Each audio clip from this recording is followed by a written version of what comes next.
Tantor Audio, a division of Recorded Books, presents Explosive Arsenal by Jeffrey H. Haskell, narrated by Emily Beresford.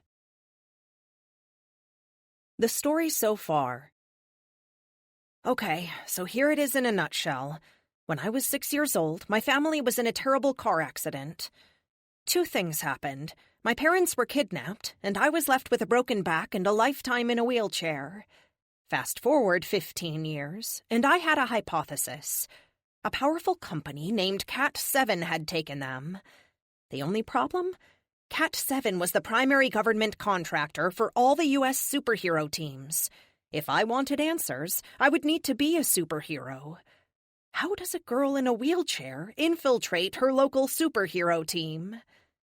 By becoming more than any hero could ever hope. I'm not just an average young woman looking for her parents.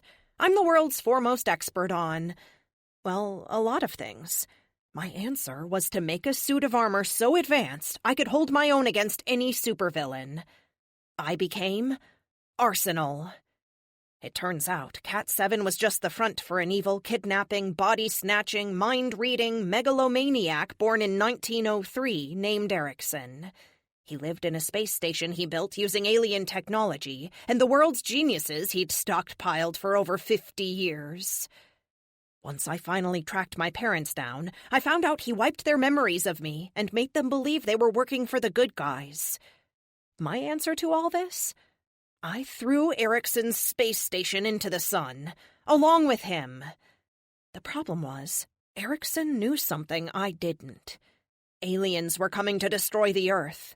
And while his idea of unifying the Earth under his rule might have saved us, the fact was, they were coming. With Cat 7 destroyed and all the super teams disbanded, I formed a new team, with the permission of the President of the United States. How cool is that? I wanted a tribute to Sydney, who gave his life trying to help me. My new team was called the Protectors. Alien probes started landing and tearing up the world, trying to destroy power sources and main population centers. The invasion had begun. I also ran into an old friend, Pedrick Matahal, the chief scientist for Cat 7. It turned out he was an alien. He was trying to kidnap Behemoth, who lived after I sent her to the moon using Sydney's spear. The aliens wanted to experiment on her to try and duplicate her superpowers. I managed to stop them at the last second by blowing up their ship as it entered a quantum gate, the aliens' FTL tech. During all of this, I was having some issues opening up to Luke. I did something stupid. I broke up with him, and he quit the team. I decided I needed to let go of my fear of Erickson and allow myself to live a life, instead of waiting for the other shoe to drop.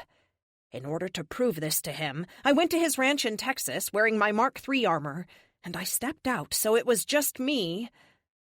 And wouldn't you know it, that's the exact second an unknown alien teleported me up to their ship.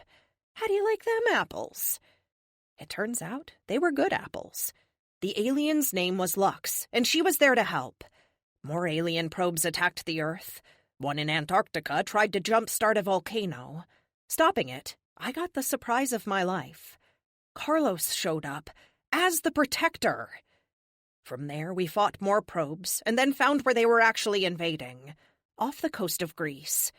They had a weather machine creating a massive storm that would have wiped out all life on Earth. With Pythia's help in pinpointing where it was, and Lux's powerful abilities, we were able to stop it. But not before they took Kate away in a shuttle back to their homeworld. Pythia made me promise not to let Carlos off-world. He stayed. Luke, Fleet, Glacier, and I went. Pythia showed up at the last second and came along. Once we got to Luxilla, we fought to help her people. However, our ship was damaged, and it would take time to repair. Time Kate didn't have. So I charged into space in my new Mark IV animetal armor, shape-shifting metal for the win, and commandeered a Thune ship. Too bad that I couldn't go back and get Luke. I was on my own. One short quantum gate jump later, and I was in Thune space. With Epic's help. My help? Fine. Epic then located Kate, and I went in to find her. I had to destroy a space elevator and lay waste to an entire region before I located the lab she was kept in. They cut off her arm. I was so mad I killed the Thune that was there and decided that this ended now. I found a shuttle, programmed it to take Kate home, and sent her off. Unfortunately for the Thune, they didn't seem to create a lot of their own tech, like the quantum singularity generator, which is the sciencey way of saying black hole machine. With the help of Epic, we overloaded the safety systems and rigged it to blow. Of course, I had to keep in physical contact with the panel in order for the override to stay on. I was good with it. I saved Kate. I was about to save countless star systems from ravage by the Thune. Then Pythia showed up out of nowhere, uses her so-called magic, and flings me through a quantum gate. The only problem was, I had no way to navigate. The only problem for me, the Thune were down 40 billion people and their source of power. I woke up on a freighter in the middle of nowhere. I fought my way to the bridge and then had no idea how to fly the thing. Some friendly pirates came by and offered their ship, so I took it and went home. I do not remember any friendly pirates. Shh. Now, where was I? Right. I got home just in time to crash my borrowed ship into a giant robot that was looting San Diego. I saved the day. However, my suit was toast. Oh, yeah. Also, I was gone for a year. Hypersleep sucks. A few things happened while I was away. The world nearly went to war over the captured Thune ships. Their only solution was to take all alien materials and give them to a former superhero named the Red Wizard, and have him banish it to another dimension. That wouldn't have been all bad, if not for the fact that they raided my lab and took everything I had, alien or otherwise. A few weeks after I was home, some jokers in the Mark III version of my armor we dubbed the Armory showed up to kill me. Thanks to Carlos, they failed. But the cat was out of the bag, and I needed to put it back in. Kate and I traveled to Buenos Aires to find the CEO of a nonprofit with the hilariously bad name of Superheroes for a Super World. It turned out that the CEO was a former suspected terrorist, and Kate and him didn't get along. On the bright side, we met the wonderful Katya Titchener, or Tia. She helped us survive a whole night in the city after a force field appeared over the area and blocked off all communications and access to quantum space. Which meant I didn't have armor for almost 12 hours. It sucked. When I finally did have armor again, it turned out that the Red Wizard, the aforementioned terrorist, had stolen my designs and sold them to a supervillain who went by the Engineer. Tia and I ended up killing the Red Wizard by dropping her on him while she weighed as much as a train. That hurt. The wizard had a lot of help, almost 100 heroes and villains at his beck and call. He was using a mysterious red gem to amplify and outright give people powers. I took that gem to my lab, which ended up being a huge mistake. Something in it possessed Luke, and he vanished moments after touching it. Oh, my effing life. Life. 1. Luke is gone, taken. At the Spire, everyone looks to me for answers, and I don't have any. Which is why I'm flying over the desert with nothing but scrub brush and cacti as far as the eye can see. I need quiet to think, and it doesn't get any quieter than this. I set the armor down in a swirl of sand and scattering leopard lizards, then let the engines wind down and allow the quiet to invade my thoughts for a few seconds before I speak. Epic, will you walk me through this one more time? I asked my faithful AI companion. Epic and I have been together a long time. I trust him to set me straight. The gem emanates a low-level RF emission that can best be described as an alpha wave. When Luke entered the room, he must have been a match for the gem's alpha wave emissions. It locked on and, in essence, overrode his brain. I try to wrap my head around this. Even if I were a match, it wouldn't affect me. I have too many fail-safes for mind control, including an ECM barrier built into my chair. When I'm sitting in it, I'm encompassed in a rolling Faraday cage that would prevent just such a thing from happening. But Luke... I came out here to think, away from the team and the inquiring eyes of the staff. They all look to me for answers, and I don't have any for them. At least now I know the how. It hasn't even been 24 hours since he vanished. The first 24 are crucial to finding a missing person. Luke, though, isn't missing per se.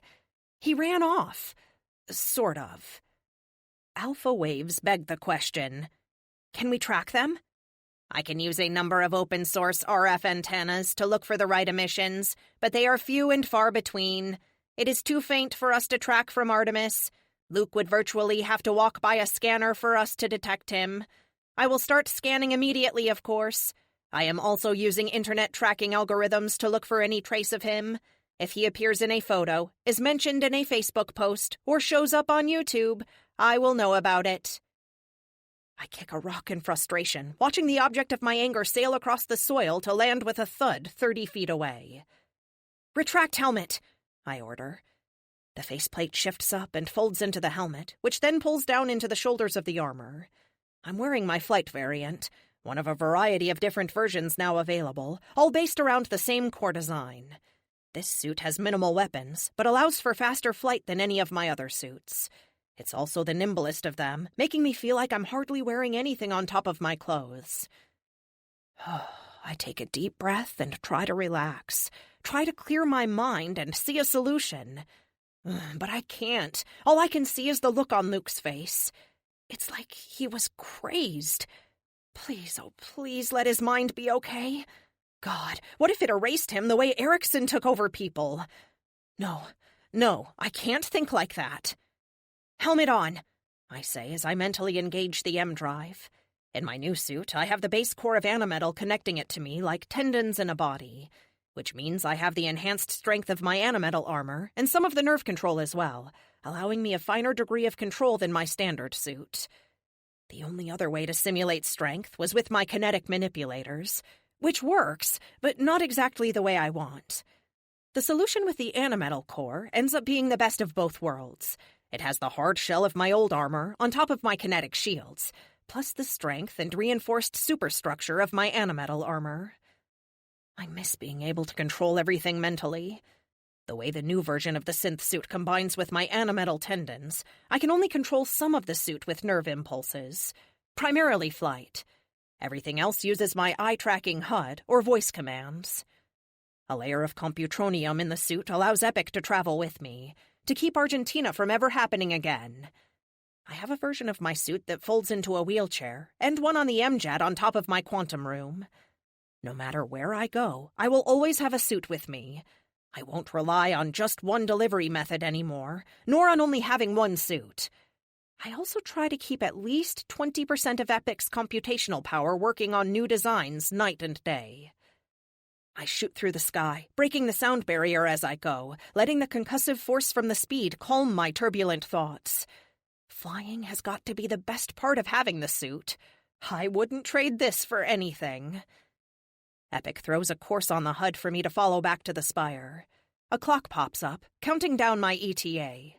I lean to the right and the suit adjusts, taking a lazy right turn until it lines up with the virtual path. "Incoming priority call from Kate." "Amelia, where are you right now?" my best friend asks. I check my altitude and speed with a quick glance before answering. About 22,000 feet above the Arizona desert," I tell her. An explosion of static drowns out her reply. When the interference dies down, I can hear her again. "Can you stop? Carlos and I need your help out here in California." If Carlos needs help, there has to be a significant threat to life. But why just those two? Where's the rest of the team? I know Carlos goes off and does his own thing often. He has rules he has to follow, rules given him by the Oracle of Apollo. Despite my doubts about the ancient Greek gods being alive in another dimension, I find myself missing Pythia. She certainly made life interesting. "Yeah, give me 10 seconds, I tell her. "Epic, red alert!" I throw the suit into a full stop, grunting as G's slip by my kinetic manipulators. The familiar green of my HUD vanishes as red takes over, highlighting combat systems, flight, and the electronic warfare suite. The armor reconfigures slightly as well. Extra plates on my back, which normally help with flight stability, shift around to reinforce my vitals. Kate appears with a pop of displaced air. Her black form-fitting bodysuit and combat boots look as perfect as ever. I notice she has her bandolier of non-lethal grenades strapped to her torso, along with both the IP pistols I designed for her. She also has her own versions of the Sword of Doom, a pair of 24-inch-long blades strapped to her back. She slaps the front of my armor, catching the handholds I have purposely installed for just this event. "Hang on," she says with a grin. Quantum teleportation isn't my favorite thing in the world. I end up feeling like I left my stomach behind, and it's running to catch up. The Arizona landscape vanishes, replaced by a jarring smash-up of California city and farmland. I think most people forget how many farms there are in the Golden State. My GPS flags the town as Lompoc, population 47,000. We appear in the middle of State Highway 246, where the road heads west toward the coast through a bunch of farmland. I immediately see what the problem is. "Are the rest of the protectors on the way?" I ask Kate. She shakes her head. "There's a 4-alarm fire in Phoenix they're fighting. It's just us. Come on!" she shouts as she vanishes in a pop of displaced air. The 2-lane highway is a mess of overturned cars and abandoned vehicles. Fire trucks coming from the city to the east wail as they approach, along with police and EMTs. Whatever happened, just happened. I see the thing that probably called for Carlos to be here. A series of school buses line the side of the road, disgorging children running into the nearest field and away from the fight up ahead. "Full power to all weapons," I tell Epic. "Done." I blast through the air, flipping over to give myself a bird's-eye view of the battlefield. And it is a battlefield. People flee in every direction. Ahead, there is an overturned military truck with an orbital rocket payload dumped on the side of the road, with its casing peeled back like a grape. That's when I see him. Or hims? Not sure what the plural for one person is. Epic identifies him as Multiplex, the self-proclaimed one-man army. I hate when the villains have taglines. He's dressed in worn-out clothes that look like he stole them from a homeless man. "Epic, give me the rundown on this fool." "He has the ability to replicate himself, with the apparent potential to do so an infinite number of times. It is unknown if he is his replicates, or if they are merely clones that he controls. The danger comes in his ability to absorb the properties of whatever he touches. He can only maintain one set at a time, but all his duplicates have the same abilities as whatever he absorbs. In this case, he seems to have absorbed something from the SLS rocket he has destroyed." "Oh, that's what that is," I say, glancing back the way we came. I don't know how much those things cost, but they're easily in the double-digit millions. I land on top of an abandoned SUV with all its doors open. Oh, this is a lot to take in.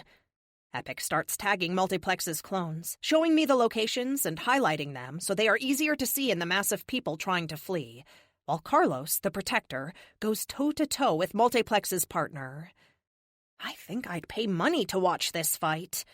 His name is Galactic Knight, and he's one of the newer bad guys to show up. He's dressed in fantasy-looking plate armor. Not the real stuff, but a movie idea of it. Sleek, form-fitting, and dull gray color. He fights with what history would call an arming sword, paired with a kite shield. The shield and the sword glow with a dark light that defies classification. It sparks like 2 battery leads touching every time he strikes Carlos's shield, Aegis. He is an F5 in both strength and invulnerability. It is unclear if his abilities are because of his armor and weapons, or if he generates them. Awesome. Okay, Carlos has him. Let's focus on Multiplex. Any idea who the original is? While Epic scans the crowd for the possible source of the army of clones, I start taking the fight to them. I jump up in the air and do an M-Drive-assisted slam on one as he runs for a white sedan that still has people in it. I'm not sure if he's trying to hurt them or if he's trying to keep us distracted. I guess it doesn't matter.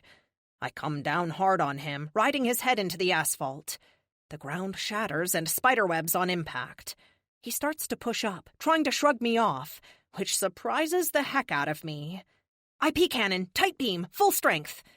From point-blank range, I fire into the back of his head. He spasms as the nerve signal-disrupting energy arcs around him like a taser on steroids. He twitches for a second before falling flat on his face. It's about dang time! I cheer in triumph. My friggin' IP cannons haven't had the best track record of late. I checked the people in the car. They're trying to get out, but it looks like another car collided with them and jammed their doors. I leap over the vehicle, dig my fingers into the frame of the door, and heave. It rips off with no resistance, and I let it sail behind me into the dirt. I give the woman driving a thumbs up, and she weakly returns it. There are 57 versions of multiplex. Currently, Kate is dispatching one every 7 seconds. I am still not sure if lethal force will hurt the original, so I suggest using the least amount needed. Any idea what they're after? I ask him as I leap into the air, leaving the people in the car to take care of themselves. I have scanned the databases and websites we have access to and have not found anything of use. Would you like me to go into the NASA computers? No, let's keep the felonies to a minimum. We'll deal with whatever it is when the time comes. I zap another multiplex, taking him down before hitting another one. There has to be a reason they're here. I can't imagine. Amelia, look out! I hear Carlos warn me, too late. A car slams into me, knocking me from the air and crashing me into the ground before coming to rest on top of me. Ow! I say as I push against the car. It lifts off me a lot easier than I think it should. Mostly because Carlos lifts it up and tosses the vehicle into the empty field with one hand. You okay? You have multiple contusions. Luckily, the majority of the energy was absorbed by the kinetic shields. Epic says I'm fine. That is not even remotely what I said. Uh-huh. I can't seem to stop this guy. He takes everything I have and gives it right back to me. We're too evenly matched. Want to trade? Carlos asks. With his helmet on, I can only see his eyes, nose, and mouth. Sweat beads on his forehead from the fight, but he has a smile on his face. You think I can take him? I ask. The pen is mightier and all that, he says. I nod. Fine, take down as many multiplexes as you can. He claps me on the shoulder and leaps past me. 50 feet away, Galactic Knight swipes his sword uselessly at Kate, who dances around him like a mosquito, slashing at him with her swords in an attempt to cut his skin. Epic, spin up Rock'em Sock'em. Advanced Pugilist variant, loaded and ready. Initiate! Initiate! Initiate! Initiate! 2. Since I decided to focus on specialized suits, a lot of problems I had trying to make one suit do everything became far easier to conquer. It only takes 30 seconds to switch suits if I need to, since my base suit remains the same. I'm just adding on to whatever I'm already wearing. The quantum gate opens up beneath me, and I fall through and past the initial staging area. The nets retract since I don't need them. I bypass the synth suit sprayer and go right to the articulating arm, which grabs me.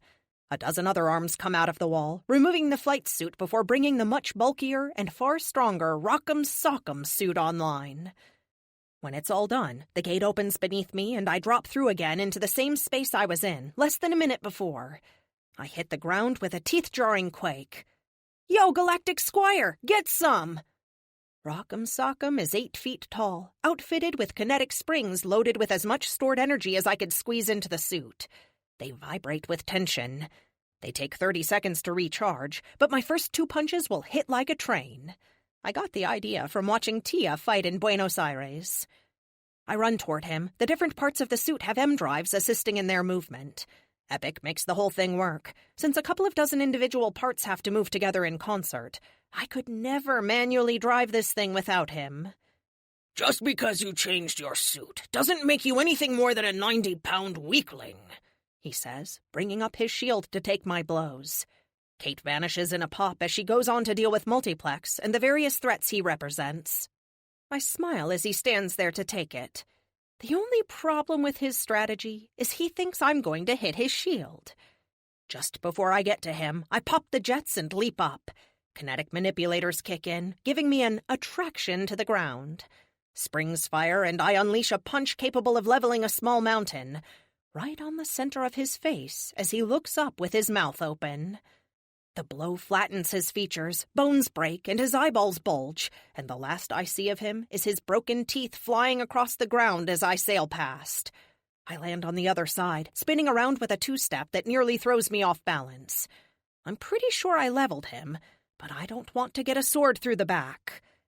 He falls flat on his back, sword and shield scattering to either side of him. And for the record, I weigh 140. I don't wait for him to respond. It would be a long wait. His vitals are consistent with an unconscious person. I give him a quick glance as I jog by, his body shaking with each of my footfalls in this heavy suit. His shattered face rolls to one side, tongue hanging out through broken teeth and mashed lips. Well, he deserved it. I don't know if he was considered good-looking before, but he certainly won't be now. Like a shot, all the multiplexes run for the fields in 30 different directions. Kate takes off to the north. Carlos heads south, throwing his spear as he leaps over a car. The magic weapon strikes a multiplex in the back, sending him flailing to the ground. This suit has my standard array of weapons. I let the grenade launcher sing its anthem. Pod after pod sticks to the multiplexes, sending them floating up into the sky. As one, they all start laughing. A creepy, almost hysterical laugh. And then all the clones vanish. A shower of pods fall from the sky, their simple program terminating the effect as they detect they're no longer attached to a target. It leaves us with a street full of broken cars, a handful of AG pods, and only one prisoner to show for it. Carlos lands with a thud next to me, followed by Kate popping into existence. "Thanks, Amelia. I don't think we would have avoided casualties without you," he says with a smile. "I like the new look. Very gorilla of you." I smile inside the suit. It's for dealing with muscle-bound oafs granted more power than they know what to do with, I say, punching him lightly on the shoulder.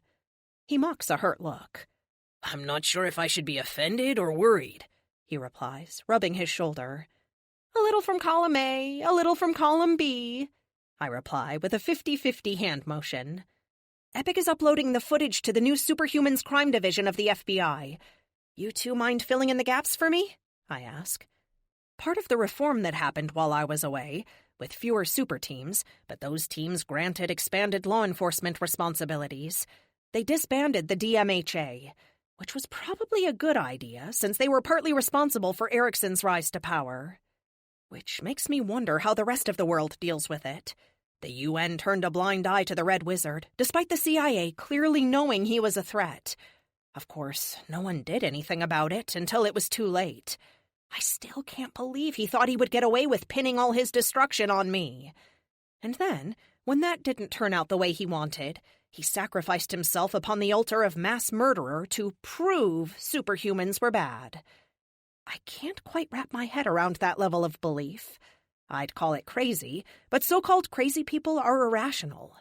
That's pretty much the definition of crazy. He wasn't irrational, just evil and wrong. Kate interrupts my deep thoughts. Carlos and I are tracking a new villain, or at least I think he's new. It's hard to tell since he may... She glances over at Carlos, giving him a questioning look. "She won't believe you," he answers with a shrug. Wait, I say, holding my hands up. Start over from the beginning. "This might take a while. Kate, want to take us somewhere more private?" Carlos asks Kate, while putting his hand on her shoulder. Wow, I hadn't realized they were that friendly. The old Carlos would never, ever touch Kate in such a casual way. She looks past me to the coming law enforcement agencies. It's okay, I say, interpreting her look. Epic is talking to them right now. I think the local chief of police is having some trouble thinking of him as an AI. He keeps calling him Mr. Epic. The chief thinks it is my superhero name, though I would prefer Captain Epic. I need a costume for my digital manifestation. Maybe something patriotic. Epic, you're patriotic? Kate asks. I am an American. I was born here, was I not? America has a great many beautiful things about it, which are not erased by her apparent flaws and turbulent history. I do not think it would have been possible for Amelia to create me in any other country. It's just, you seem so willing to break the laws when Amelia needs you to, Carlos adds. The country and the government are not the same things. Out of the mouth of babes, Kate says with a chuckle. How about the Spire? Fleet is there so I can port to him, Kate says. Sounds good. I could use a Coke, I tell her. 30 minutes and one freaked-out Fleet later, since we ported on top of him as he was coming out of the bathroom. We're chilling in the break room. I'm back in my chair wearing a pair of tight-fitting yoga pants. Loose pants and a wheelchair don't mix. Along with that, I have a blue turtleneck sweater on that Kate bought me for my birthday. I don't even want to know how much it cost. Kate's rocking a pair of leather pants and a spaghetti string tank top with the Red Cross logo and a caption that says, "This won't hurt a bit." I have to say, she's hot. From her perfectly manicured shoulder-length black hair down to her 3-inch heeled biker boots. I was pretty stunned when I rolled in to see her dressed so overtly sexy. Usually, she goes for a much more subdued look. Carlos is rocking a pair of faded denim jeans and a white t-shirt that hugs his stupid muscles like it was painted on. They're sitting closer together than is probably polite, talking to each other in hushed whispers. The rest of the large room is mostly empty since it's mid-morning and no one is really on break yet. I wave to a couple of the maintenance staff as I roll by. They're all smiles. "Hi, Clark, Kara, nice to see you," I say. I think they're impressed I know their names. I roll up to my friends and put my elbows on my knees and give them my best "what's going on here" look. To my surprise, Kate frowns at me. Of all the people who could claim an exemption if I teased them about their love life, Kate isn't even on the list. "We were just comparing notes about this morning," Carlos says, leaning back into his chair. Interesting. "Epic, do we know what they stole?" I ask. This corner of the break room, like virtually everywhere else in the Spire, has a monitor. Even if I wasn't wearing my special glasses that projected his text onto my eyes like it was floating in the air in front of me, I could look to the monitor and see what he says. "Without cracking the NASA or DARPA encryption, we can only rely on the official news that claims it was a new kind of communications satellite. I doubt the veracity of their statement." "Yeah, me too, especially considering who we're looking for," Kate says. "I'm assuming you're not tracking Luke, or you would tell me, right?" I say. Just the thought of him makes my heart leap into my throat. Where would he go? Where did that dang gem come from? "No, hon, of course not. If I had any clue as to Luke's location, you would be the first person I told." Kate reaches over with her organic arm, putting a comforting hand on my forearm, and easing my anxiety with her whammy. "Thanks." I shoot her a smile. "Tell me about this mystery villain you're chasing. If it isn't Luke, or the armory, who is it?" Carlos glances at Kate, then me. "I know you have your doubts about how I became this way," he says, gesturing to himself. Right. Carlos was taken back in time by Pythia, the now-deceased construct or avatar of the ancient Greek god Apollo. That sentence alone is enough to send my scientific brain to the asylum.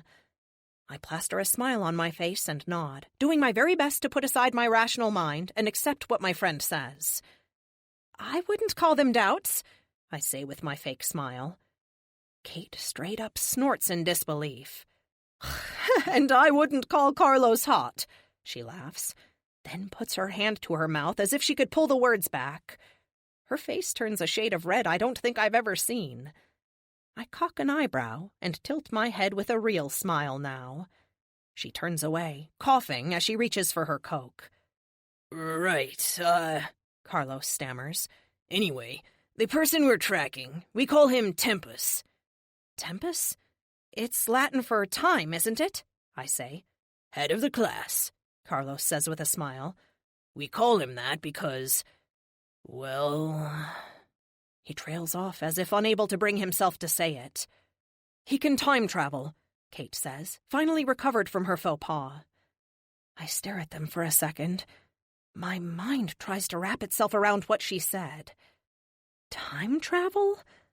I have a million questions at once, and they all pour out. "Wait," Carlos says, holding his hand up. "You practically accused me of being mentally unstable when I told you I went back in time. But now you're just willing to accept this?" I don't think the pain on his face is faked. I think he's genuinely upset and hurt. Carlos, I've had time to digest what you've said, and while I can't prove how you did it, I can't disprove it." He leans back, giving me the eye as he folds his tree-trunk-sized arms across his even bigger chest. It's the same move he does when I beat him at Halo using trickery and deception. Of course, he sees right through me. I shrug helplessly. I don't know what to say. A person with powers that allows them to time travel seems infinitely more plausible than a Greek god. Right, settle down, you two. Carlos, you know who Amelia is, and you had to know the moment you showed up in ancient Greece to join Alexander's army. She was never going to 100% accept what you went through. Kate, ever the peacemaker, steps in and quells him before it gets too bad. Carlos and I don't usually fight, but there are a couple of things we dance around. This is one of them. See, you should just... And you, Amelia, you are his best friend. You should accept what he says without question, she says, laying into me. Ow, that hurts. The truth often does. Sorry, amigo, I say, with suitably downcast eyes. I really do feel like a turd now. I should believe him. It's just... accepting that Greek gods were real goes against everything I stand for. Nah, no worries, Nina. I did know you weren't going to be able to accept it. I thought Pythia would be around forever, you know. I haven't really handled her death well. I was barely the protector for a month when she did... what she did. I'm rudderless now. I don't know what to do, or if I'm even living up to my potential, which is why we're hunting down rumors of this time-traveling villain. I'm confused. What do Pythia and this guy have to do with one another? I ask. Kate looks at Carlos, who looks back at her. An unspoken communication passes between them. And finally, Kate looks at me and speaks. We want to go back in time and bring the Pythia from 500 AD forward to our era. I open my mouth to speak, but it hangs open for a good 10 seconds before I finally find my words. Oh, is that all? Is that all? Is that all? Is that all? 3. Thomas Anthony Shaw, for your meritorious duty and unflinching bravery in the face of overwhelming danger on the 7th of September of this year, the great state of Arizona awards you the Arizona Distinguished Service Medal. I hate ceremonies in general. I really hate the award ones. They feel like they're more for the people awarding the medals than those receiving them. At least today I'm in the crowd instead of my armor, which, now that I think about it, is pretty weird considering the rest of the team is up on stage. When I asked them, the event coordinator told me, "This is for the team that was in Seattle last month." Which made sense, but Kate is up there, and she was with me in Buenos Aires when the incident happened. I shrug, something to ask her about later. We're at Civic Space Park in the amphitheater they usually use for concerts. At least 1,000 people are here, including the mayor of Phoenix and the state attorney general, who's up on stage pinning Tony's medal on him. Not that the medal isn't well-deserved. While Kate and I were fighting for our lives in Argentina, the team was in Washington trying to stop Mount Rainier from wiping out the Pacific Northwest. Fleet, in particular, was invaluable. With his speed, he saved thousands, not only sending out a warning by knocking on everyone's doors, but by carrying people out of harm's way. The crowd erupts and cheers around me as the team bows. While Kate didn't get a medal, she's up on stage with them in their ceremonial costumes. Lux is practically jumping up and down next to me, clapping her hands far harder together than anyone else. As soon as the ceremony ends, she takes off like a shot, up through the air and down in front of Tony, wrapping him in a hug, followed by a kiss that's probably a little more passionate than appropriate for the venue. I really hate crowds, so I wait for the people to thin before I try to make an exit. The team makes their way off the stage, mingling with the audience, shaking hands, and posing for pictures with parents and children alike. I pull up my left sleeve, revealing my wrist computer. This quantum computer built into the thick nanofiber bracer that covers my forearm isn't as powerful as the quantum computers I have back at the Spire, or the computronium computers I have sprayed on my base armor. It does the job, though. I take a quick pic of the team and shoot it off to Tia with a message saying, "Wish you were here." Amelia Lockhart? A man asks from behind me. I spin my chair as I go to answer. That's me. A bucket of cold, red paint splashes against my face and chest, blinding me for a second as I sputter, trying to clear the gunk from my eyes. That's for all the innocent people you murdered with your abominable tech, you bitch!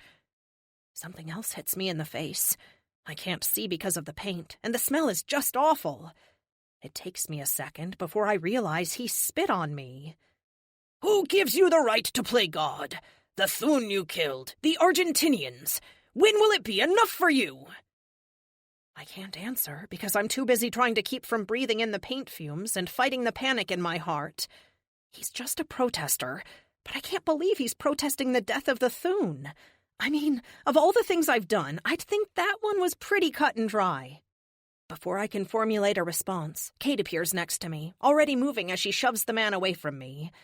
I've got enough of the paint out of my eyes to see a blurry image of him pinwheeling backward before landing dramatically on his rear end. Assault! Police! Assault! You all saw it! He yells at the top of his lungs. You're all witnesses!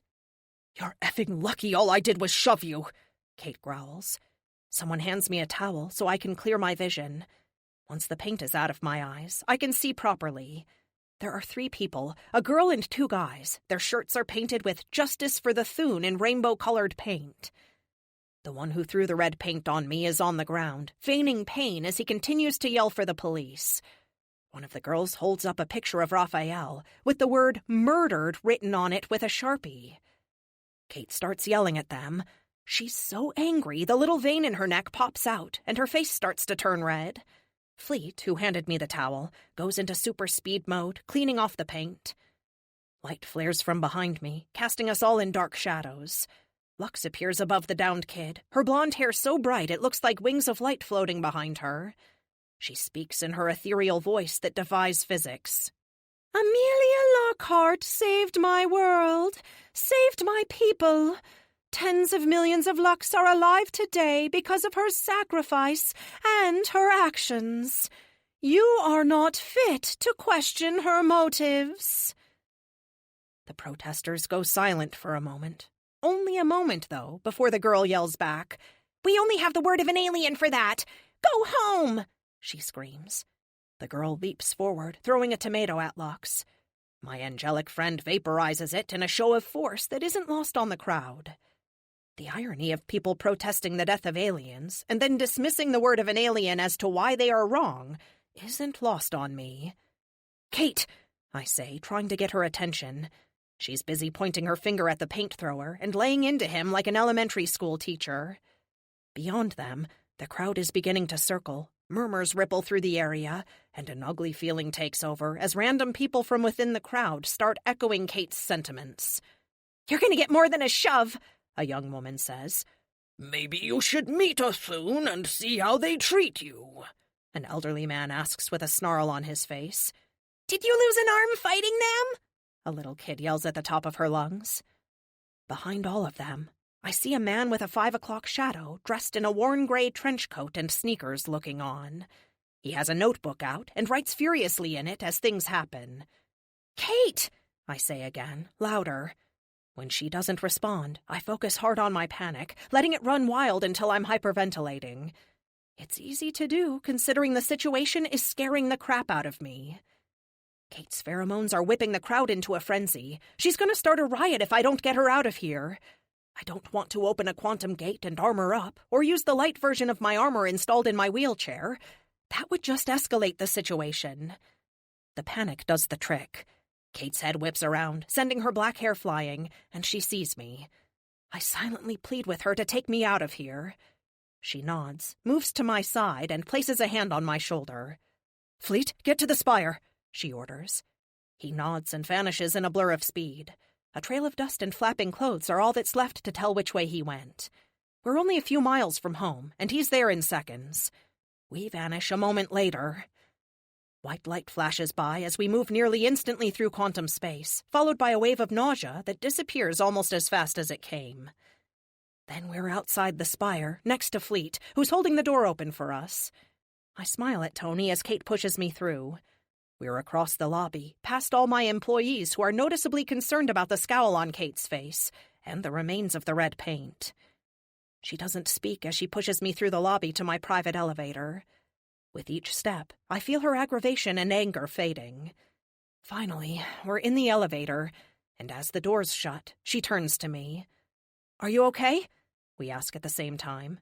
"Jinx," I say with a smile. "Amelia, how can you be smiling? Those people were horrible," she says. Her fingers curl into a fist as she talks. Kate, it's okay. Opinions are like IQs. Everyone has them. Some are better than others, I tell her with a smile. That's not how I heard it. Well, I'm trying to be a role model. I'm an adult now. Can't have people hearing me swear. She grasps the chair as the doors slide open to my apartment, and she pushes me in. Where to, oh wise one? She asks. Shower. Definitely shower. As she pushes me toward my bedroom, I ask her the thing that's been bothering me. Why wasn't I asked to be on the stage? They told me it was because I wasn't in Seattle, but you were up there. She lets me take the wheel as I go into my custom bathroom with adjustable height counters. I can't see her from in here, but I can hear her just fine. Epic, shower please, hot! The shower springs to life as my companion responds. The shower is nothing more than an empty stall in one corner of the bathroom. All the sharp edges and corners are covered with durable padding. Most accidents happen in the shower, after all. My chair pulls its transforming trick, lowering to the point where I can easily slide onto the floor. Kate hasn't responded yet, so I shout out to her. You still there? Yes, she says, leaning against the door. I was just trying to figure out why they would tell you that. She has her phone out, sadly not the super advanced one she used to have. All that tech went up in smoke with Category 7. Amelia, have you been watching the news? Not the local stuff, but the national media? Ugh, I think my clothes are a total party wipe, I say. The shirt is sticky with drying paint, and I manage to get that off easy enough. Lucky for me, I don't wear jeans. Wet jeans are the worst to remove, and 100 times more so when wrapped around paralyzed legs. Once I toss my clothes in the corner for housekeeping to take care of, I hand-walk into the shower. The hot water feels heavenly.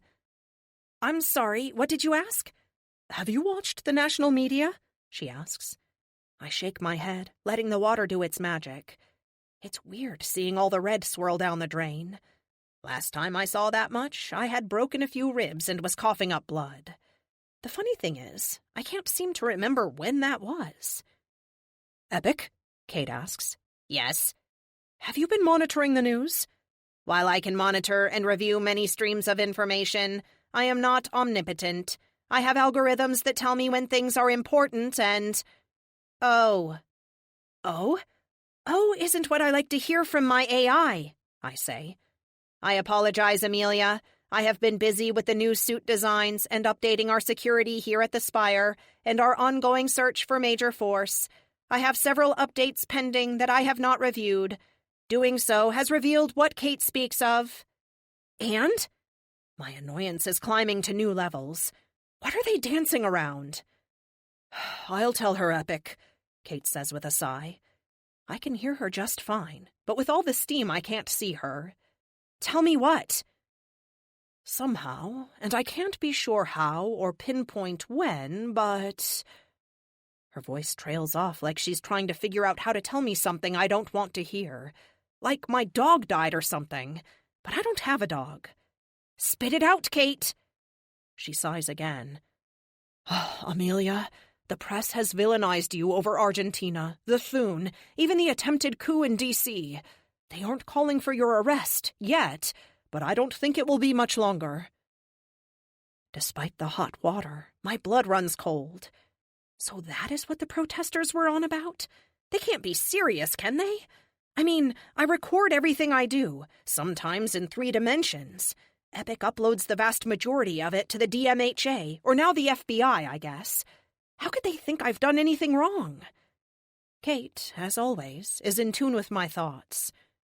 It's not that you did anything wrong, Amelia. We all know if it weren't for you, we would be welcoming our Thun masters right now. No, it's that they need someone to point at and blame. They need you to be bad so they can feel better about themselves. I shut the water off, taking the towel she hands me and wrapping it around myself several times. But I didn't do anything wrong. She shakes her head, a sad smile playing on her lips. I don't think the truth has anything to do with it. Anything to do with it. Anything to do with it. Anything to do with it. 4. I I really try to ignore what the press thinks about me. With Luke vanishing last week, the mess at the award ceremony, and everything else going on, I just don't need this. I really don't. Even here in my lab, my normal safe space surrounded by my computers, armor, and Coke machine, I still can't shake my anger and frustration. Epic, I say between clenched teeth. How could they possibly think we could ever sign a peace treaty with the Thune? Lux risked everything to bring her warning to us in the hope we could help each other. Now they're saying we provoked the Thune? Revisionist history. You know people will twist what has happened for their own gain. Hitler did not start World War II.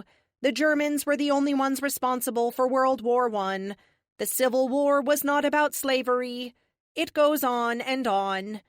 No one at any time during the Thune invasion suggested a peace treaty or non-aggression pact was possible. Armchair generals, after the fact, are now saying it could have been possible. If it could have been possible, then the war with them was unjust and... If the war with them was unjust, then they can try to hang me as a war criminal. They do not actually hang people anymore. Know it all, I say with a smirk. Takes one to know one. I wheel around the central computer station that looks like it belongs in a cheesy sci-fi with its octagon shape and multiple monitors. It's just easy to move around is all. Currently, I have my Mark 7 combat suit splayed out on the bench. It's engineered with a unique double-thick version of my titanium alloy, extra kinetic manipulators, and enough power to put me in orbit. It's not as fast as my other suits, which is the trade-off. It's my anti-armory build I'm working on. Something to really mess with them when they come back at me. Next time, I won't be the one taking the beating. Are you sure it is wise to have a mass driver rifle on this version? I know you like the idea of the weapon, but once it is detached from the armor, if people were to figure out how to reverse engineer it, the consequences could be dire. I nod at his comments. I know, but I've built in every safety system I can think of. The weapon will only fire if it's physically connected to my suit, and I'm in the suit. Epic has to unlock the firmware. It has not one, but 3 tracking systems in it. An RFID chip for GPS, a passive radio beacon that I can ping, and a capsule of tritium that will decay over a long period. Like 12 years. I can trace that from just about anywhere. My worst-case scenario, if none of those work, is a dead man's switch. If anyone tries to fire it when Epic or I am not around. Boom! I could just make it not fire, but there isn't a scenario I can think of where someone else would fire it without Epic or me being there to give them the okay. The weapon uses only 10 megajoules, but it's enough to punch a hole in a tank. I smile, thinking of the look on their faces the next time the armory messes with me.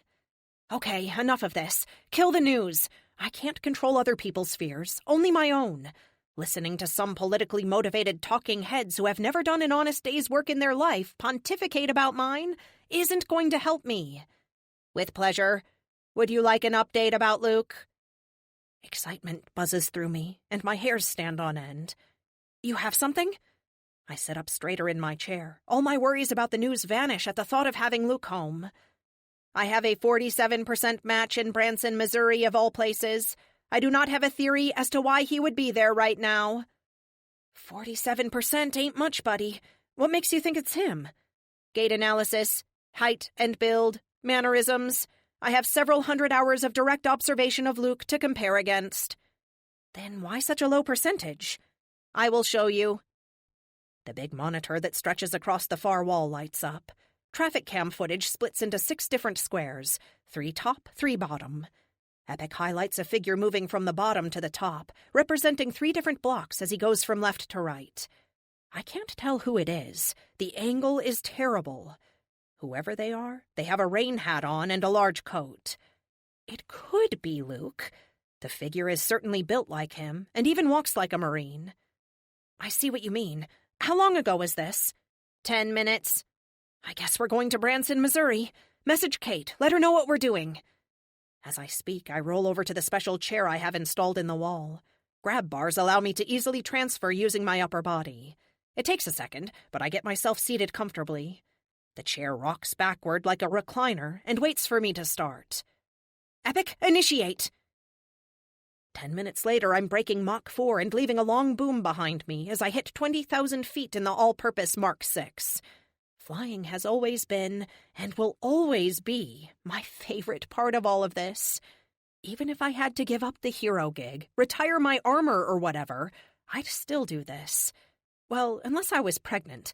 But then Luke and I would have to have had sex for me to be pregnant, and while I am not as religious as my mother, I'm certainly saving myself for when we're married. I'm not sure where that thought even came from. I've never really thought about having children before. I can. It's not like I'm infertile or anything. But kids? I'm 21, biologically. 22 if I count my time as an Amelia sickle. Which is kind of a stupid thing to think, considering my mom was 18 when I was born. Kids, huh? Well, when I find Luke, we can have a long conversation about our future. That thought brings a smile to my face.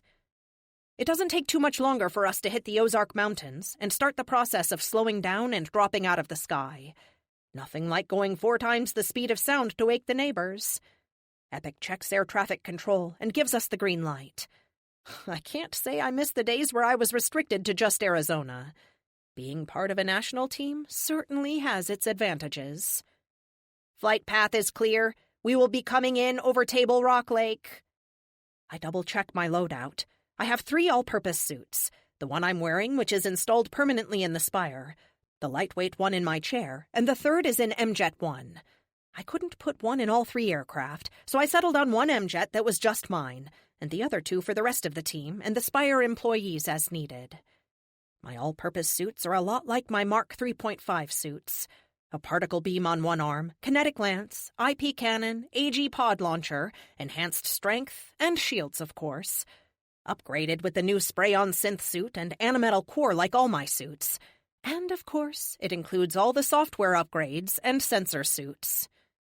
Branson is a small town of 12,000 people east of Table Rock Lake. The lake itself looks more like valleys filled with water than an unbroken lake, as we have in Arizona.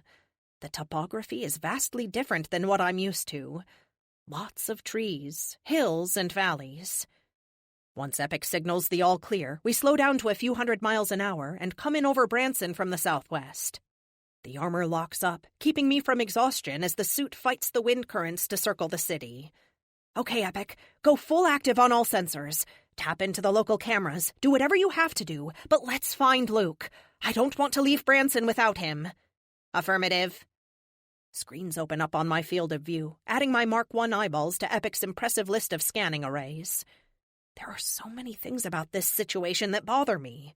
First and foremost, what could the gem want with Luke? I mean, I love the big lug, but he isn't exactly a genius or a mastermind. He's smart enough, but in a very narrow field of expertise. I double-check the readiness of my ZPFM-powered ECM. If it's powerful enough to stop Erickson and Hart, then it should free Luke from the gem's hold. I hope. 27% match. Adjusting course. The suit rolls over, heading due west before diving down to 200 feet. From this altitude, I can make out the people beneath me. With the flick of my eyes, the HUD zooms in on different faces. 41% match. We drop down a little more.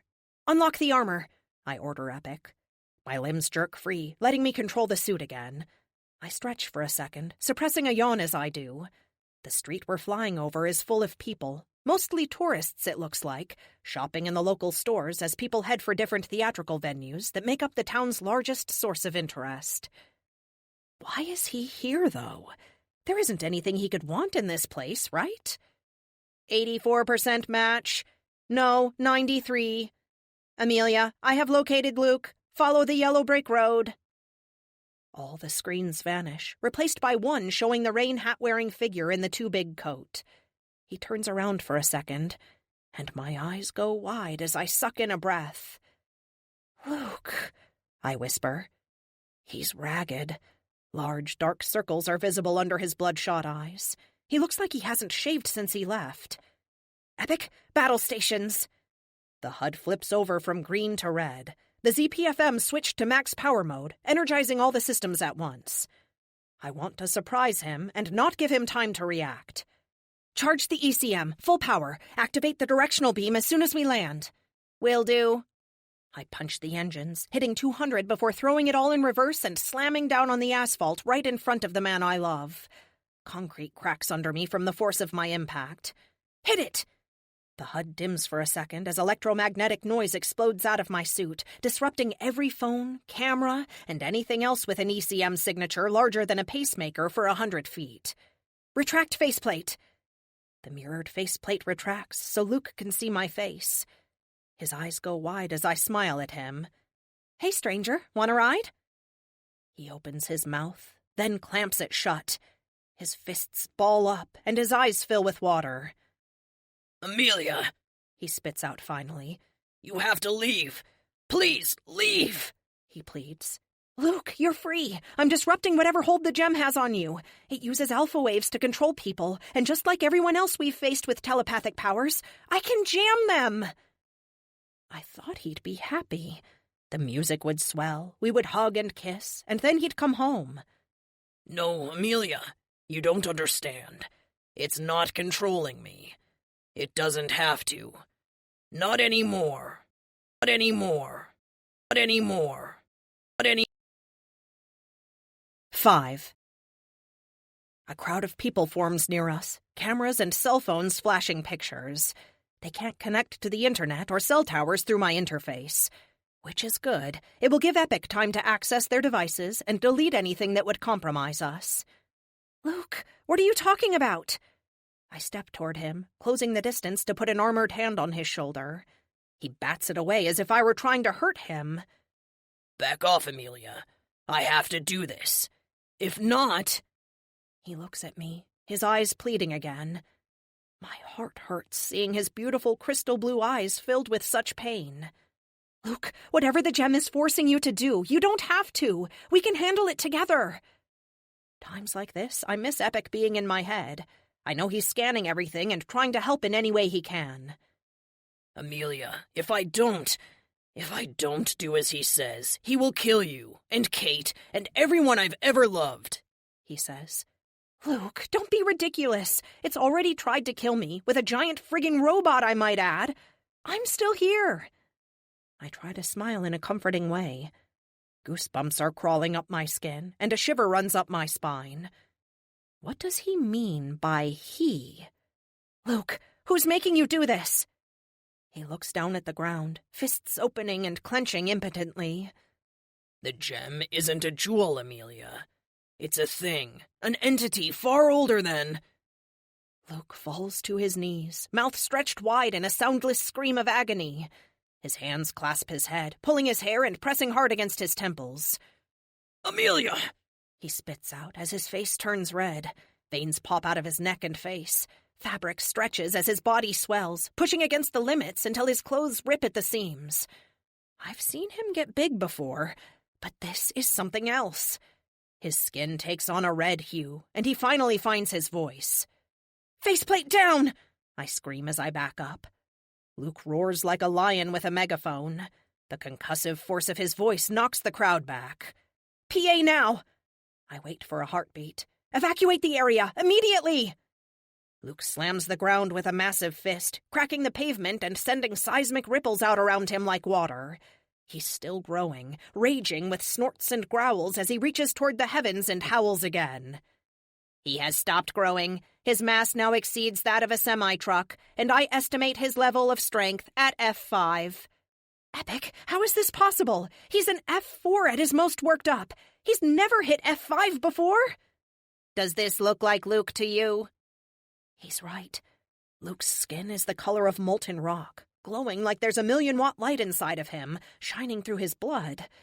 Despite the cold weather, the temperature of the immediate area shoots up 10 degrees, and the air around him shimmers from the heat pouring off him. In the last few years, we've run up against people who had powers they shouldn't have, like the sonic teenager in the Riot Boys and Girls. I thought maybe the DMHA database wasn't being updated. But now I think this red gem has been behind a lot more than I thought. Amelia!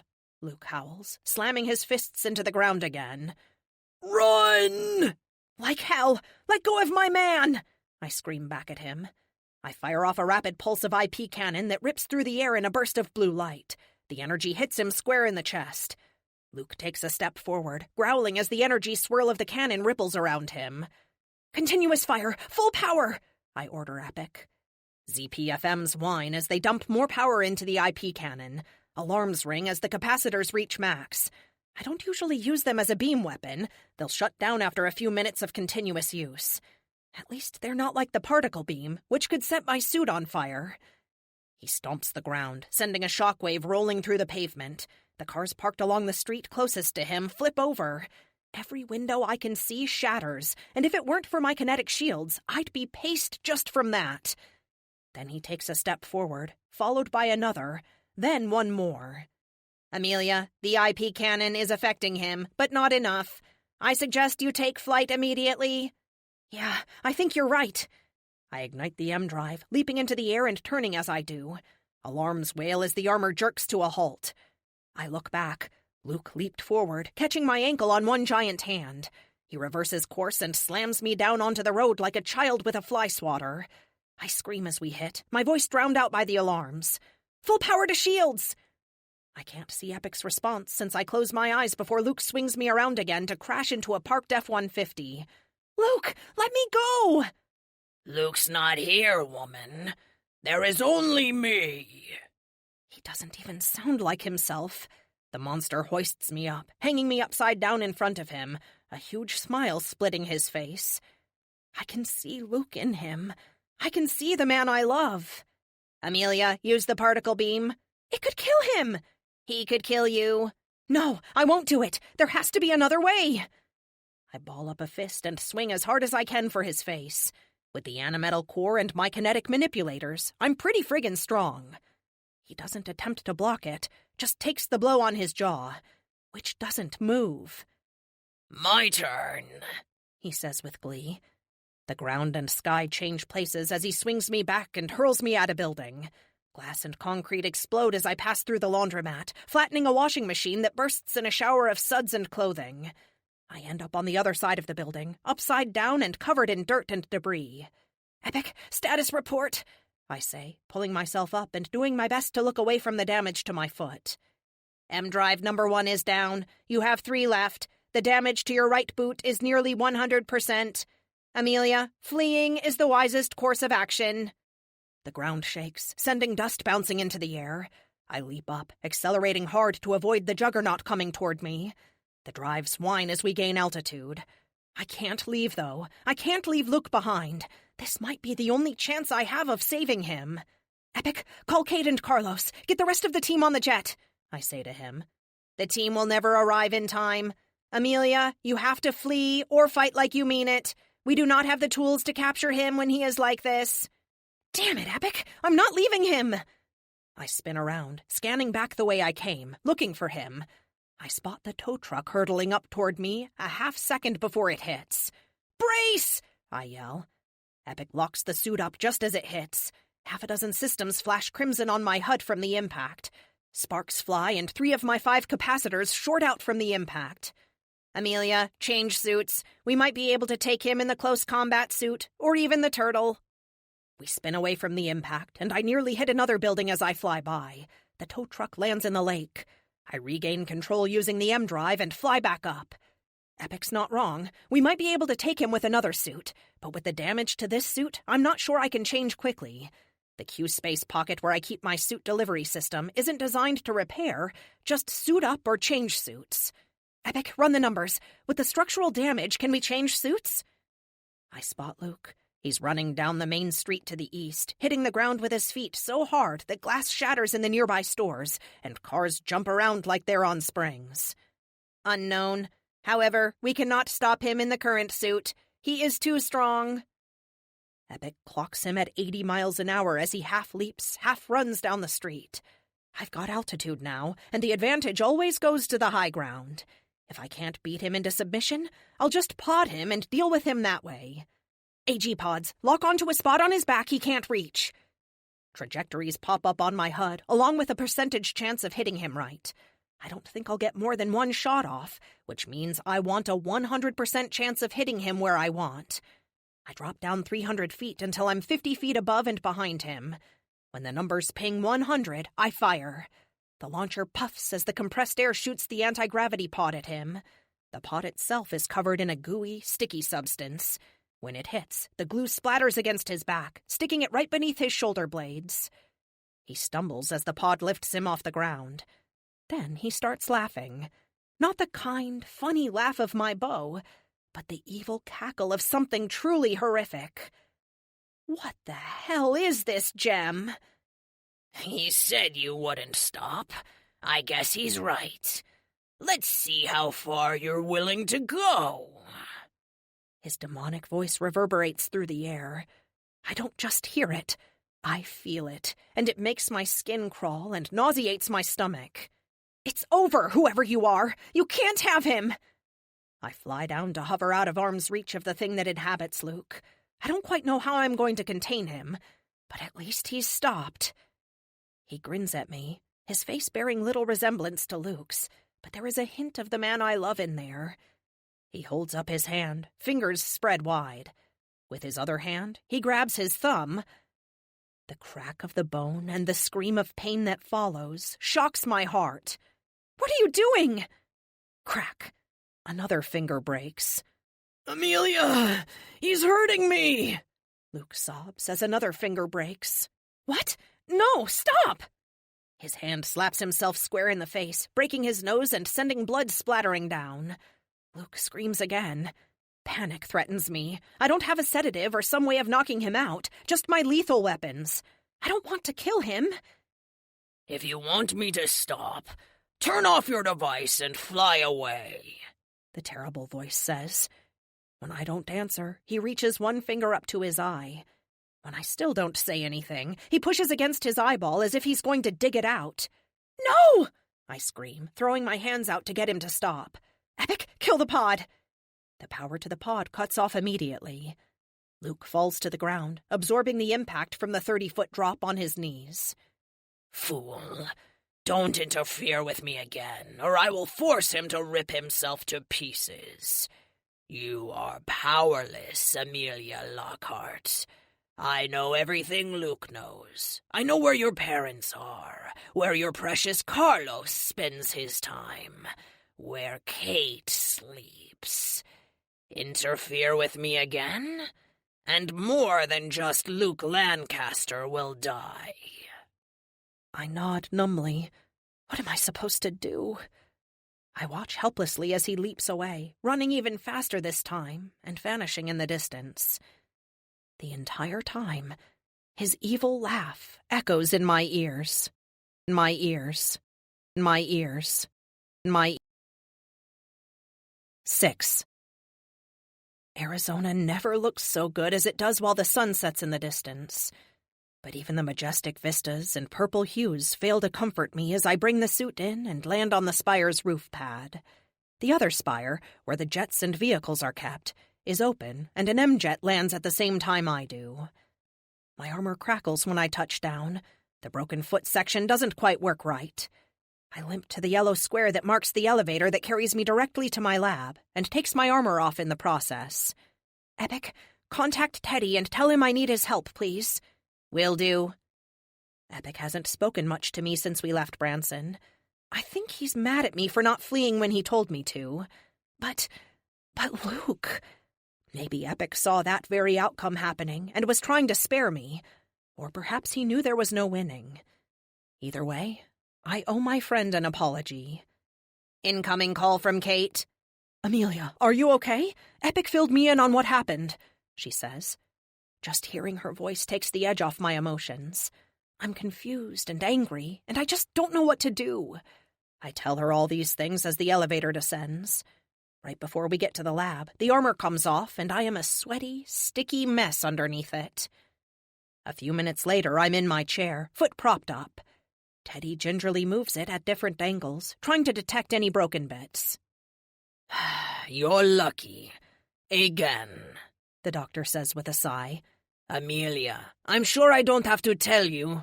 But you're going to anyway, I say with a smile. Quite. You're not a normal person, Amelia. Your body doesn't heal the way others do. especially your legs." He's interrupted by Kate and Carlos appearing next to me in a pop of displaced air that blows my bangs aside. They're in civilian clothes, not their costumes, and they wear identical worried expressions. They circle me, one on either side. Kate reaches out and rests her organic hand on my shoulder, flooding my system with relaxing emotions. I let out a big sigh, and my body unwinds from a level of tension I didn't think possible. I look up at her with a smile.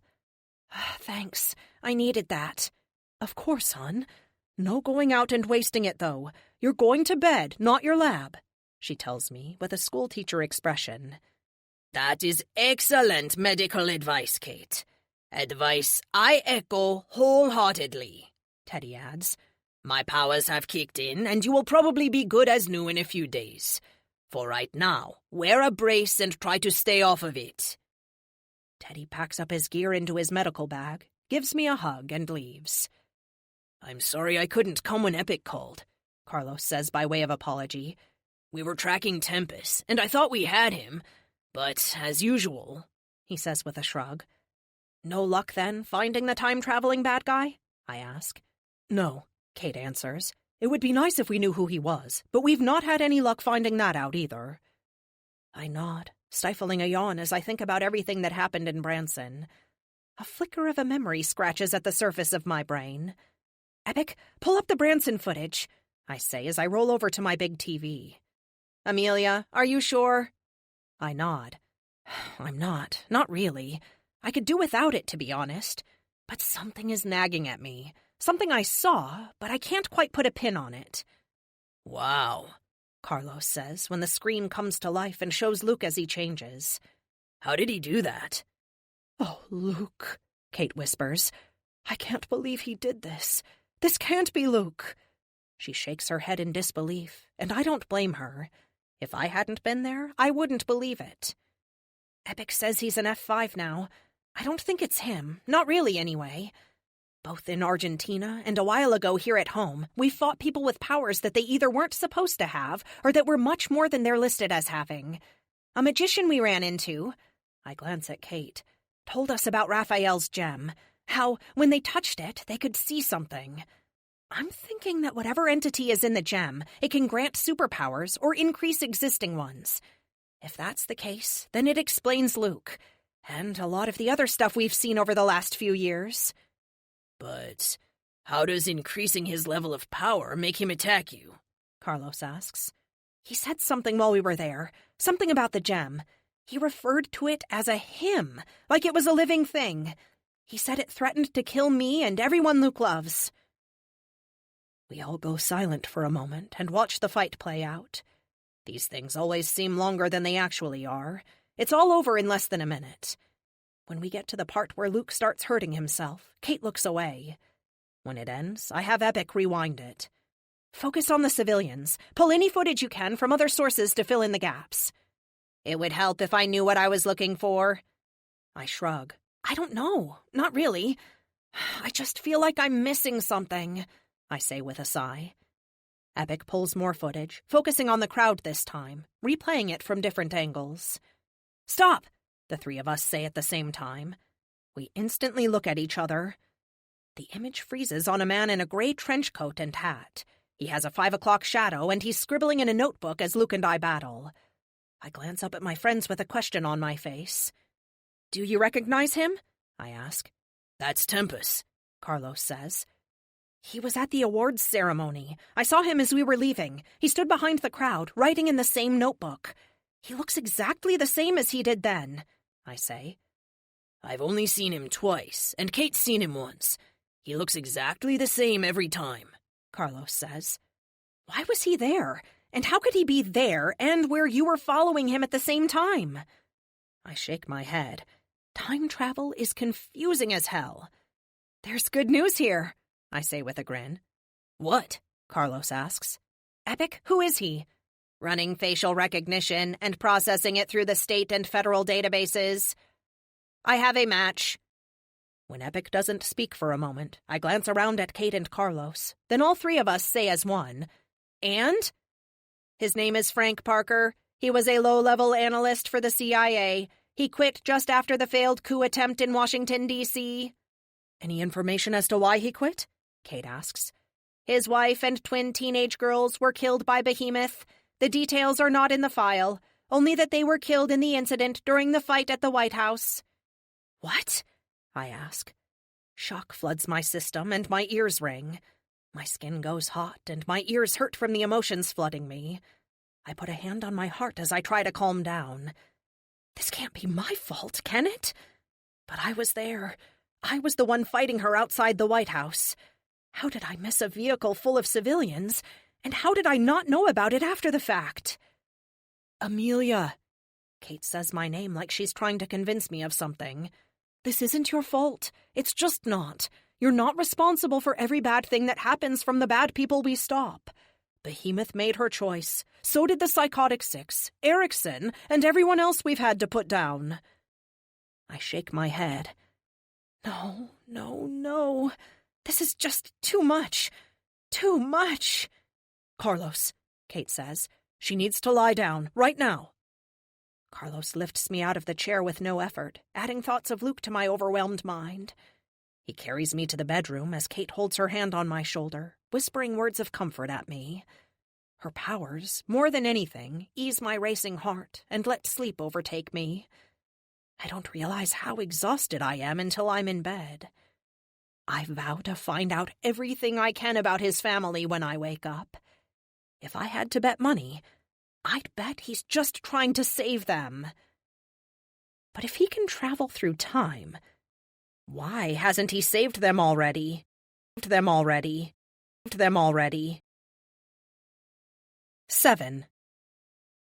That's the situation, boss lady, Tessa says over our video comms.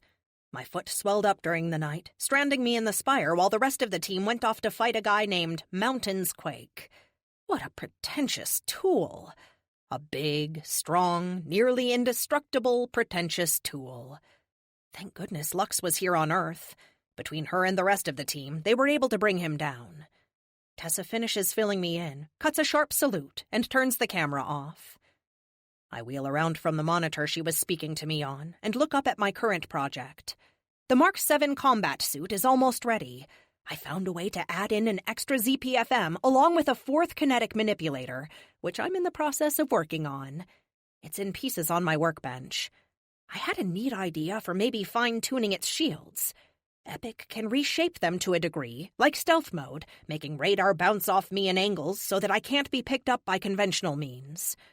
What if, though, I could shape it into tighter angles? I mostly use them to absorb kinetic shots and G-forces that would shear me in half. If I could... The hairs on the back of my neck stand up, and goosebumps spread up my arms. I suddenly feel like I'm being watched. I glance up at the far monitor with my lab's camera output displayed on it. Sure enough, there is a man behind me, not 10 feet away. I can't help but stiffen as my heart races. There isn't any way for me to suit up in here. The best I could do would be to use my mobile gateway and go that route. But that would leave a strange man in my lab who, so far, hasn't made a move to hurt me. "Hello, Mr. Parker," I say as I wheel around, affecting a calm demeanor I certainly don't feel. He nods, more to himself than me. "You're very clever, Miss Lockhart." His voice shakes a little as he speaks, and he looks like he hasn't slept in a week. Or eaten, for that matter. I get him. He's trying to save his family. "Can I call you Frank?" I ask. He doesn't really move, just clutches his notebook in one hand and a pencil in the other.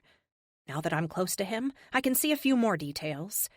He has deep brown eyes, and his face looks like it used to smile a lot. He wears simple clothing. Skechers, slacks, a white button-up shirt with no tie, and his gray overcoat and rain hat, which he takes off while we speak. "Sure," he says, glancing around as we speak. "No one is going to hurt you," I say to reassure him. "I'm not in the habit of hurting people who aren't trying to hurt me." "You're not trying to hurt me, are you?" He shakes his head. "I just want to save my girls, that's all. I don't want anyone else to get hurt, but I don't always have a choice," he says, taking the first step since he appeared in my lab. Not directly toward me, but in my direction. His eyes dart around the room as if he's looking for something. I'm very sorry about your family, Frank. Believe me, I did everything I could that day to stop Behemoth. To stop all of it. I don't have to pretend to hurt. I am. I've grown used to the pain of losing innocent people, but Kate is right. It's not my fault. I did my best to stop Behemoth, and that is all I could do. If I didn't do what I did, a lot more people would be dead right now, possibly the whole planet. I've had to find a way to be okay with that. If I'm not, next time maybe no one is saved. I can't imagine that pain would be any better, and most certainly worse. I notice the monitor behind Frank has a blinking light. Epic is trying to get my attention. There are days I'm glad he doesn't have a voice. Kate is on the way. They are still trying to rescue people from the aftermath of the battle. She says 3 minutes. I know. You all did your best. Behemoth was a monster, and I'm glad she's dead. But that doesn't change the fact that my girls are gone. At least in this present. I cock my head to the side. You know, I'm a bit of a scientist, I say with a chuckle. Maybe I could help? His eyes don't stop moving as he takes another step. It's like he's trying to see everything at once. You can. I mean, you are. Or you will. I'm not sure anymore. Things tend to blur together. He shakes his head like he can clear it all up in his mind. I need your kinetic manipulator, the one you have on your workstation. I clench my jaw to keep from saying, like hell. Instead, I smile thinly and say, Frank, I can't let you have my tech. The government seized a bunch of it and turned it over to a madman, and I'm still trying to clean up that mess. I can't just hand over the thing that... My eyes narrow as I look at him. How do you even know about that? It occurs to me the only people I've ever even told about my kinetic manipulators are on the team. It's not like I publish papers or anything. And the very, very stripped-down version I sold to Lockheed to get all this started couldn't even be used in this capacity. I read about it in your museum. It absorbs kinetic energy and lets your armor survive G-forces that would... He holds up his fingers to do air quotes. Make a fighter pilot cry. I shake my head. I do recall writing those words in my journal a few years back, when I was testing the Mark I. Was it really only 2 years ago? Seems like a lot longer. Museum? I ask. He cracks a grin for the first time since entering the room. Time traveler, he says with a shrug. I can go pretty far in the future, but it's not terribly relevant because it's a future without me. Too many things can be changed by a single person. I go often to see what happens next, and about half the time I'm seeing something that won't happen because... The observer effect! I shouted out like a prize physics student answering her favorite professor. He smiles. Yep, I change things every time I observe them. At least I can see a few things, and I can learn things I wouldn't otherwise be able to know. Like what? I ask, because I'm curious, and I'm stalling. Like how your best friend can feel your emotions at any given time. How your AI works, things like that. If an event happens that I have no way of influencing, I can be pretty sure it will happen, even if I do observe it. He checks his watch. It's a lovely timepiece, something I haven't seen in a while. I think it's a pilot's watch, an aviator. Do you have somewhere to be? I ask. No. I can tell you a lot of things, Amelia. I can tell you how things turn out with Mr. Lancaster. Or if your friends... He gestures toward the picture of Carlos on my desk. Will ever marry. Or if you will have kids. I can tell you anything you like. And I will, if you give me the kinetic manipulator. How to save Luke. That's the only thing I can think of that would matter. Could he tell me, though? I know he says that if he doesn't have involvement in it, then it's more likely to happen. But now that he's here, he's involved. Just telling me could change it, and not for the better. I'm truly sorry for your loss, Frank. I really am. I can't give it to you, though. If this got out, I can't even imagine what would happen. He nods like he knew that was going to be my answer. Has he done this before? Is this his past? My present? If it's his past, then it has already happened for him. Thinking about time travel can give Grand Canyon-sized headaches. It's the last piece I need, and it's the only thing I can't get from the future. Every time I've tried, it fails to work. No one I've taken it to can replicate it, not even people with powers that allow them to understand tech. No, I get it from you, here and now in the present, or I don't save my family. I'm sorry, but I have to save them. What do you mean it's the last piece? It isn't useful without a power source, and... I stole a ZPFM from the government. It's why I had people in California. They had a rough prototype they were shipping to. Oh, you didn't know? I work my mouth open and closed a few times as I try to suppress the rage building up inside of me. Of course they stole one. Of course! Major Nelson and I are going to have words. I thought the worst of it was Raphael creating those monstrosities with my armor. Something I still haven't figured out how he did. I just need that, he says, pointing at my tech. And a few more things, and I'll be set. Well, I'm not going to let you have it, I say, the anger from the revelation seeping out in my voice. He rechecks his watch. I know. That's why you have to leave. We're out of time, Amelia. I'm truly sorry about Carlos. Over my dead! Amelia, we must evacuate the spire immediately. Red lights flash and emergency klaxons sound with an ear-splitting ring. What's going on? I ask both Frank and Epic. Someone has hacked Artemis and is preparing to launch an arrow at the spire. We have less than 3 minutes to evacuate. What the Frank leaps past me, lays a single hand on the kinetic manipulator, and then flings back to where he first appeared, vanishing in a swirl of air that appears like a portal of water in the middle of my lab. Then he's gone, along with my tech. Epic, red alert, get everyone to a minimum safe distance. Call the team, let them know what's happening. Can we evacuate in time? Maybe. Security is doing an exceptional job. Amelia, you need to suit up and leave right now. I am transferring myself and Milton to our secret servers. I will save as much of your tech as I can in Q space, but you must go right now. You don't have to tell me twice. I just did. Where's Carlos? I ask him, my mind swirling with the possibilities of what Frank said a few seconds before. He is assisting in the rescue of a ferry in Thailand. Shall I notify him? What do I do?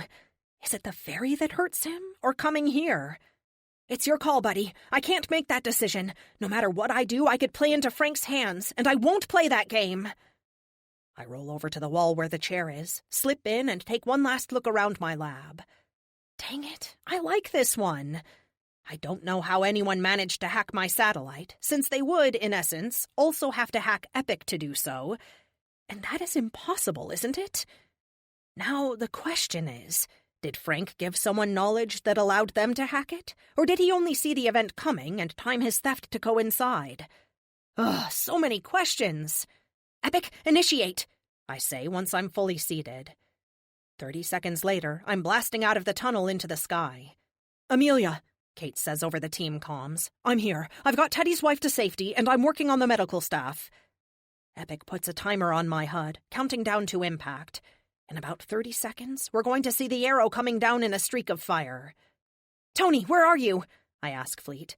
Working on the grounds staff. Each time he speaks, it's after he's dropped another person more than a mile away. This is precisely why I built in the middle of nowhere. Don't forget the security staff. Epic, can you evacuate the maintenance crew out through the M-jets? The second spire isn't as tall as the first, but it is full of mechanical equipment for both the jets and everything else the team uses. On it. A beam of light shoots past me as Lux flies through the air so fast the molecules ignite behind her. She zooms down to the ground level, picking up several people as she slows down, then turns and accelerates to our predetermined rally point. We never expected to use it for this, only for earthquakes or fires. Medical staff is with Teddy, working on the janitors, Kate says to me. A deafening roar fills the air. I look up and realize we're not going to get everyone out. The arrow burns through the air, lighting up the sky even under the noonday sun. Everyone out, now! 30 seconds to impact! We still have people in there, Fleet yells. I see a trail of dust leading back to the building. Fleet, there's no time! Another glint of light falls past me, and for a second I think it's Lux. But no, I make out the spear as it hits the landing pad on the spire. A second later, the Protector lands in a crouch next to his spear. Carlos, what are you doing? I yell over the team frequency. I'm a few 100 feet above him, but I can see him perfectly with my HUD enhancing his features. My job, he says. He picks the spear up and lifts it back, hurling it forward and up at the arrow. A second later, as if pulled by an invisible tether, he leaps forward. He curls up behind his circular shield, bracing it on his shoulder as the magic of the spear throws him bodily toward certain doom. I know exactly how much energy is in the weapon. I created it. I scream as Carlos vanishes from sight. The light of the falling arrow burning through the sky eclipses my friend. The M-drive whines as I kick it into high gear, chasing after him. Maybe I can hit him and divert his trajectory enough to... Blinding yellow light fills the sky. An explosion of heat and sound expands in a near-perfect circle as the arrow detonates a half-mile from the surface. The force of the blast hits, knocking me out of the sky and sending me tumbling to the ground amid an earful of alarms. Of alarms. Of alarms. Of alarms. 8. For the first time in a long time, I'm not the one lying in the hospital bed. I wish it was me. I've grown so used to Carlos being this indestructible giant as the protector that I almost forgot he can be killed. I imagine Sydney thought the same thing. The machines beep softly as we watch his chest rise and fall, as if each time he breathes in, we think it might be the last. "Come on, Carlos," I whisper to him. "You can do this." Kate is the only other person in the room with me. She sits silently on the other side of the bed from me, holding his left hand while I hold his right. Carlos, maybe even more than Kate, is my support structure. Just knowing he's out there keeps me going. Seeing him like this... Teddy suggested not taking his armor off of him while he recovers. It can't be pleasant for Carlos, lying there in his Bronze-era armor and helmet. His shield and spear are leaned against the wall beside him. Of course, he's unconscious, so I guess he doesn't feel much of anything. Teddy thinks he'll make it, Amelia. He's a smart guy, so if he says he will, he will. I shrug. Smart people aren't the end-all, be-all. We make mistakes. So many mistakes. I drop my head into my hands and press my palms against my eyes, trying really hard to keep my mind right. A soft hand rests on the nape of my neck as Kate drags a chair to sit next to me. The gentle massage of her fingers, combined with her powers, eases a lot of the tension. "Carlos loves what he does. I know that," she says to me in a whisper. "It's not that. It's just Luke, Tempest, the armory.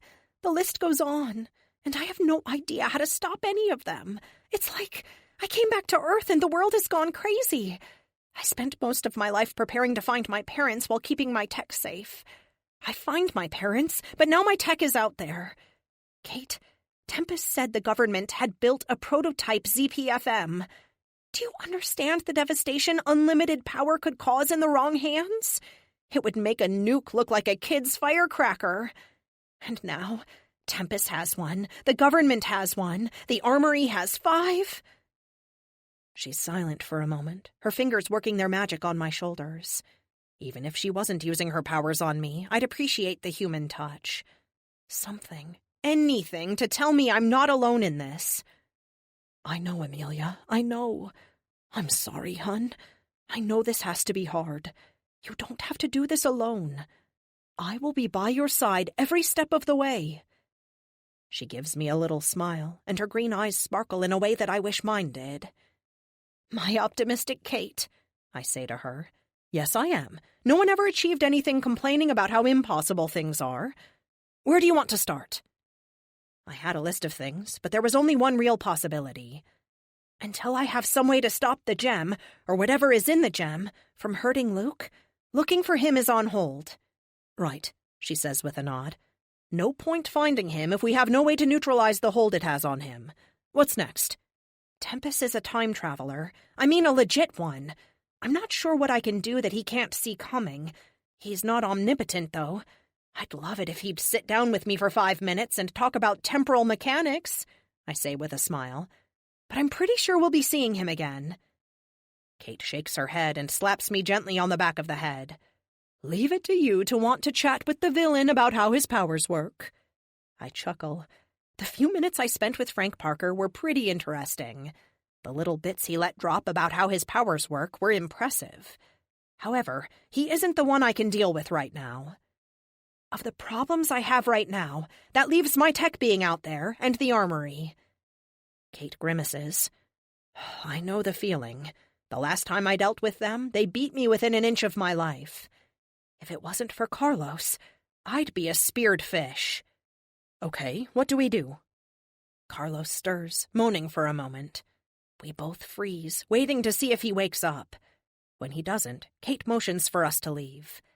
Outside the door, Tony and Lux sit in adjacent chairs, holding hands and whispering to each other. Any change? Fleet asks. His Boston accent is just as strong today as it was when I met him. I shake my head. He and Lux glance at each other, communicating almost silently. She nods her head toward us, and Tony speaks up. We want to help with whatever you need, Amelia. Thank you, Tony. I appreciate that. I'll talk to Milton and see what your schedule is like. If I can free it up and I have something for you to do, I'll let you know.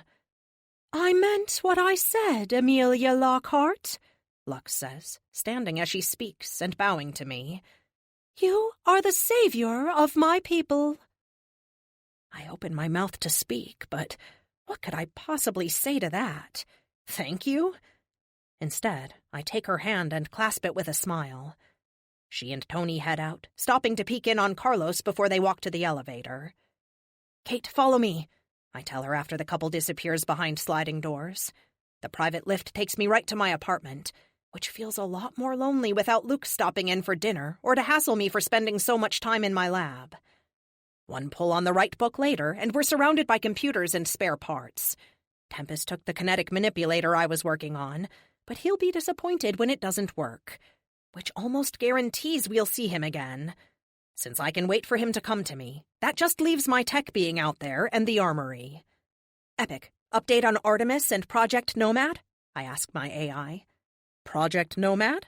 Kate asks with a raised brow. Before whoever hacked my satellite became a priority, You? I shake my head with a chuckle. We created a worm, similar to Shai-Hulud. You remember, the worm I used to infiltrate Cat 7 and take them down a bite at a time. She nods. So this Nomad is a worm? What's it trying to infiltrate? I wheel around to my central computer, which is really my primary theoretical and programming workstation. Each of the other 5 workstations handles a different aspect of my research. Pretty much everywhere. After the attempted coup, the government wised up to the danger Epic posed. They beefed up security on their sensitive areas. Even so, it's not enough to stop him.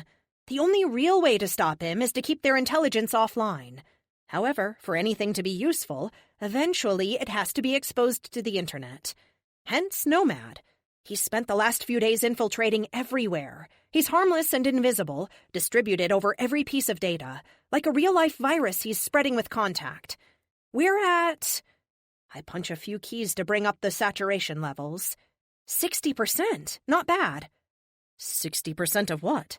Kate asks. Haven't you been listening? Of computers, I tell her. Wait, 60% of computers where? Everywhere. The world. Once we're at 100%, he can start looking for any signs of my tech, and once he does... Triple word score? She asks. I snort, covering my face to hide my embarrassment. I hate snorting. Then I will know who took my stuff. I can track them down while Epic deletes every trace of my tech on every computer everywhere. That is the plan anyway. No plan survives contact with the enemy. What enemy? Kate asks. She walks around the lab, running her hands along the monitors and frowning when they come back dusty. You need to clean this place, Amelia, or have the staff come in here. I know you like to protect it, but this isn't healthy. I don't even know how to respond to that, so I don't. The enemy he is referring to is whoever built those giant robots like the one we fought in Buenos Aires. I believe they are the same person who designed the armory's suits, as well as the person responsible for hacking Artemis. I thought Tempest hacked the satellite. Frank?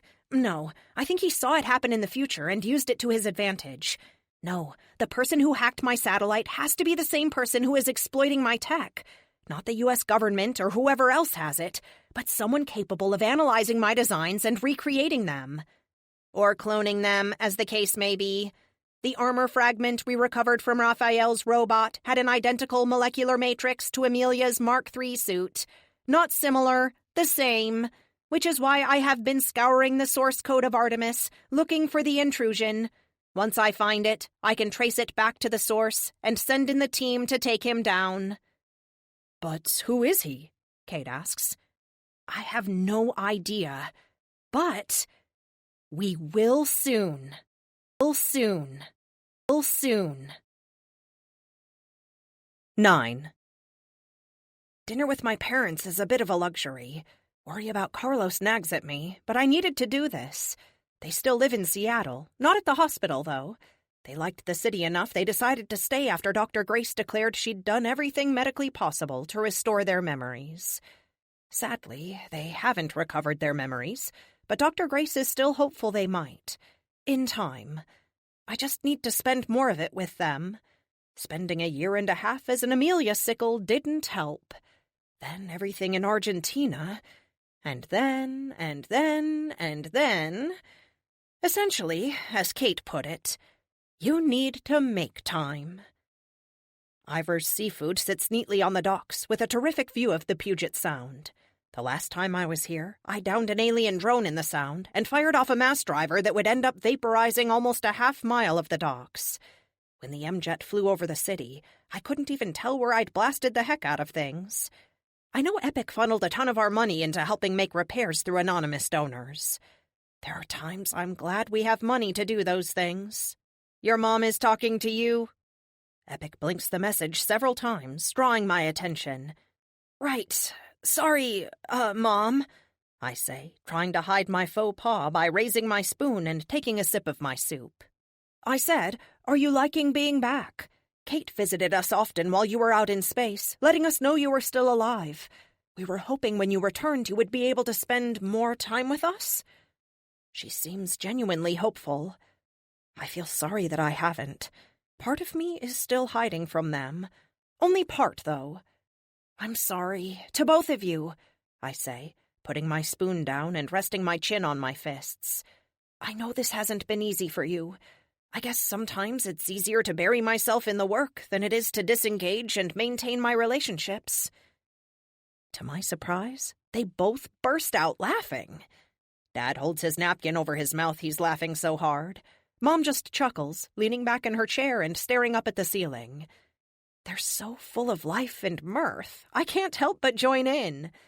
The waiter walks by with a fresh batch of drinks. I see him giving us the eye as he leaves. I grab my Coke and drain half the glass before we start talking again. I put it down next to the other 3 empties. What can I say? I like Coca-Cola. My dad reaches over and places his hand on mine and squeezes. You've described the problem of every scientist ever. Your mom and I have had a number of discussions on this very subject. This may be the first time he's spontaneously touched me in such a familiar way. He can't know this is exactly what he used to do when I was a kid, and we would be having a discussion on my behavior.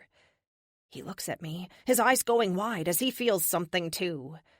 I glance down at his hand and am overwhelmed with a desire to cover it with mine, so I do.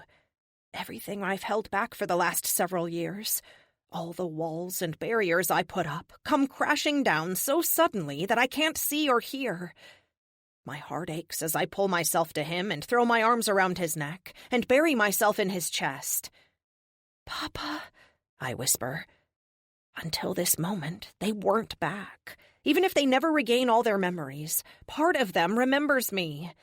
The way he used to hold my hand, how he would pick me up and spin me around. I'm sobbing. I hate that I'm sobbing. We're in public, but I can't stop. I've waited so long for them to be back, to come home to me. I worked for this every day of my life for 14 years. Now, I keenly feel the last few years I've wasted because I thought they weren't them. His arms wrap around me, followed by my mama's, and everything is right in the world. I can feel their warmth and love, and for an instant, I'm a 6-year-old girl again coming home from the first-grade science fair with the grand prize. "We love you, Amelia," Mom whispers in my ear. "We may not remember the specifics, but we feel the emotions. You're our daughter, and we love you." I want to stay there forever, with them holding me and the warm fuzzies in my chest. I can't believe how stupid I've been the last couple of years. I made a decision based on fear, and it was the worst decision of my life. My doubt that they would never remember me, my fear that I couldn't have them back, led me to pretend they didn't exist. Dumb, dumb, dumb. We break apart, and I don't even care that there are people watching us. I wipe my face with the back of my sleeve before Mom hands me a napkin. "You'll get makeup on your shirt, dear." "Ha! Kate wishes." Mom raises her eyebrow at me. "I don't really wear much makeup. Kate wishes I would put more on, but I don't really enjoy doing it. I try to keep it to the bare minimum," I say by way of explanation. "Maybe we should do it together? There's no reason you can't enjoy makeup and be a scientist. Besides, I'm sure Luke would appreciate—" "Oh, dear. I'm sorry, honey," Mom says. The sudden spike of pain at the mention of his name does little to dampen the mood. I miss him, but I can't put him in a box while I figure out what to do about it. I hold up my hand. "Don't worry about it. I'm dealing with it. I'll get him back. I know I will." They nod, smiling. I realize we're all holding hands around the small table. I need this in my life. Stability, family, friends. They keep me grounded. "Amelia, we are about to have company. There are several individuals from the Pacific Northwest Super Team making their way through the restaurant toward you. Based on vitals and visual cues, they may be expecting a fight." "Sorry, Mom, Dad. 1 second," I tell my parents. "Epic, should I get them out of here?" I nod toward my folks. I cannot imagine why they would be acting in such an aggressive manner. So yes, discretion is the better part of valor. I nod to myself. Epic's right. I don't want to risk my parents if things go south. "Listen, something is happening and I don't want you hurt," I say. The way they instantly go alert frustrates me to no end. This was the first family dinner we've had in 16 years, and someone has to spoil it. "Put on those glasses I gave you, and Epic will guide you out." "Oh, I modified those to contacts. I'm already talking to him," Mom says with a grin that makes me smile from ear to ear. "Contacts? You're going to have to tell me how you did that," I say. "Come on, Hope. I think I see the problem," Dad says as he slips on the glasses I gave them. He stands up, helping Mom up at the same time. They give me a loving look before hustling out the back way. Epic has the M-Jet en route. Maybe I should seriously talk to them about moving to Phoenix. Or perhaps I should move up here? Nah, I don't like the rain and it's too cold. I get enough flack for bundling up in Arizona. It's not my fault my circulation sucks. The first few drops of the aforementioned rain splash against the skylights above as the Northwest Super Team finally enters the section I'm sitting in. A wave of murmurs follows them as the rest of the diners see them. By the time they're standing in front of me, rain is crashing hard outside. Epic tags them all, though there is one in particular he doesn't have to. They came in the room separately, but by the time they reach my table, they stand together shoulder to shoulder. 4 big, bad superheroes and 1 little me. I see several waiters talking, trying to figure out what to do. Costumed superheroes are an unusual enough sight.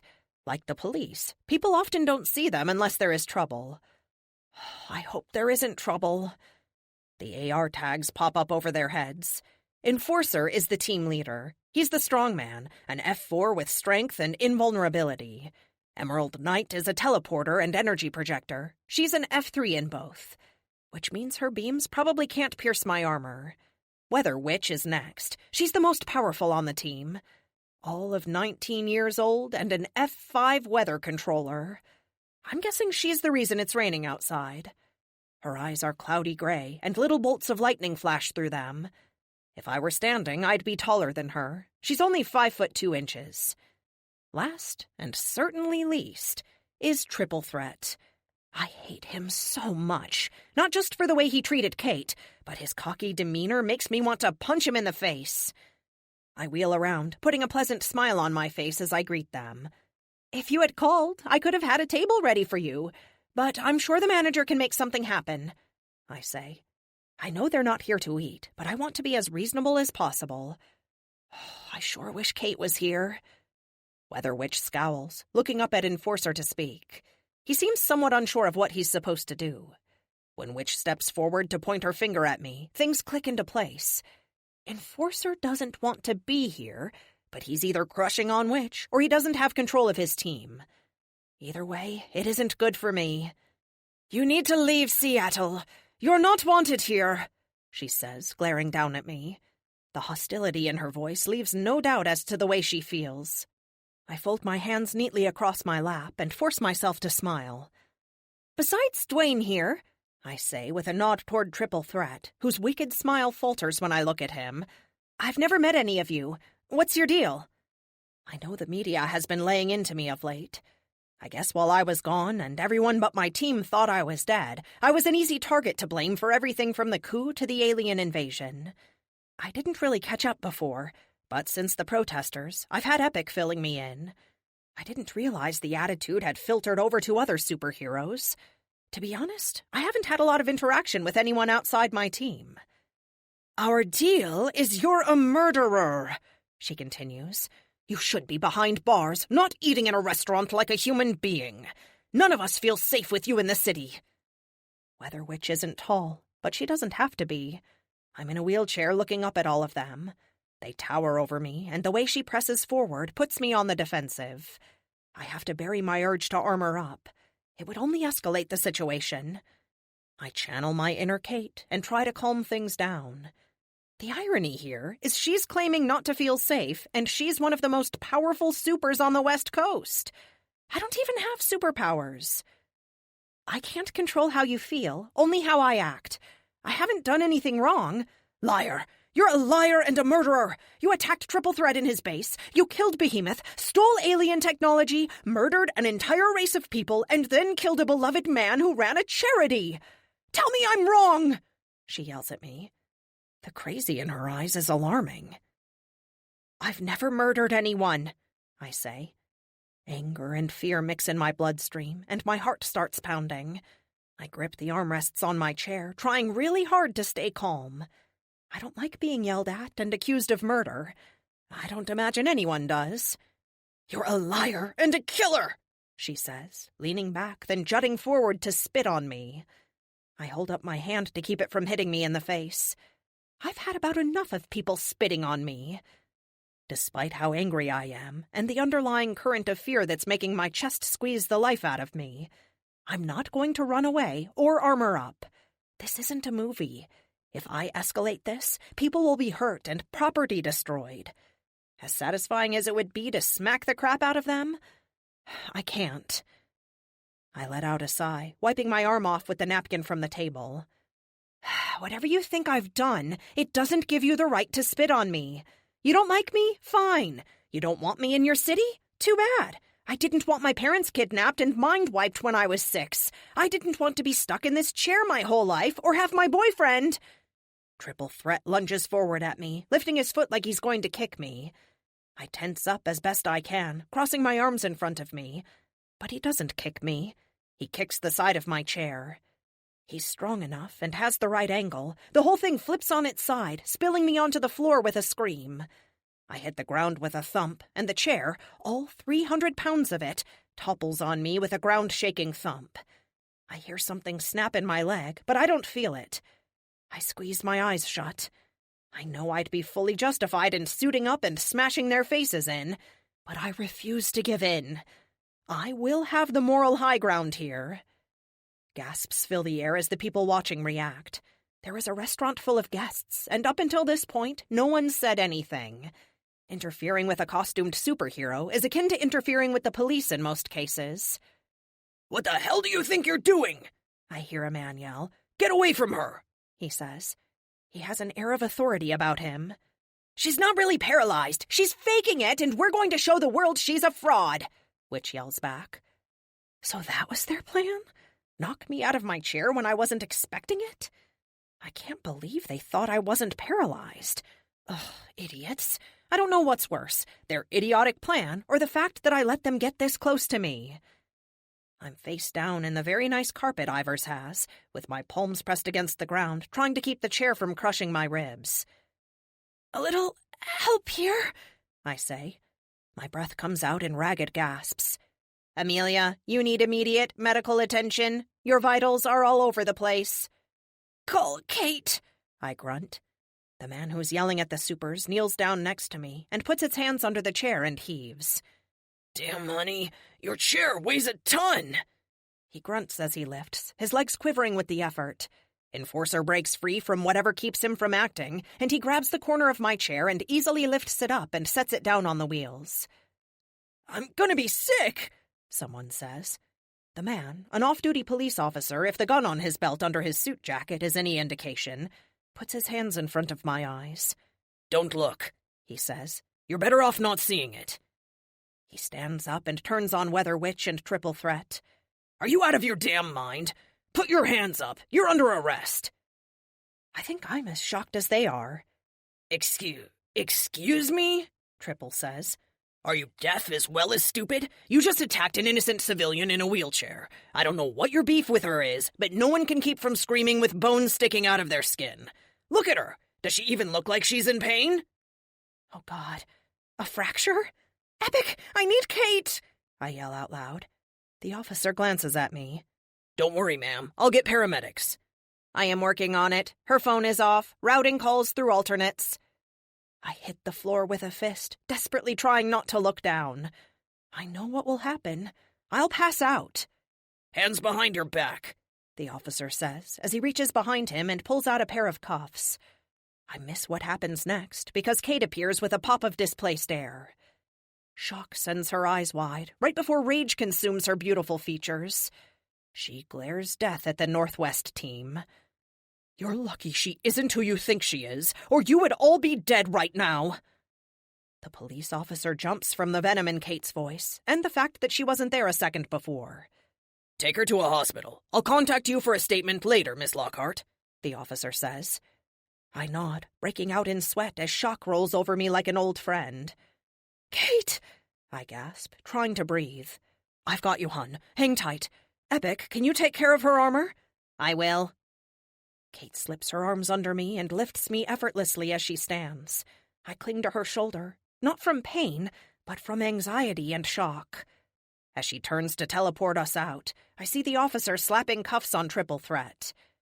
Behind them, a bystander has his phone out, filming the whole thing.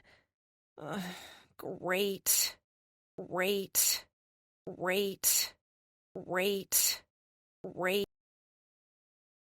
10.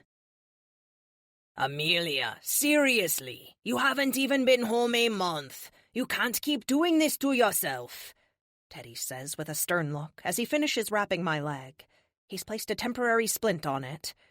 "Your foot isn't even fully healed yet. Your body is at its limits for what it can take. You need to increase the number of calories from protein you are getting, and you need to drink more water. Stay off your leg, and that means no armor, not even if the moon falls out of the sky. Understand?" No armor? Usually, a fracture this bad would require a cast. However, Teddy was able to expend some of his personal energy and accelerate the healing process once the bone was set correctly. It's a miracle I didn't need surgery. "For how long?"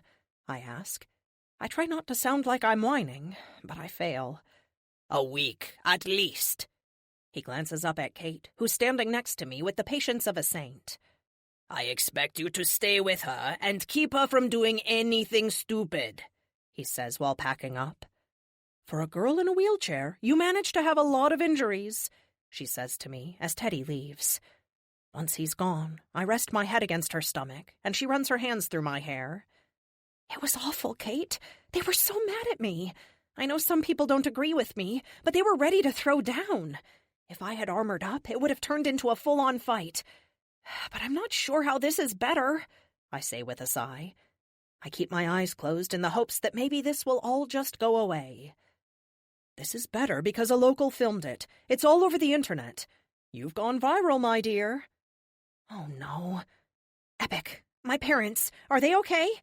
"Yes, I evacuated them via M-Jet. They have requested permission to come to Phoenix for a few days next week. I believe they are thinking of moving here." "Amelia, what happened with them? You're excited." "Let's just say, before the Pacific Northwest dorks interrupted us, we had a breakthrough." I tell her all about it, how we hugged and the way it made me feel. Also, how guilty I feel about letting so much time go by. "It's normal, Amelia. You're not acting in any way that is at all worrisome," she says, patting me on the shoulder. "Well, that doesn't change that I wasted so much time I could have had with them." She lets out a big sigh. "Stop blaming yourself for everything. Good Lord, Amelia, your shoulders aren't that big." She's right. I know she's right. It doesn't change anything, but at least I know she's right. "Off to bed?" she asks, moving behind me to push. The time in my glasses reads barely 10 p.m. No, I've got work to do. Want to join me in the lab? I can show you all the cool things I'm working on." She shakes her head, brushing a strand of black hair out of her face. "I want to see how Carlos is doing before I call it a night." "Let me know if he wakes up?" I ask her. "Teddy doesn't expect him to wake up until tomorrow afternoon at the earliest." Kate stops and leans against the door jamb, looking back at me for a second. I think she's going to say something else, but she just gives me a little sad smile. A second later, she's gone in a pop. I roll over to the bookshelf and pull the lever. The wall refuses to move. "Epic, something wrong with the door to the lab?" "Nothing is wrong. I am overriding it." "Epic." I draw out his name in a long breath. "Please open the door." "I will once you have had a chicken sandwich and some beans. Teddy has filed his prescription with me, and I intend to enforce it." I glance over my shoulder at the kitchen. Memories of Luke spending time in there making me food flash through my mind, and I sigh. I sure miss him. Rolling around, I head for the kitchen, shaking my head and muttering about mutinous AIs the entire time. I toss my 7th can of Coke into the trash, rub my eyes for a few seconds, and then refocus. My food sits half-eaten and long abandoned as I yawn while scrolling through all my ideas for dealing with Luke. I'd come in here with the intention of finding the armory or tracking down Tempest, but I can't stop thinking about Luke. "Amelia, it has been 6 hours since Kate left. Perhaps some sleep would clear things up for you." "I can sleep when I'm dead," I say with a grin, then wince. That was in poor taste, even for me. "You know what I mean," I tell Epic with a shrug. "I do indeed. If you insist on staying up, might I suggest you change focus? Perhaps putting your talents to work in a different capacity will help you come up with something to stop Luke?" He's not wrong, as usual. Everything I've come up with will eventually be countered by the entity in the gem. I can't contain an F5. No one really can, except for the Ultramax. The only real way they have of holding the F5 strongmen is by gassing them and keeping them in medically induced comas. That doesn't help me. I want Luke back, not in a coma. If only there was a way to neutralize his powers temporarily so the gem could be extracted from his possession. He apparently keeps it on him. I pull up the specs of the belt I designed for Monica, the one that allows her to be human for short periods of time. It's specific to her, but maybe I could modify it to affect Luke? I shake my head. No, that won't work. The belt helps her because of the carrier wave that connects her to the ice dimension. Luke doesn't have such a connection. The origination of his powers is a one-way connection. I swipe through the air, dismissing the screen entirely and leaning back to massage my face. Once I've refreshed my eyes a bit, I wheel over to the Mark 7. It's pretty much done. All I need to do is add in the missing kinetic manipulator, and the suit will be ready for test drive. I smile. Tempest is going to be in for a big surprise when he tries to use the one he took. I may not be able to control who has what, but the stuff I build all has countermeasures now. If Tempest wants it to work, he's going to have to come back and talk to me. Where my Mark 6 is designed for variable roles, from close combat, riot duty, containment, heck, I even have a natural disaster version. The Mark 7 is the spiritual successor to my alien armor. While not as powerful as her predecessor in that respect, she carries a Sword of Doom, 2 particle beams, my double-barreled grenade launcher, IP cannons, kinetic lance, 4 tank missiles, and the rifle-sized mass driver with a 50-round mag. Not only that, her armor is twice as tough and half as thick as the Mark III. I'm gonna wipe the floor with the armory. Then, when I'm done beating the hell out of them, find out where they got their tech from. Any luck tracing who hacked Artemis? I ask Epic, while I go about installing the last kinetic manipulator. I have traced it through over 100 different dead ends. Whoever did this is either better at computers than I am, or they spent a long, long time figuring this out. I am leaning toward the former. Epic, you're an AI. No one is better at code than you are, I reassure him, while I attach the supercapacitors to the unit. It isn't about generating power for me at this point. It's about moving that power where it needs to go without blowing everything. A series of supercapacitors help me regulate flow and store energy for when it's needed. A thought occurs to me. I sit back for a second and chew on it, rather than saying it out loud. I can read you like a proverbial book, Amelia. You have thought of something. I shrug.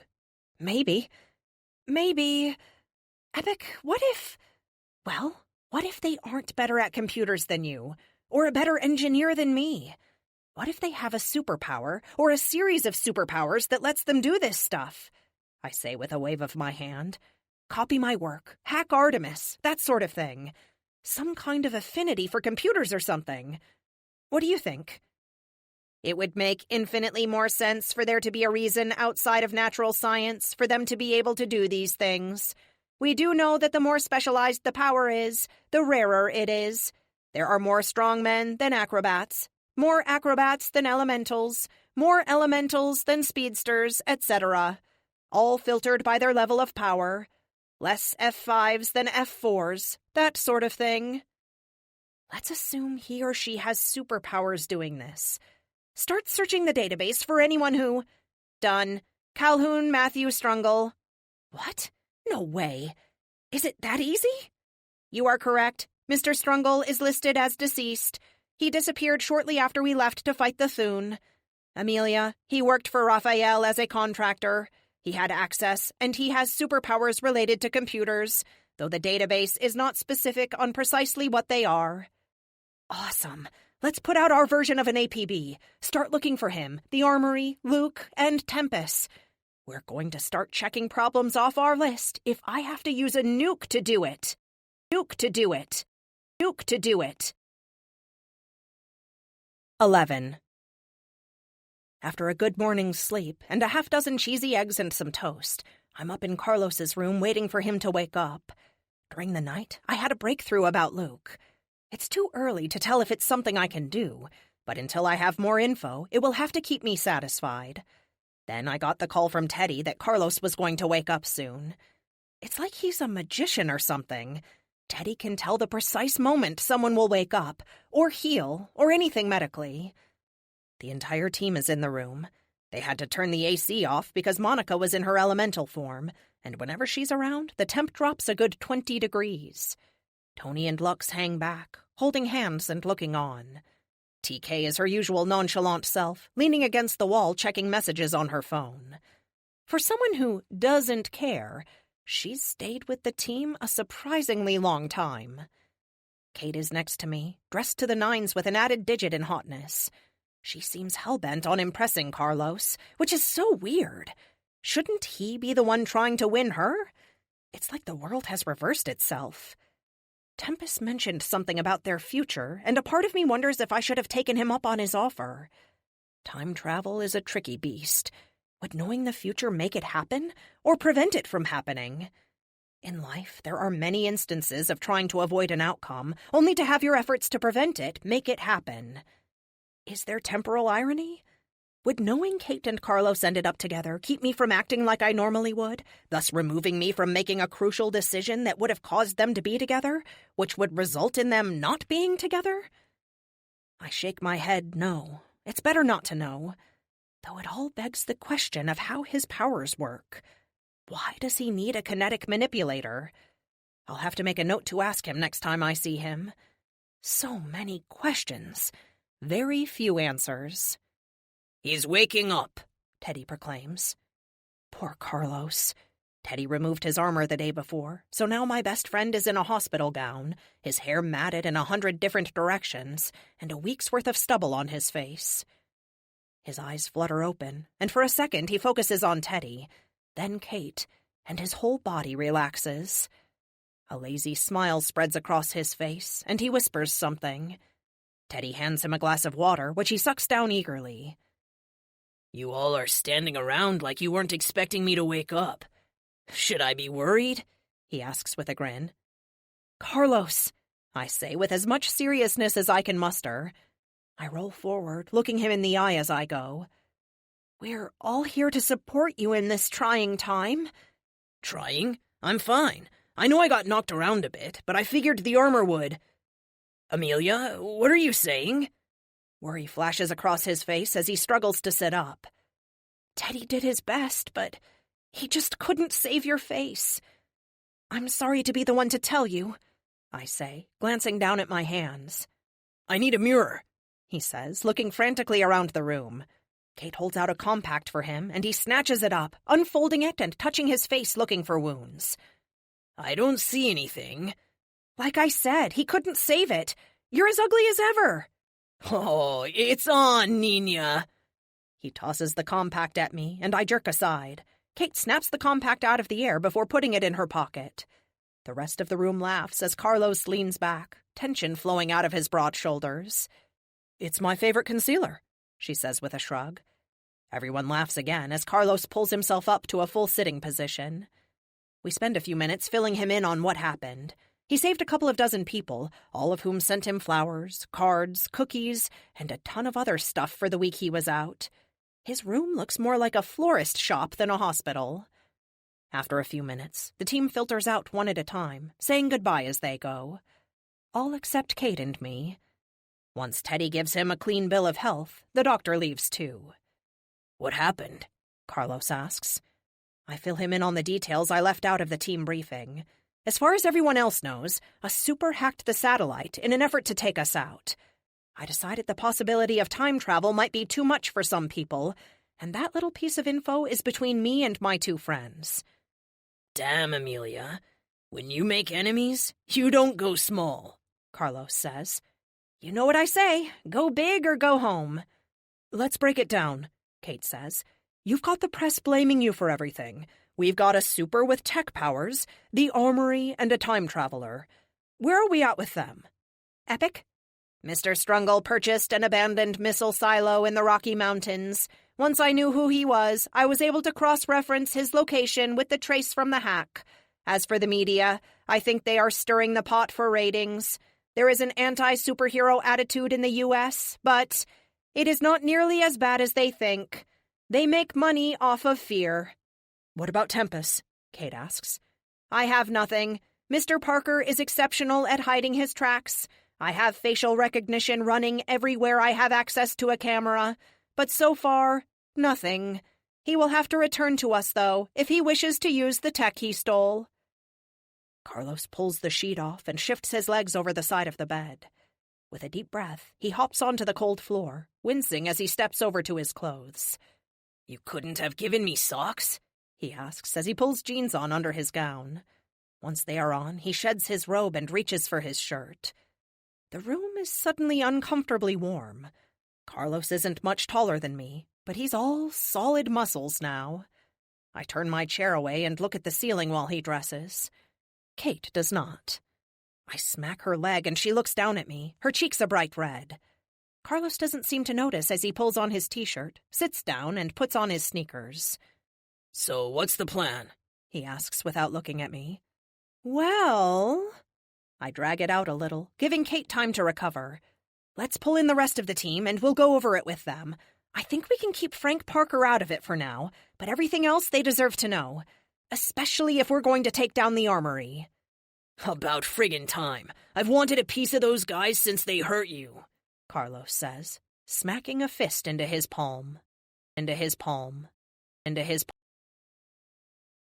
12. Thanksgiving is coming up, and I really want Luke home for it. Not only because of how good he is at cooking a turkey, but because I miss having normal. Dating Luke has been my little island of ordinary. In a matter of 2 years, I went from being a girl looking for her parents to one of the most well-known superheroes in the world. Even with all that going on, going out on dates, staying up late watching movies, and eating pizza, grounded me in a way I didn't know I needed. Until it was gone. Sadly, nothing I'm doing at the moment is bringing me closer to having him back. The only bright spot here is that when Thanksgiving rolls around, I will have my parents with me.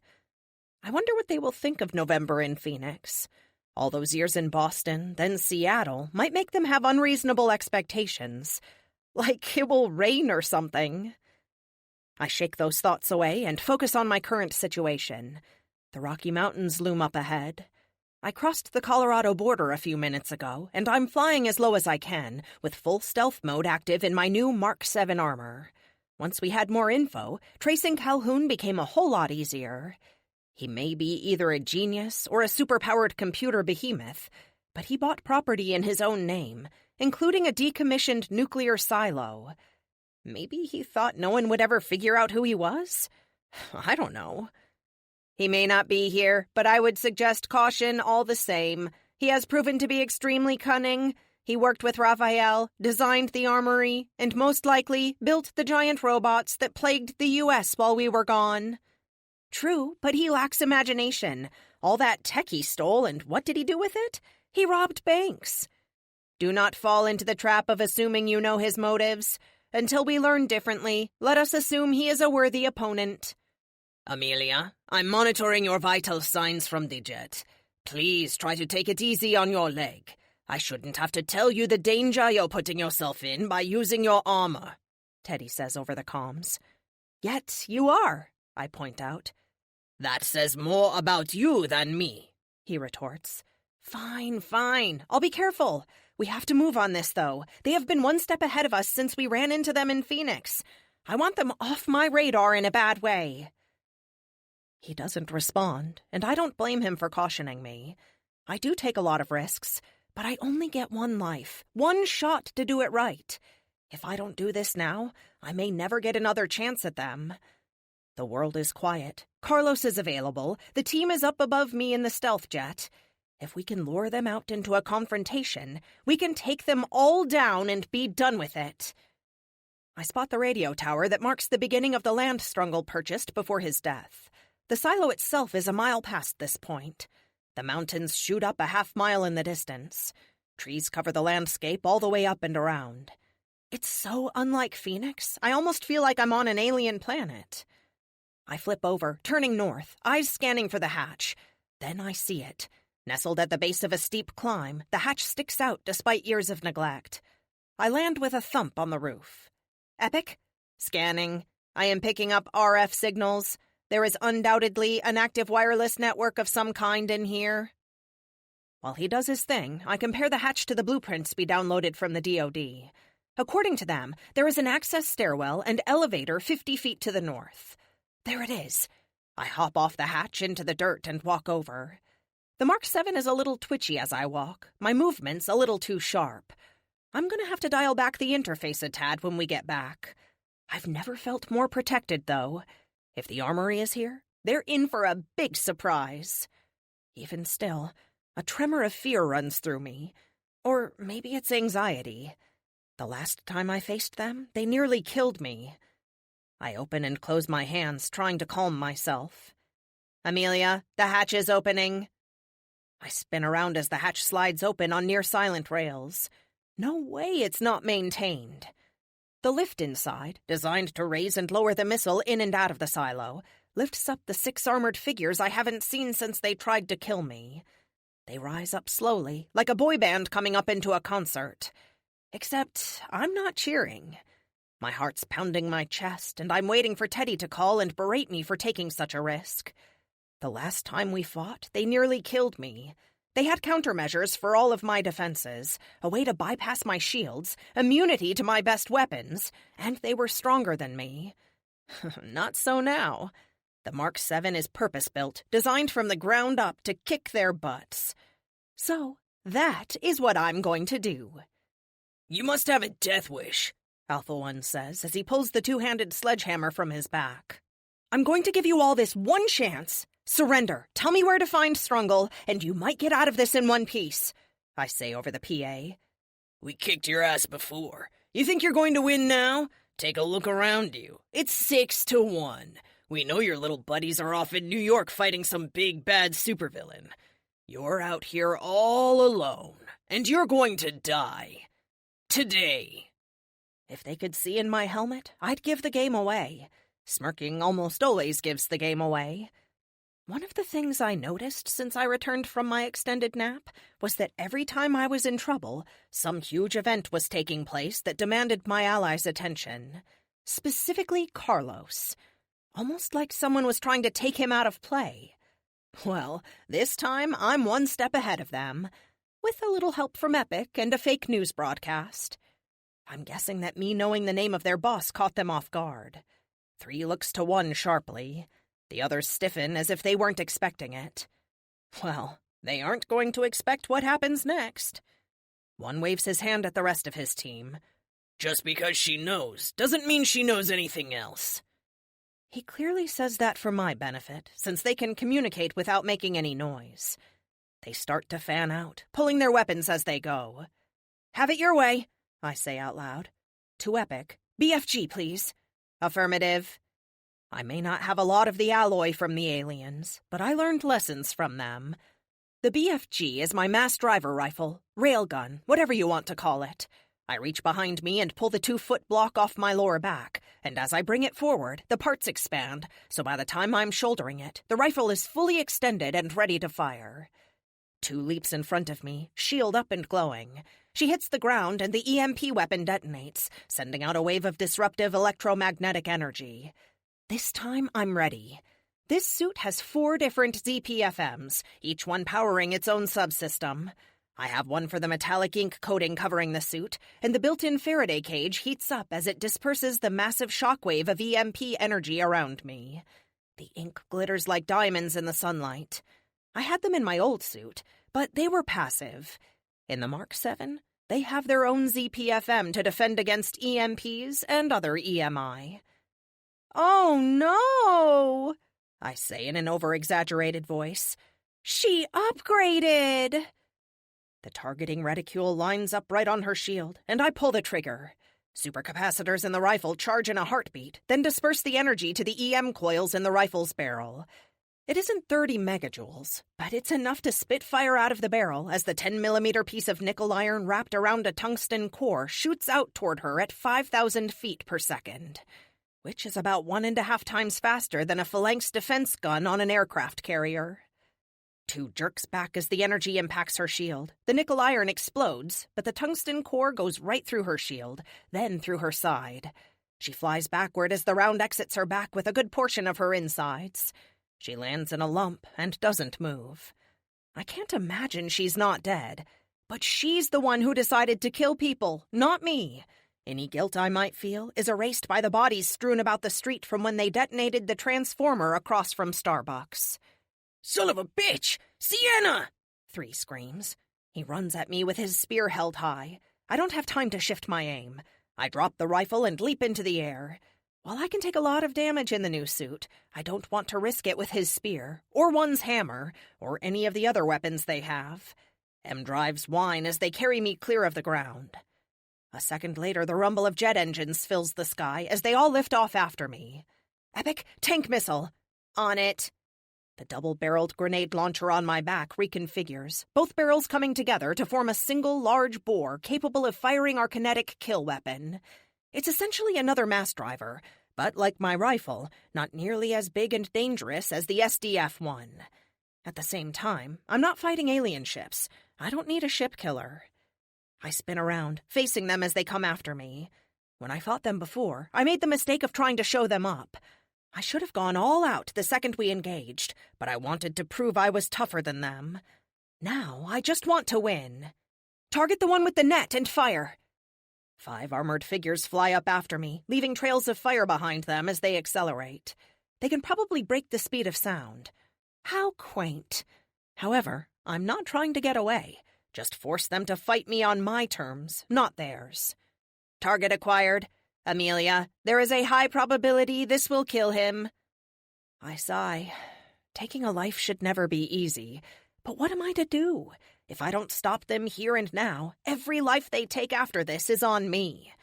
I have enough innocent blood on my hands. A little guilty blood will hardly be noticed. I know, buddy. Fire!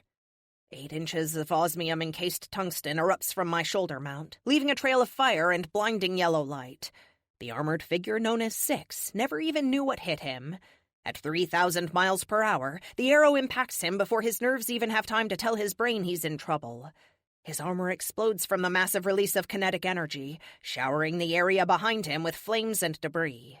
Any organic remains would be fried to a crisp, if not flat-out vaporized into component carbons. A fusillade of bullets ricochet off me as they return fire, more out of fear than any hope they can bring me down. I circle around, letting them chase me as I drop down to the treetops. Engines whine from the exertion of moving so much mass around tight turns and high Gs that would, as Mr. Parker said, make a fighter pilot cry. Amelia, we're in position, Carlos tells me over the radio. Excellent. I let Epic acknowledge him, and I focus on the stringing the armory along. While they've been chasing me, the team set up around the silo. Kate and TK have infiltrated it in hopes of recovering any evidence before the armory or Strungle have a chance to realize the game is afoot. Hopefully, they will take Strungle unaware, if he is even there. I come back around, kick in the afterburners, so to speak, and break the sound barrier a few feet above the ground. They chase me, burning up their fuel trying to bring me in range of their weapons again. A few seconds later, I throw on the brakes and slam into the ground back where we started, sliding to a halt in the dirt and grass. Epic, locate the rifle. Located. While I wait for them, I put it back in storage mode and attach it to my back. A few seconds later, they slam into the ground in a semicircle around me, one at a time, landing in the order as when they took off. I glance over at Two's body. She hasn't moved, and blood has pooled underneath her. I try to remind myself that I don't have a choice here. It's a hollow reminder. I don't know what your game is, Arsenal, but we're going to tear you limb from limb for what you've done. One growls at me. I warned you, I say. Retract faceplate, I tell Epic. The faceplate slides up, removing my HUD and letting me see them with my own eyes. Amelia, there isn't anyone else here, Kate tells me over the radio. Milton's accessing their computers right now and says he'll have it all downloaded in a few seconds. Okay, I tell her. Okay, what? One asks. This. Now. In a blur of speed, Fleet drops off Glacier and appears next to her. Lux bursts out over the trees in her near-light form, almost blinding the armory as she hovers above me. Then the spear falls from the sky, shaking the ground with its tremendous impact, followed by the Protector a second later.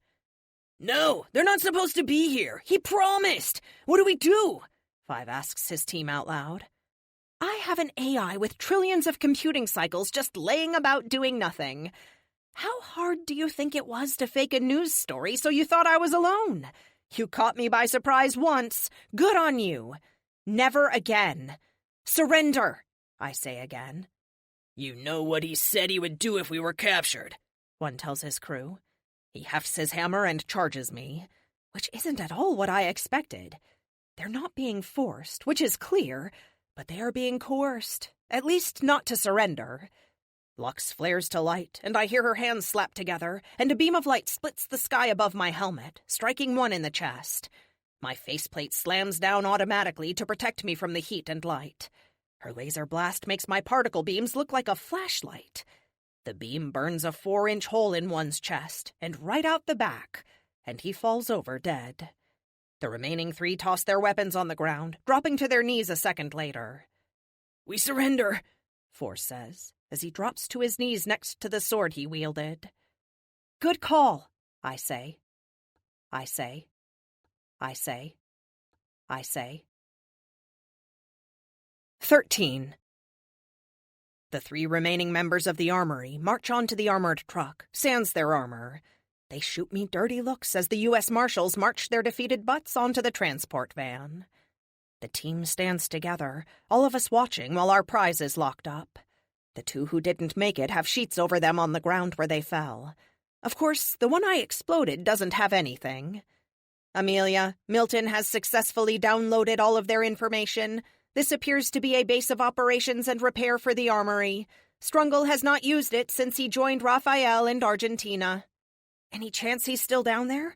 We really need to track this fool down. I don't know what he told the armory would happen to them if they surrendered, but the sooner we find him, the sooner...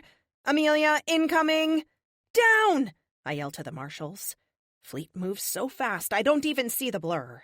The marshals just vanish as the massive object falls from the sky and slams into the roof of the armored truck. Metals, glass, and flesh explode outward as the armored car collapses in the middle like a boulder hit it. I can't imagine anyone inside is still alive. Epic flares out the shields to protect Monica from the worst of the debris as the shockwave rolls over us. Lux shoots up into the sky, flaring brightly as she goes. I don't see, she starts to say, when a chunk of engine slams into her, knocking her out of the sky to crash into the ground behind us. Oh no, no, please don't let it be. Luke lumbers out of the wreckage of the armored truck. He's 10 feet tall and at least half as wide. His chest heaves up and down as he breathes in whole liters of air every second. His pants are intact, but his shirt is torn off. In the center of his chest, the red gem gleams from its place embedded in his sternum. The remains of the truck burst into flames. Fleet appears in an eye blink, hurtling 100 stones at Luke, who just shrugs them off before punching the ground with enough force to open a crater. Fleet stumbles backward, and I only manage to stay upright because Epic hits the M drive and we lift off. Glacier, freeze him! I order. Monica slaps her hands together, instantly shifting from human to Ice Queen. Blue beams shoot out of her palms. Then I notice the ground around Luke is blackened and burning. Everywhere he steps burns. The metal edges on the truck behind him glow with heat as they begin to melt, and the rest of the destroyed vehicle bursts into flames. Don't touch him! He's hot! I warn the team. Glacier's blue beams strike Luke in the chest, and a gout of steam explodes off of him as his body heat fights the ice beams. I didn't think that was possible, she says in open-mouthed unbelief. Believe it, Luke growls. He leaps forward, through her beams, hand cocked back to strike her. I open my mouth to shout a warning, but he's too fast. As his fist comes down on her, Carlos is there, taking the blow on his shield. The shockwave of the impact explodes like a bomb at their feet. Dirt and debris fly in every direction. When the dust settles, Luke and the Protector square off. Fleet grabs Monica a second after the impact and has her a safe distance away. Tony, check on Lux, I order him. On it.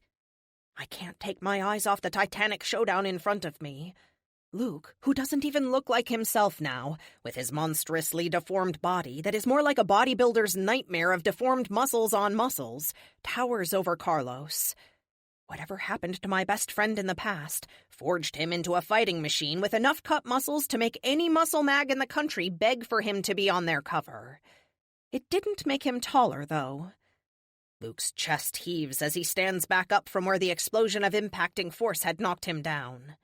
Amelia, a tank missile now could end this. What? Epic? It could kill Luke. I'm not about to do that. When he speaks, it's like the gates of hell itself open up. Heat pours out of his mouth in air-shimmering waves. Child of Apollo, you're not supposed to be here, he says. His voice isn't Luke's. Carlos cocks his head to one side, gripping his shield tight against his body and his spear behind him in a more relaxed hold. She tricked you. It's how she wins, Carlos says with a smile. Get used to it. Oh, I know all about her tricks. We shall see who tricked who, he says with a lecherous grin. I know Carlos is about to say something, but Luke backhands him. To both our amazement, Carlos ducks under it and kicks Luke in the stomach. The blow knocks Luke back a few feet. Carlos comes at him with the spear, and Luke bats it aside, slamming into Carlos's shield with his other hand. Carlos spins around, bringing his shield in a backhand that crashes into Luke's face and elicits a howl of rage from him. The two punch, counter, and parry in a blur of motion that is almost impossible to follow. Each hit punctuated by a clap of air or shockwave as they wield titanic force. Amelia, I'm still down inside the base, going through every nook and cranny with Milton. Do you need me up there? Kate asks. No, it's Luke, Kate. He killed the armory. He and Carlos are duking it out. When she doesn't respond, I check to see if the equipment is working. In a pop of air, Kate appears next to me. Maybe I can reach him, she says with a shrug. I've been trying since he left, but I can't feel him. If I can see him, or touch him, though, I might be able to get through. Another shockwave of air rolls over us, as Luke's fist is suddenly stopped on Carlos's shield. You think you can get close enough? I ask her. Amelia, Lux is hurt bad. Teddy thinks she needs immediate evac, Fleet says.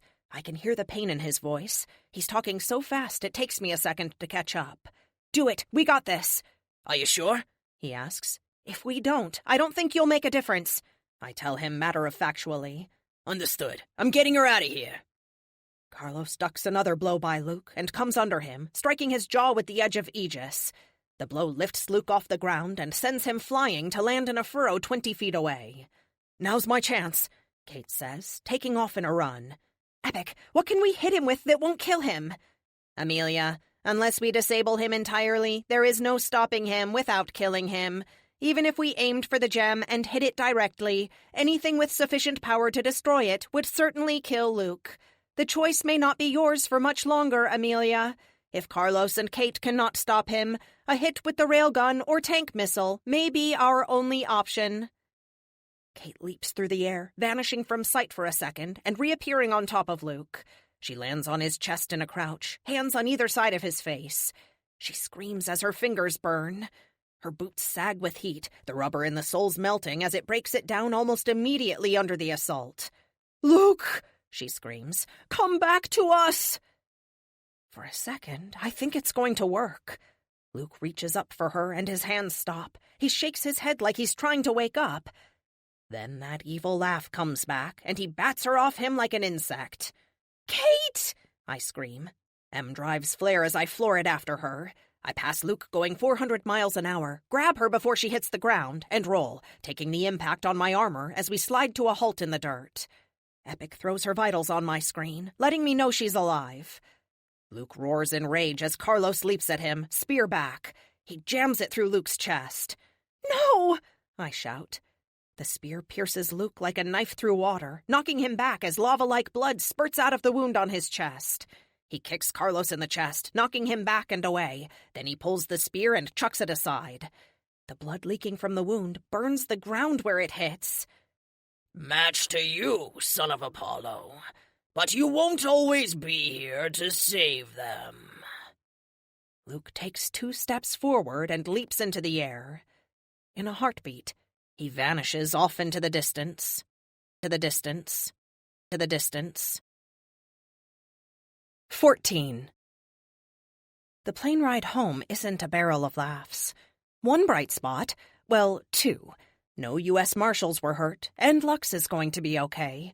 We picked her, Tony, and Teddy up on our way back to Phoenix, which is good for Kate, since she suffered 3rd-degree burns on her hands and feet. Teddy wrapped them up pretty quick.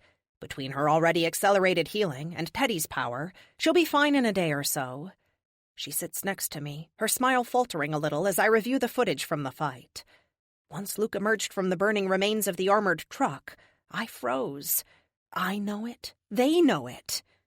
It's not your fault, Kate says, patting my hand with her bandaged one. I'm out of the armor. It's nestled snugly in the belly of the plane, ready to go if I need it again. I know, I say. It sure feels like it, though. She shrugs. We all blame ourselves for things we have no control over. It's human nature. My people do that as well, Lux interjects from the chair behind us. Maybe it is just the nature of sentience? I chuckle. Good point, Lux. Maybe everyone who can judge and think will blame themselves when things go badly. Or at least good people, I guess. Her laugh is like wind chimes in the sun. Yes, good people. Bad people tend to blame everyone else for their problems. Everyone chuckles at that. Truth, Teddy says.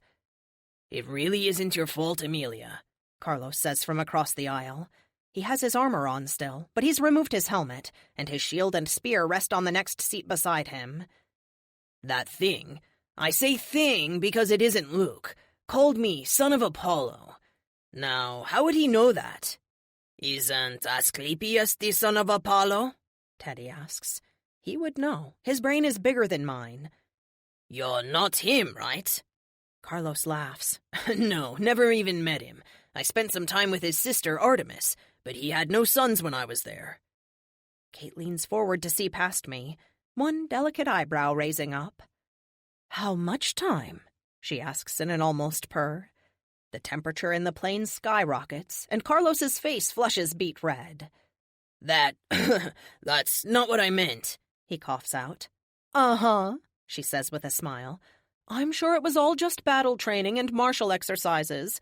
None of that debauchery the Greeks were known for. Of course not. I can tell Kate is teasing him, but Carlos can't. His face burns bright red, and I'm worried he's going to burst a blood vessel. She holds his eyes for a second before turning back to me. The plane has gone silent, and she continues. My point is, Amelia, you've done everything you can do to help him. What the thing in the gem does isn't your fault any more than it is Luke's, she says. When she's right, she's right. But it doesn't change how I feel. It does give me the strength to smile at her for a moment. Amelia, you need to see this. All of you do. See what? Tony asks.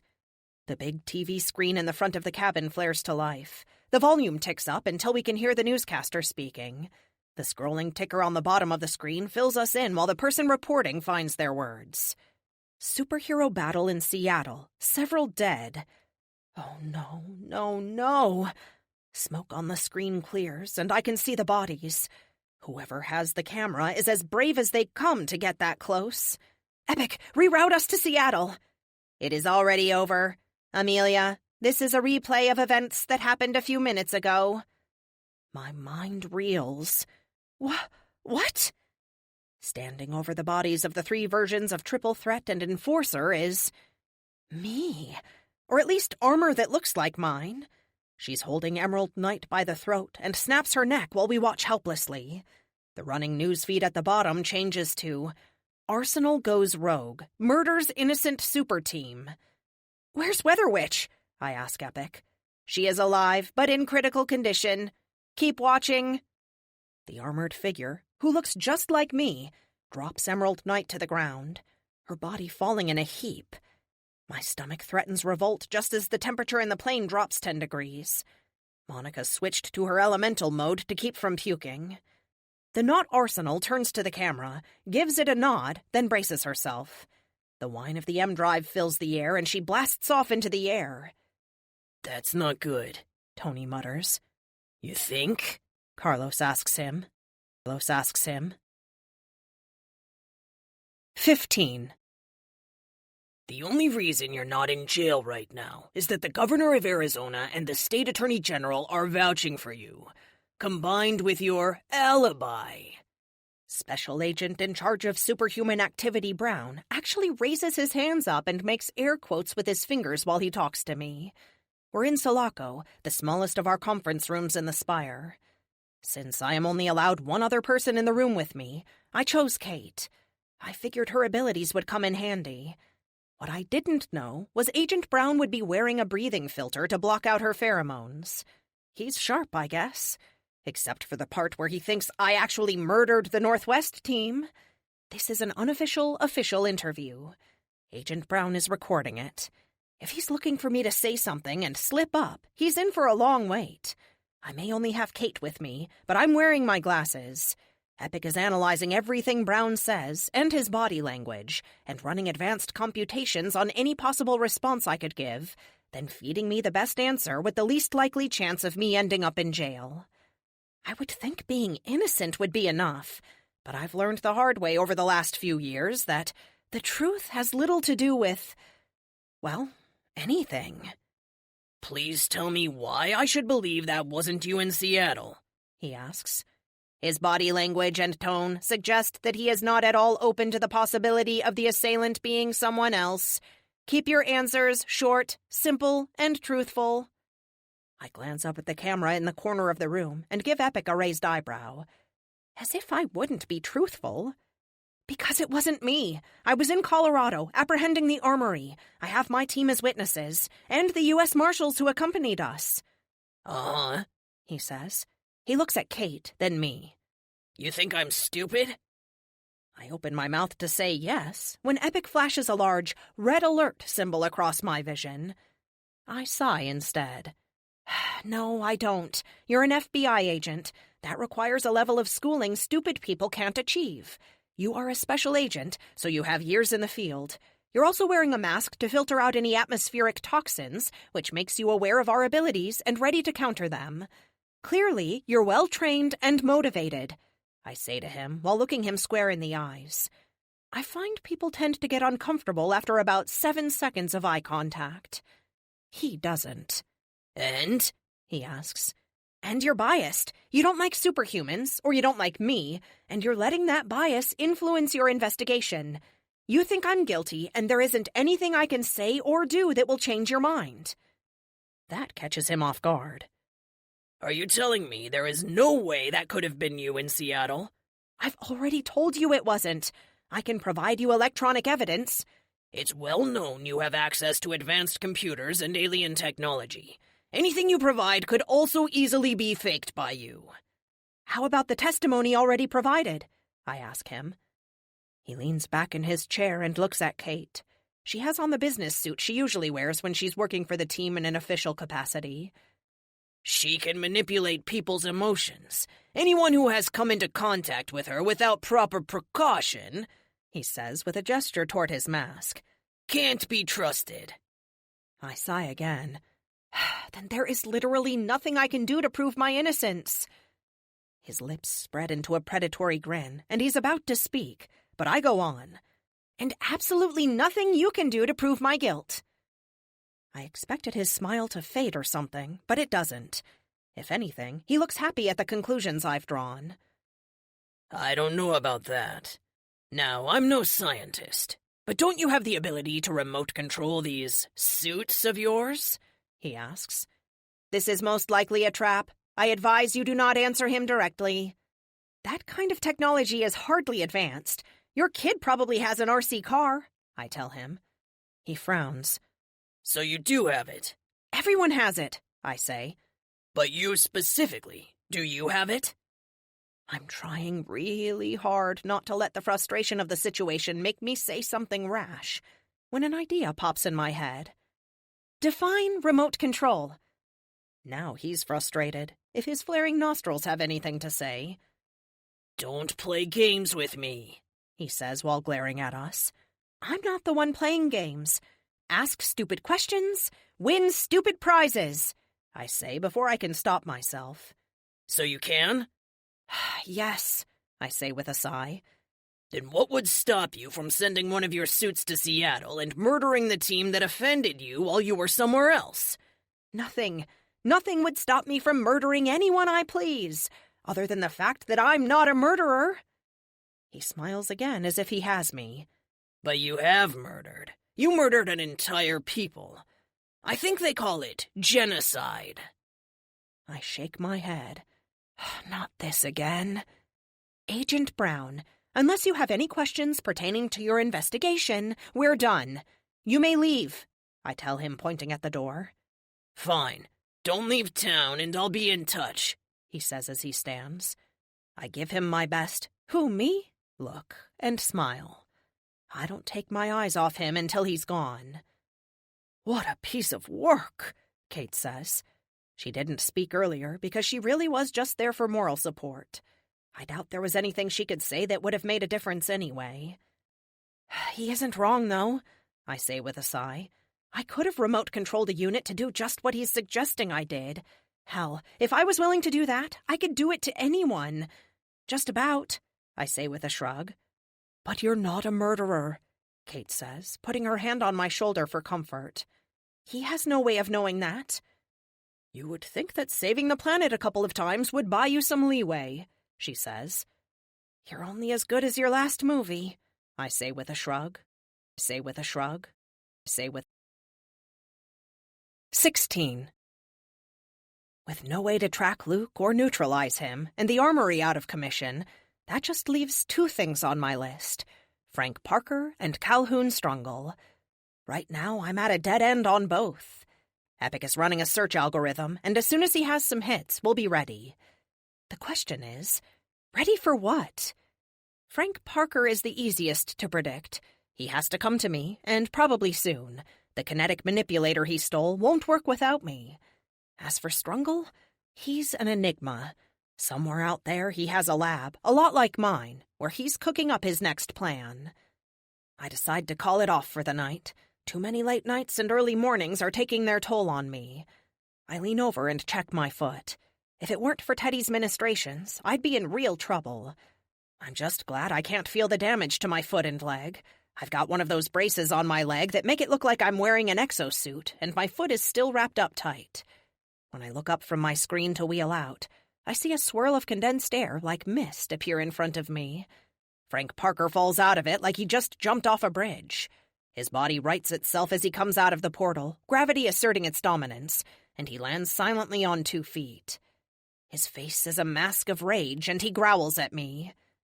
The raw fury rolling off of him reminds me of Luke, or the thing controlling Luke, and I wheel back to put space between us. Epic detects his arrival and initiates our plan. In a moment, Kate and Carlos will be here to help me deal with him. "What's the code?" Frank growls as he crosses the distance between us. "I need that code." I shake my head. Not gonna happen. He looms over me, his fists shaking as he desperately tries to figure out what to do next. "Please," he begs. The anger evaporates from him, shoulders sagging and his chest deflating. "Please," he says again as he slumps to the floor. "I'm so close." Ever since I returned and found out the government stole my suits, I've been putting safeguards in everything. All my stuff has a hardwired code built in now. Nothing works without me or Epic. Like the mass driver rifle. No Epic, no worky. Mr. Parker, Frank, talk to me. If your goals are just saving your wife and daughters, let me help. I know a little about this sort of crusade. I spent 14 years of my life looking for my parents. Believe me, I want to help you. You haven't murdered anyone that I know of. Even the events in California were limited. You haven't crossed the Rubicon yet, I tell him with as much confidence and reassurance as I can muster.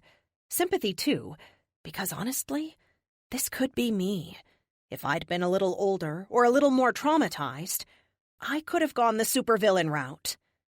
He glances up at me, and even more of himself sags. He looks like a man who's lost all hope. The lines around his eyes and mouth seem out of place with the youthfulness of his eyes. He takes his rain hat off and runs a hand through his hair. Falling back, he lies on the floor, staring up at the ceiling, closing his eyes. "I've seen them die so many times," he whispers. "Hundreds."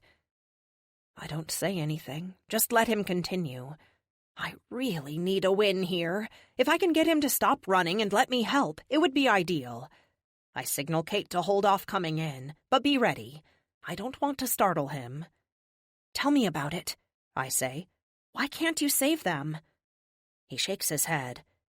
"It's not quite that I can't save them, they're driving down the Pennsylvania Ave on their way to pick me up from work when the EMP goes off, killing their engine and that of every other car on the street. I was at the Capitol building that day, doing extra work because of the summit. The first time I saw it, I thought all the cars would crash or explode or something. But no, the cars all just sort of coast to a stop like a river of metal. That's not when the dying starts, though. All the lights go off. It's the city at night. It's never safe. But suddenly there's screaming. A car explodes near them. My wife, Jasmine, she grabs the twins and runs. She's smart like that." I nod. He isn't looking at me, but it's an autonomous reaction. "Those damn warbots come from everywhere, spilling onto the road, shooting anyone that moves. She pulls the girls toward the White House, thinking it will be safe. When the fighting worsens, she climbs into an overturned military vehicle. I'm sure she thought the armor would protect them." Oh, God. The AFV behemoth threw at me. There were people inside it? I let him lie there for a moment while I think, wishing Kate was here to help me. I do all I can to keep from hyperventilating, but I remember it like it was yesterday. I give my breathing a minute to settle down. I've given him enough time. I need answers. Why can't you save them? I ask. He's a time traveler. He should be able to. I've tried. God, I've tried so many times. He sounds tired, weary, like a man who's seen too much pain and suffering. Maybe he has? I don't have a lot of control over my powers. They didn't manifest until after that event. I can go back in time, and I can go forward in time, and I can return to my starting point. Sort of. Interesting. I raise an eyebrow at how he said that.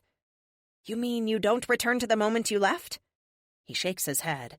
This is my present. Let's say I go forward in time 10 years, and I spend 6 months there. When I come back, 6 months will have passed here. I can go back to the moment I left, but I can't change anything behind my present. I'm anchored here, tethered. I try to follow him. It isn't like I haven't thought about time travel an inordinate number of hours in my life. How can you not change the past? Does some unseen force stop you? He pulls himself up, leaning against a cabinet. It's not like I can't change events when I go back, but when I return to my present, nothing has changed. I tried a dozen times to save them, and each time I thought I had succeeded. I would come back, and the house was still empty. They were still dead. I don't know why when I change things in the past they don't affect my present, but they don't. My mind goes into overdrive. It has to be alternate reality theory. Wow. Of course, that doesn't prove anything. It's not like I could build a machine to travel in time. His powers come from a dimension where one can move through time in any order. Which mean his powers, and the effects they have on people and things, are unique to him. Still, the possibilities? What's your plan, then? Why do you need my kinetic manipulator to save them?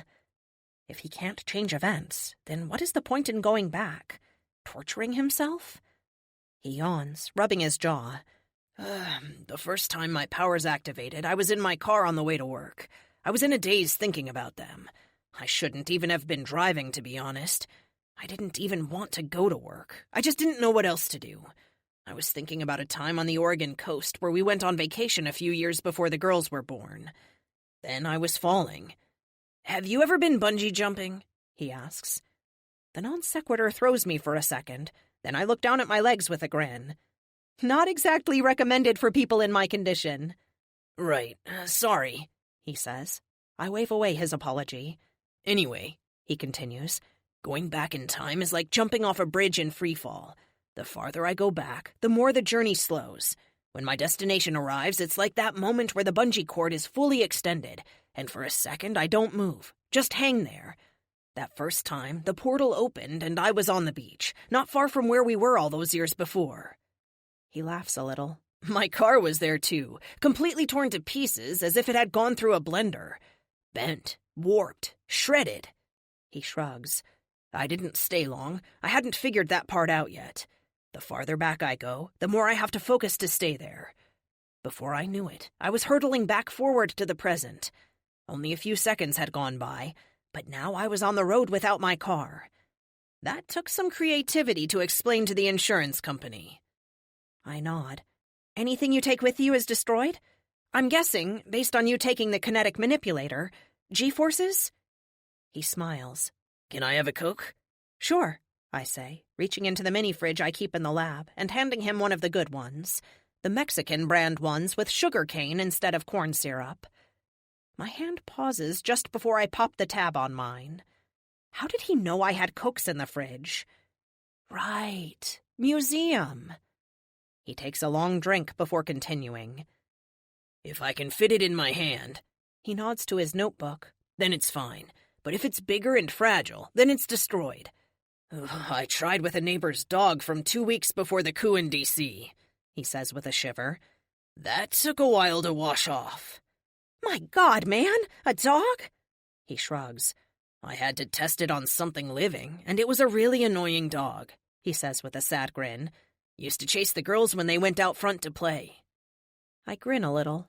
Being in a wheelchair as a kid made me terrified of dogs, even little ones. An idea hits me.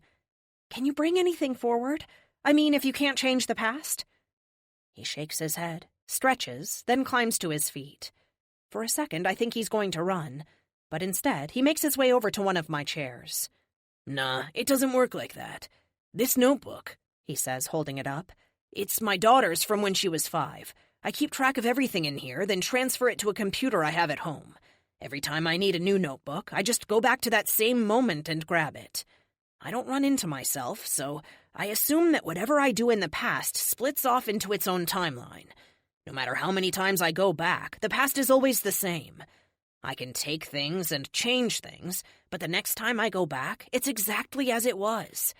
Which is why I need your tech. With the ZPFM from the government, your kinetic manipulators, and some things Strungle built for me, I've made a cocoon. It can carry 3 people and withstand the G-forces of time travel while protecting them, which means I can go back and bring them forward with me. He sighs. At least that's my theory. He downs the last of his Coke and throws it into the can. The way you fly and stuff, you're brilliant. He says the last bit so casually, it takes a second for my brain to catch up. 1, thank you. 2, you know Strungle? He nods, taking another sip. When I started this, you were missing. When I went into the future, it was a world without you. Let me just say, not pretty. Don't do that again, he says with a sad smile. I shake my head. I don't plan to. Do you know where he is? I ask. He nods, putting the empty Coke bottle down beside him. Yeah, I do. He doesn't know I do, but... Time traveler, he says with a shrug. This is it. I can close 2 accounts with 1 stroke of the pen, take Tempest off my plate, and Strungle. Frank, I promise you on my life, if you tell me where Strungle is, I will do everything in my power to help you get your family back. I hold up my hand as his face lights up. You will still need to pay for your crimes, but I'll provide the best lawyers money can buy. I doubt I can get you off, but I can make sure you see them as often as possible. He nods, still elated. It's more than I could have asked for, especially after what I did. You didn't hack my satellite, and you didn't provide Strungle the codes, right? You just knew it was going to happen and took advantage of the situation? Pretty much. Okay, then, I say. I'm going to call in Kate and Carlos. They have some questions for you about your abilities. But I just want to know one thing.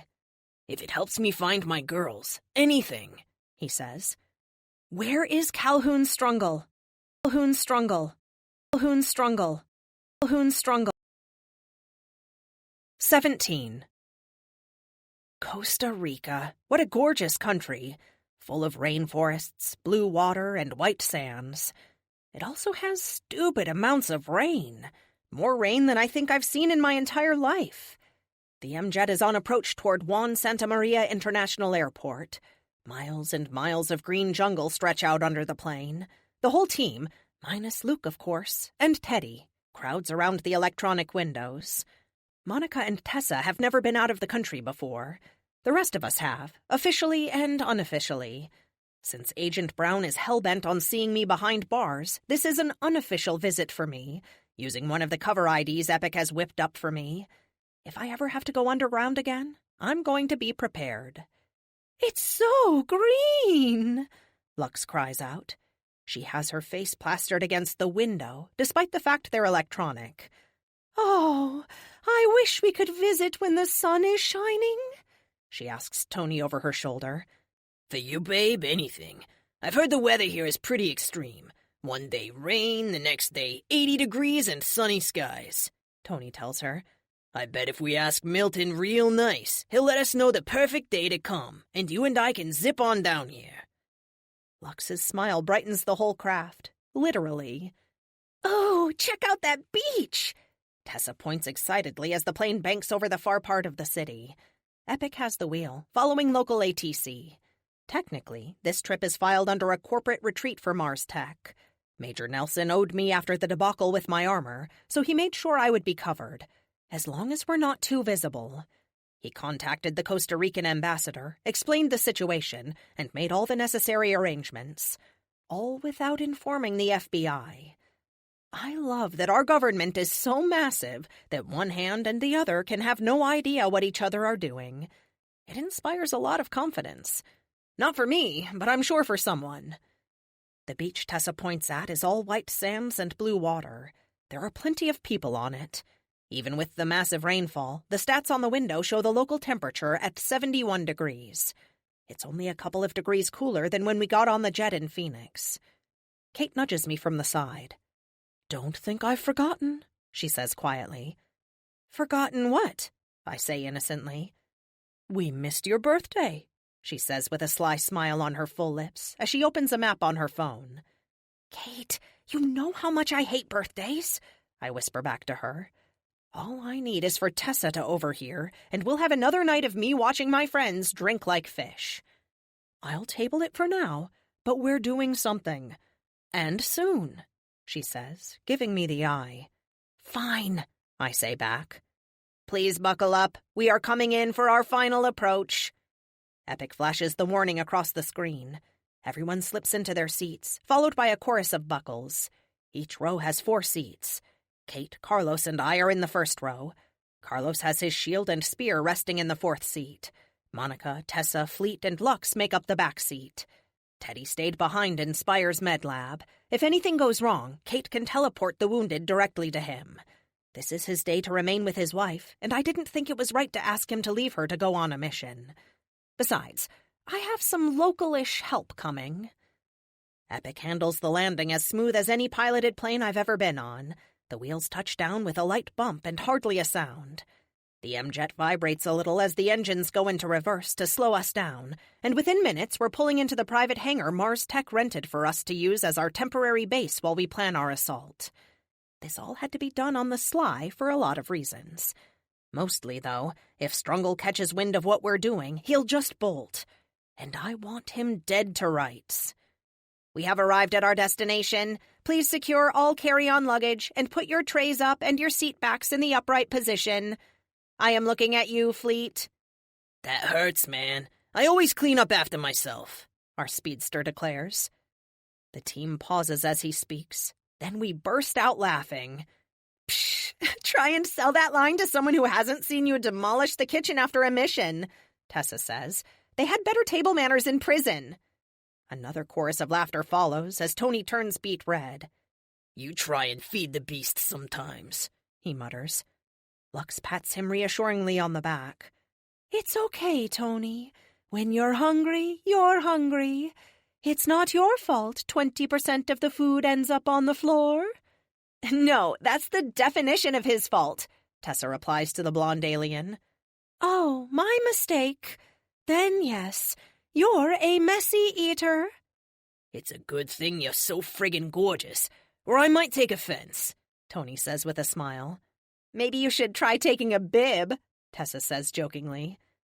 Before this gets out of hand, Kate steps in. "Focus, people. We're here undercover until we're not. No costumes, no powers, no armor." She looks at me with a raised eyebrow. "You all know how serious this is. Be cool," she says with a glare at everyone. "I'm always cool. Or like, haven't you heard?" Monica says with her Valley Girl accent. I groan. It only takes a minute for everyone to disembark the M-jet. Then Epic uses the advanced hydraulics to lower the jet, making it easier for me to roll off. The hangar is a bit chilly, made more so by the open door letting in the driving rain and wind. 3 black SUVs with drivers wait for us near the front of the hangar. The team huddles in a circle at the bottom of the ramp, waiting for me. As I approach, the rearmost SUV disgorges its passenger, and I can't help but grin ear to ear on seeing her. "Tia!"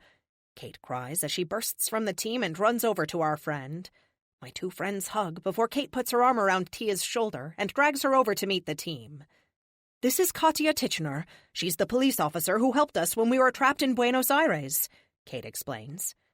Enamored as I am with Tia's power set, I, of course, told the team all about her. I'm only too happy she could come up to help us on this one. "It's a pleasure to meet you all. Amelia and Kate speak much of you," she says as she shakes hands. Besides me, she's probably the shortest person here, which I find highly amusing since, physically speaking, she is without a doubt the strongest.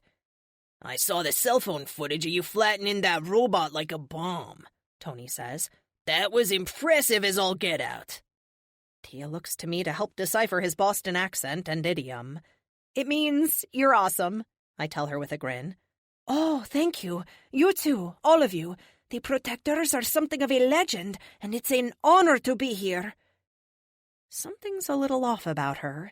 A sadness I can sense, but not put my finger on. I'm no empath. I'll leave that for Kate. People, hop in the vehicles and we'll get a move on, I say. Then to Tia, hang on a sec.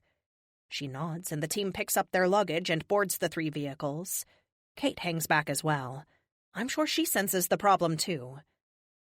Tia, what happened? She asks when we're alone. I suppose there is no hiding from you, Seam? She asks with a smile.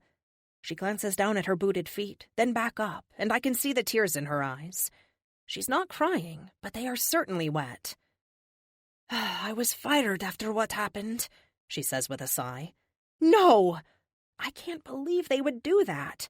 She mentioned they had some corruption issues, but this seems ridiculous. Did they give you a reason? Kate asks. Tia shakes her head. Not one I believe. Something about a property damage clause in my contract. They hung all the damage square on my shoulders. I lost my job, my pension, everything. If it weren't for my mom, she says, unable to finish. She discreetly wipes her eyes with a finger. But it will be okay. The sun will shine again. Damn Skippy it will, I say with a grin. I have a plan for her, but I can't go into it with her right now. We have more pressing matters. Let's roll, I say, pointing at the waiting vehicles. San Jose is a gorgeous city of stark contrasts. Green, jungle-covered hills surround the city of glass and metal. Driving down the road, we could be in any city, but then we take a turn and we're face to face with a wall of jungle that comes right up to the street, and sometimes over. Rain washes over us in waves, pelting the car hard enough to make it hard to talk over the pounding. The wipers are on overtime, trying to keep the rain off the windshield as we drive toward downtown. Kate, Tia, and I are in the front vehicle. I'm using the opportunity to fill Tia in on the details. The Strungle built the giant machine that attacked my city? Tia asks. I nod. Among other things. He also made the armor that was used to frame me, and he attacked our headquarters with my own weapons. He's dangerous, determined, and deadly. Don't take him for granted. I have no idea what his superpowers are, or what he can do. Part of why we're here covert-like is to do some recon before we take the fight to him, I explain. Oh, while I'm thinking about it, here. I hand her a pair of stylish glasses. They polarize automatically, and they let you speak to Epic. Her eyes light up as she puts them on. The glasses are programmed to work only for a specific person. Epic knows who. It is nice to meet you, Tia. Thank you for helping Amelia in Argentina. She looks between me and Kate for a second, confusion clouding her face. Who am I talking to? She asks. I am Epic, an autonomous intelligence created by Amelia. My full-time job is keeping her from blowing herself up. Hey now, I say. It's not your full-time job. You are correct. It would be more like 2 full-time jobs. If I were a human. Everyone's a critic, I mutter. Kate just laughs. Oh, Amelia, you're precious. Hun, you do tend to solve things by blowing them up. I open my mouth to argue, but she holds up her hand. The creature, the Thune, the robots, the list goes on, she says. She's right. I hate it when she's right, which is pretty much always. Fine, I blow things up. Tia chuckles. It's good to be back with you, my friends. Now, what's the plan? Simple, I say. Scout the island he lives on, work out its vulnerabilities, and take him down. No mess, no fuss, and no giant robots. She nods, running a hand through her short blonde hair. Oh, good. The last one left me sleeping for a week.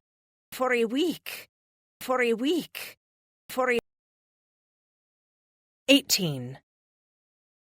The weather here is unpredictable, to say the least. When we arrived yesterday, it was 71 and pouring down rain. Today, it's almost 80 and sunny. Perfect yachting weather. A yacht. Just the idea of owning one kind of turns my stomach. The last place I ever want to be is out on the water. Yet here I am, out on the water. The yacht named Unreal is 100 feet long with 5 stories from top to bottom. It feels like a floating hotel. Thankfully, you can rent these things, even if it costs an exorbitant amount of money. Amelia, you don't have to wheel around with a life jacket on, Kate says to me as I come up the specially designed ramp from the lower decks. Says the supermodel in the bikini, I retort. She looks hurt, and I soften my expression a little. Sorry, Kate. I know you don't get a choice. It's just, you can feel how scared I am, right? She closes her eyes for a second and nods. Yes, I was blocking it a little because of how overwhelming everyone's emotions can be. I'm sorry too, hon. Leave the life vest on if it makes you feel better. Just know, if you fall in, I'm coming in right after you, okay?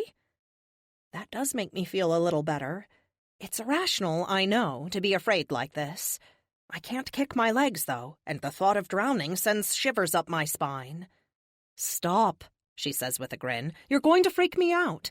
Now come on and enjoy the sun a little. You never go out in it. I relent. Fine. Don't take your hands off the handles, though, I tell her. She pushes me up onto the upper deck. The whole yacht has been converted for a person with my particular disability to use. Railings in the bathrooms, ramps instead of stairs. Even the ramp up to the front deck is designed for wheelchairs. I'm wearing a plain white t-shirt and shorts.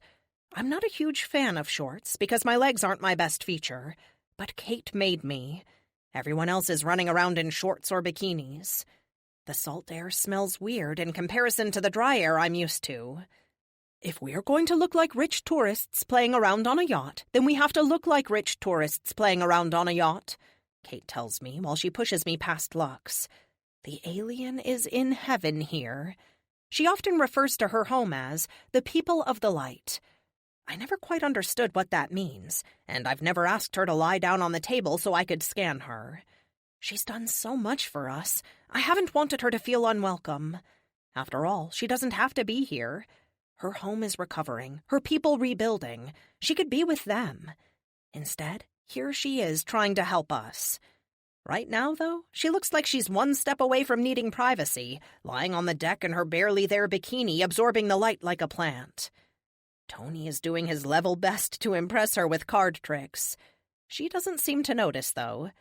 Despite his powers-enhanced build and his hands so fast he can catch all 52 cards before they hit the deck. Tessa is up in the wheelhouse, dressed in cutoffs and a rainbow-colored tube top with her feet up on the railing. When I look up at her, she waves with the hand holding a beer. Monica is in human form, on the prow, hanging out with Carlos. They're chatting about something, but I don't catch most of it until Kate rolls us up. All I'm saying is, be honest with the guy and he'll come around, Carlos says just as we arrive. Thanks, Carlos, Monica says, leaning against him. I'm glad we stayed friends. Me too, he says. Looking at Carlos in his board shorts, with that absolute ripped physique, then at Monica, Lux, Tessa, and finally Tony, and knowing what Kate looks like, I'm starting to feel way out of place. It's not that I'm surrounded by gorgeous people, but the way their bodies have adapted to their powers. I've never wanted superpowers before, but now I kind of wish I could have them long enough to be whole again. Stop it, Kate whispers to me. Self-pity tastes almost as bad as envy on you. I nod. Sorry, a moment of weakness. Monica stands up, stretching in her one-piece suit. Her belt looks oddly out of place around her trim waist while she's wearing a swimsuit, but there's no escaping the adornment for her. Without it, she's an icicle. I'm gonna go check on Tia and get some food, she says with a smile. Carlos stares at the sea as she walks away, leaving the 3 of us. Poor Tia is seasick. Despite living next to the ocean most of her life, she doesn't actually ever go out on it. We'd gotten a half-hour out when she became violently ill. Thankfully, the yacht came stocked with Dramamine. What's the plan? Carlos asks without looking up. I glance over at Kate, who takes a step to stand beside me, hand on hip as she looks out at the horizon. I reach down and put the parking brake on both my wheels, and then grab the railing. It's fine. Go ahead, I tell her. I thought I was the empath, she asks with a grin. She lets go of my chair and slides her shapely legs under the railing to sit next to Carlos, both of them dangling their feet over the side of the boat. He glances at her as she sits next to him, a sly smile spreading on his face. The plan is, today we run recon. I've got Epic maneuvering Artemis into position to look down at the island. We have a couple of really powerful cameras ready to snap pics as we go by, and one high-altitude drone doing a flyby. Carlos chuckles. Geez, Nina, you sound like a spy thriller, he says. Well, I do like to be prepared. I searched for maps of the island, but apparently there are a lot of little uncharted islands around here, and this is one of them. Weird, seeing as how Google has mapped the entire surface of the Earth, or at least it feels like it. Today is just fun in the sun. I can dig it, Kate says with a wink at Carlos, who suddenly looks very interested in a bird flying overhead. I can see the blush creeping up his neck, though. I think I'm going to go back inside. You all have fun, I say. Kate starts to stand, but I wave her back down. I'll manage. I unlock the brakes and spin around. The yacht is designed around wheelchair accessibility. The decks are flat, with grip to prevent me from sliding off. I should be fine. Tell that to my heart, which feels like it's trying to burst from my chest. Once back inside, I let out my breath and inhale 3 times as deep as I can to calm down. I roll down a ramp to the little communications hub I installed and check to make sure everything is working. Amelia, next time you need my help, tell me if there is a boat involved first, Tia says as I enter the room. She is seated and cradling a bucket, having just thrown up. The acrid scent of stomach acid hangs in the air, and I'm glad I'm not one of those people who vomits because someone else did. Tessa stands silently behind her, patting her back and holding her hair. Feel better? Tessa asks. Strangely, I do. I'm gonna head back up, boss lady. Have fun with your geek accessories, Tessa says as she sashays past me. I stick my tongue out at her as she leaves. She must really like you to be down here. Tessa isn't known for her niceness, I say as I wheel over to the gear I have set up. She seems sweet to me. We have similar interests in music. She puts the bucket down and scoots over to where I am turning on the surveillance gear. She helped me pick it out since she has the most knowledge on the subject. Part of being a cop. All right, let's see what we can see, I mutter. I flip the master switch, and all the gear comes to life with an electronic whine. There are 3 monitors, and they all flare to life. The one on the far right shows me Artemis's path. The countdown clock shows 1 hour until she's in position. The other 2 monitors are the mechanical version of Lockheed floating in the breeze a mile above the island, and the cameras mounted to the flying bridge of the Unreal. Wow, how do you do all this? Tia asks, spreading her hands out to show she's speaking about the equipment. I mean, you have your own satellite? I feel my cheeks heat, and I have a desire to hide my face. I guess it never came up when we were trapped in Buenos Aires. She must have assumed I was working for someone. I kind of am I don't know how to say it. She is a billionaire, Katia. There is very little her money cannot buy. No, she says, shaking her head. He's joking, right? No, he isn't. He has made some substantial investments with seed money I made. For the last 5 years, he's been playing the stock market, making me, or Mars Tech Global, more and more money. At this point, it's self-sustaining, but he likes seeing how much more he can make. My goal is to make Amelia the first woman to be the wealthiest person on the planet. Epic! I yell. I had no idea that's what he was trying to do. Even with all the government tech contracts for the super teams, Mars Tech wasn't making that much money. How come this is the first I'm hearing of this goal? I knew you would say no, so I did not ask. I swear he's sticking his tongue out at me, I say to Tia. She grins back at me. It's hard to believe he's a computer. He talks like a person, she says.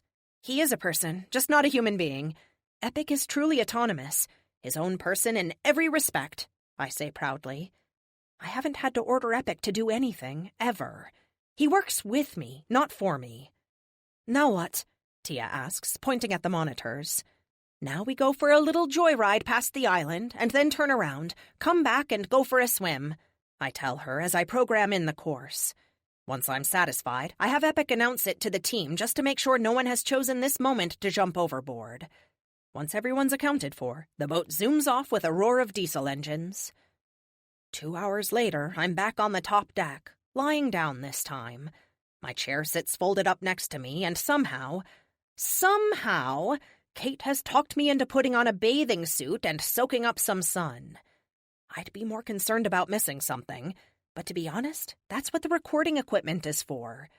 Right now, I can just look at the island with my Mark I eyeballs and use my special glasses to zoom in on points of interest. At a half-mile in the distance, it doesn't look like we're interested in the island. After all, at a half-mile, it is impossible to see details with the naked eye. Of course, the people with the naked eyes don't have Epic. I have to say, that's the weirdest-looking island I've ever seen, Carlos says, sitting next to me and slathering on sunscreen like he owns stock in the company. I know what he means. It's like a big lump of tree-covered dirt with a near-vertical shoreline. Even if we wanted to dock, we couldn't. The island has no beach. It just goes down to the water and stops. Someone screams as they run past me, and I realize it's Fleet doing his best impression of a cannonball as he leaps off the side of the boat to splash into the water.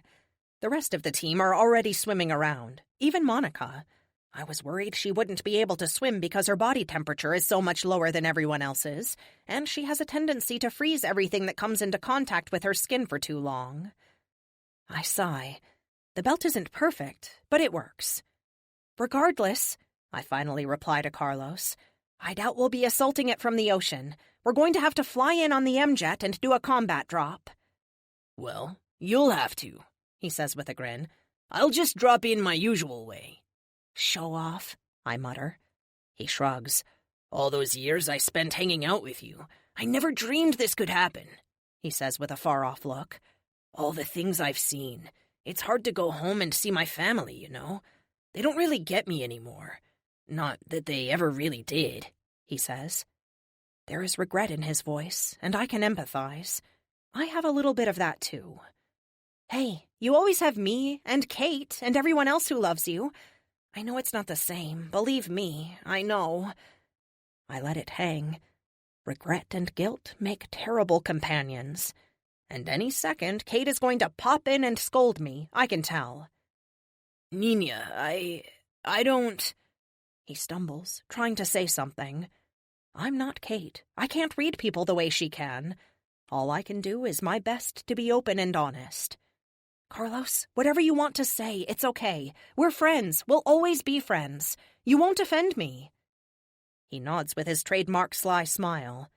That's why I love you, Amelia. You're always so understanding. I shrug and give him a smile. I know, one of my many admirable qualities, like humility. I hold a serious expression just long enough for it to be funny. When he's done laughing, he gets that faraway look again. I sure hope this works. It would be nice to focus on Luke again, and maybe have a shot at retrieving Pythia. You two are still going to go through with it? He nods. If Mr. Parker agrees, I don't see why not. From Delphi, we can go back, grab her, and return lickety-split. Hell, she probably knows we're coming and will be waiting with her bags packed, he says. Are you sure about that? I mean, are you sure she'll be there? I try not to sound skeptical, but it's hard not to. Carlos shrugs. I don't know what else to tell you, Amelia, to make you believe. Other than this, trust me. I nod. I do. I really do. You know the scientist in me doesn't believe anything without hard data. Amelia, Artemis is in orbit, and there is something you need to see. All of you. All of you. All of you. All of you. 19. Whatever the heck it isn't good. I don't understand this science bull, Tessa says. We're huddled around a large monitor in the day cabin, on the first deck where the meals are served. If the yacht had a crew, this is where they would be. I have to admit, I kinda wish I didn't either. It means Mr. Strungle has a rocket and he's preparing to launch something. You can tell that from a couple of orange splotches on a photo? Tessa asks. I nod. Heat blooms are very specific. A rocket in pre-launch doesn't look anything like a generator or a power plant. We have 70 years of footage to compare, I say by way of explanation. Bottom line, whatever Strungle is up to, it's not good. I finish speaking, looking around the room at the team so they know I'm serious. My best guess for his plans is that he has his own satellite, possibly based on Artemis, building a rocket, computer systems, and everything else he would need to launch into space would cost millions, if not more.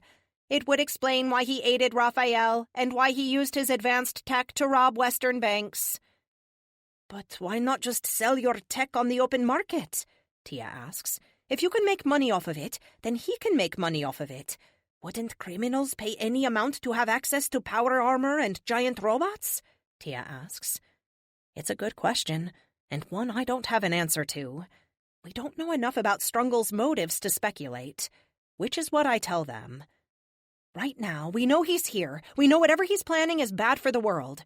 Raphael, Strungle, the armory, Luke. I have to stop for a second to keep from choking up. Kate gives me a reassuring nod.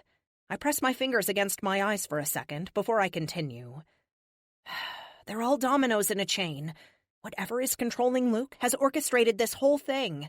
If Strungle is launching a satellite, it will be like Artemis, or 100 times worse. I can't let my tech be used to wipe out a city. It's bad enough he used it to kill those idiots on the PNW team. A round of nods and mutters of agreement reassure me they're all on board. Not that I had any real doubt. We haven't spotted a way onto the island, and clearly there are no structures on it. He must have dug down and relied on the prodigious jungle growth to hide his entrance. I was planning on doing an airdrop with the M-Jet, but we're out of time. We have to move, and soon. Epic will pilot the boat right up to the cliffside, where TK will lift Monica up. Lux, you fly up with Tia. Fleet, you should be able to run up just fine, and Domino can teleport anyone who needs extra help. Once on the island, I bring up the picture of where the heat bloom is registering. We head for here. Carlos, this is where you come in. Land right here and open that sucker up like Fleet eating a gallon of ice cream. Hey, Tony hollers. That hurts. Right here, he says, miming a knife going into his heart. The rest of the team chuckles, and I get an approving nod from Kate. Listen, this is going to be dangerous. He's tried to kill me with the armory, and he did kill most of the PNW team. Don't take any chances. Defend yourself by any means necessary, okay? A chorus of yes and Roger greets me, and it's reassuring. We usually face bad guys, but not every use of powers is a deadly force type of situation. A reminder that this won't go amiss. Any questions? Kate asks. There aren't any. Good, I say. Okay, people, time to work for a living. Suit up. I didn't build the boat. There's no special mechanism for me to suit up with. My plan had been to return to the M-Jet and suit up there. However, this is why Epic and I came up with the stable quantum room, so we wouldn't be trapped somewhere without the armor. Once everyone has cleared out, I slide out of my chair onto the floor, lift up my sleeve, and activate the portal. The white square opens beneath me, and I fall right into the hammock-like netting, bouncing for a moment or two before the gateway closes behind me. The interior of quantum space is eerily quiet. No sounds, not even air moving. The structure we built in here has its own atmosphere, power, and supplies. I could also use it as an emergency shelter if I needed, too. I hang in the hammock for a moment, letting the quiet stillness wash over me. I wish Luke was here and I didn't have to do any of this. I love being Arsenal, but I'm so tired of the constant battle. It feels like I stop one madman, and no sooner than I get out of the armor, another has taken their place. For a moment, weariness grips me. What am I doing? I'm just a girl in a wheelchair, and this is all so much. Amelia, are you okay? I smile. He knows me so well. Yeah, buddy, just thinking. That is a dangerous statement from you. May I suggest you not overthink, as Kate would say? She would say that, wouldn't she? I believe she has on many occasions. I can't help but grin. You always know what to say. Okay, Epic. Initiate. Initiate. 20. Air rushes by me as I blast up through the sky. Nothing beats the exhilaration of flying. If I had to trade all of this for one power, it would need to be flight. Well, flight and invulnerability. The island is 2,000 feet across and almost 2/3 of that wide. It has a funny oblong shape where the north end is a cliff and the south end flows down into a slope. Too steep to climb, but not a cliff. Ocean to top, it's covered in jungle so thick I can't see the ground. Amelia, now that we have active sensors, I am picking up some highly unlikely readings. Like what? There is no animal life on the island, with the exception of a few migratory birds. No insects, no monkeys, nothing. It is as if the island is lifeless. That can't be right. Let the team know something is hinky, I say. Alarms blare as active radar pings the armor's exterior. If it weren't for the stealth coating and kinetic shields refracting the beams away from me, something would have a lock on. Red alert! The HUD flashes from the green of regular activity to the red of combat. All my weapons systems come online, and the Mark 7 is ready to rock and roll. I am picking up multiple weapons installations coming online, focused lasers and surface-to-air missiles, activating ECM. Fleet, Lux, look for the weapon turrets and see if you can take them out, I say over the comms as I loop up and around the island, trying to get a bead on them. On it, he says. I see a blur of motion as trees shudder wherever he runs by. Lux flashes by in a spear of light. Laser blasts emanate from her hands, and she wipes out whole swaths of jungle, taking down weapons installations. Just... damn! Tessa finishes lifting Monica up onto the island, and Kate grabs her and teleports into the dense canopy. Okay, Carlos, it's showtime. I will never grow tired of seeing him make an entrance. Good golly, Miss Molly. The spear drops out of the sky like the sword of Damocles, cleaving through the air with a whistle to slam into the top of the island, almost exactly where the hatch was located on our picture. How he does that from orbit is beyond me. Even with the most advanced targeting computer in the world, hitting something that small by throwing a spear at it would be nigh impossible. Almost as fast as the spear, Protector falls from the sky directly behind it. His sandaled feet hit the ground, sending a shockwave out around him that blasts through the leaves of the trees, leaving them shaking. Amelia, I don't know what this is, but it ain't dirt, Carlos says over the comms. I fly around in a large circle, coming at the island from the opposite direction. I'm hoping Strungle will be paying attention to me while the rest of the team goes to work. TK, Glacier, Domino, Fleet, and Tia all arrive seconds behind Carlos. Amelia, Lux says over the comms, her already unusual voice distorted more by the radio. All the weapons emplacements are destroyed. Awesome. Join us at the hatch. I land next to Carlos with a metallic thunk, which is weird because the ground looks like dirt. A few seconds later, Lux flies over to hover behind Fleet. Other than the gun turrets, why hasn't he tried anything? TK asks. I shrug, which doesn't really translate well in the armor. Protector, why don't you knock? I say, pointing at the place the hatch should be. Carlos spins his spear in the air a few times before driving it into the dirt. Except it isn't dirt. It's metal covered by a thin layer of soil. Is this whole island metal? Tia asks. She kneels down to wipe the dirt away. Her costume is pretty awesome. Kate designed it. It's a solid blue one-piece that stretches from her neck down to her feet. It has to be skin-tight because of her powers, but she looks damn good in it. The colors go from a solid dark blue on top to a fragmented pattern about halfway down, leaving her lower half in more gold-outlined blue boxes, giving her the effect of fading away. It's a fantastic representation of her powers. Now we just need a code name for her. I think this is some kind of boat, I say to the team. Or a sub, Tia says. Regardless, we're going in. Everyone else is in their usual costumes. Fleet's in his blue and white speedster suit. Glacier switched to elemental form before we started, leaving her as a living ice sculpture in the shorts and t-shirt she wore on the boat. TK has her black leather pants and red jacket over a dark purple Kevlar weave top. Domino has her black catsuit with its 9 million pockets, bandoliers, and pouches filled with grenades, smoke bombs, and restraints. Not to mention her 2 IP pistols and the swords slung on her back. Lux is in her usual white outfit with the gold starburst over her breast. The only person who is always in the same costume is Carlos, since his outfit isn't one he can change. He slams the spear down again, wedging it into the metal, trying to get leverage against it. All the strength in the world won't do any good if he can't apply it to something. Protector, hold on a sec. Lux?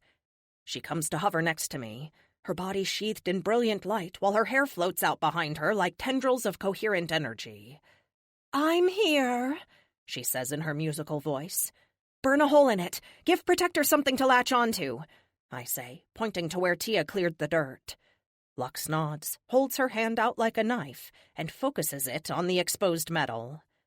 Amelia, I am detecting a vibration building up from below.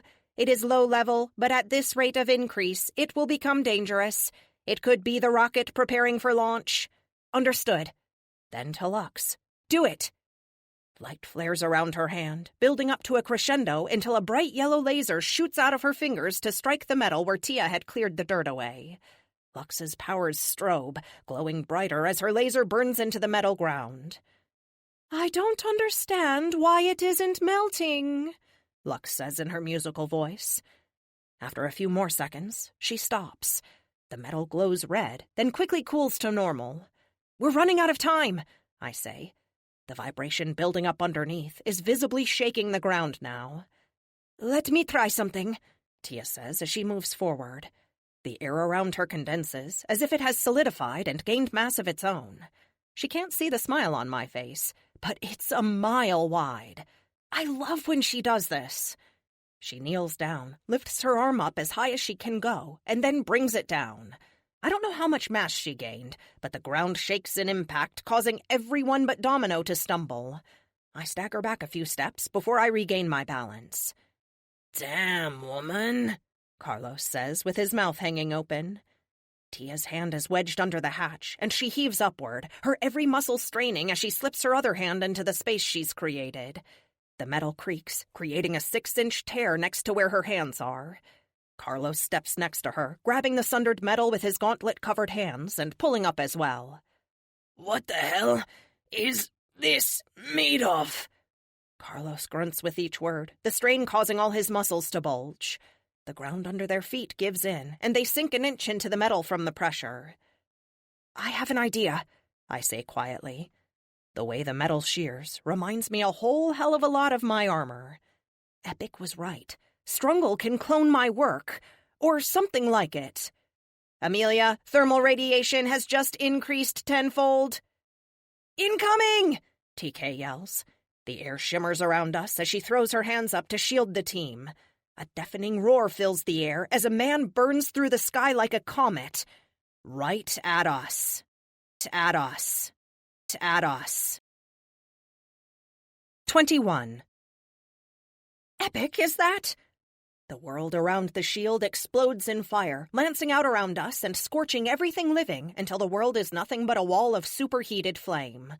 Only Tessa's telekinetic shield and Glacier's innate ability to absorb heat keeps us from roasting alive. Glacier, Tia, and Lux, stay here, I say, pointing at the fire. Everyone else, into the hole! I point at the hole Tia and Carlos made in the metal. I'm starting to think maybe this isn't an island after all, but some kind of boat. Or another of his giant robots. Glacier steps up, cracking her icy neck as she holds her hands out. She looks over to TK with a nod. Tessa falls to one knee, blood dripping from her nose. She's a powerful telekinetic, but everyone has limits.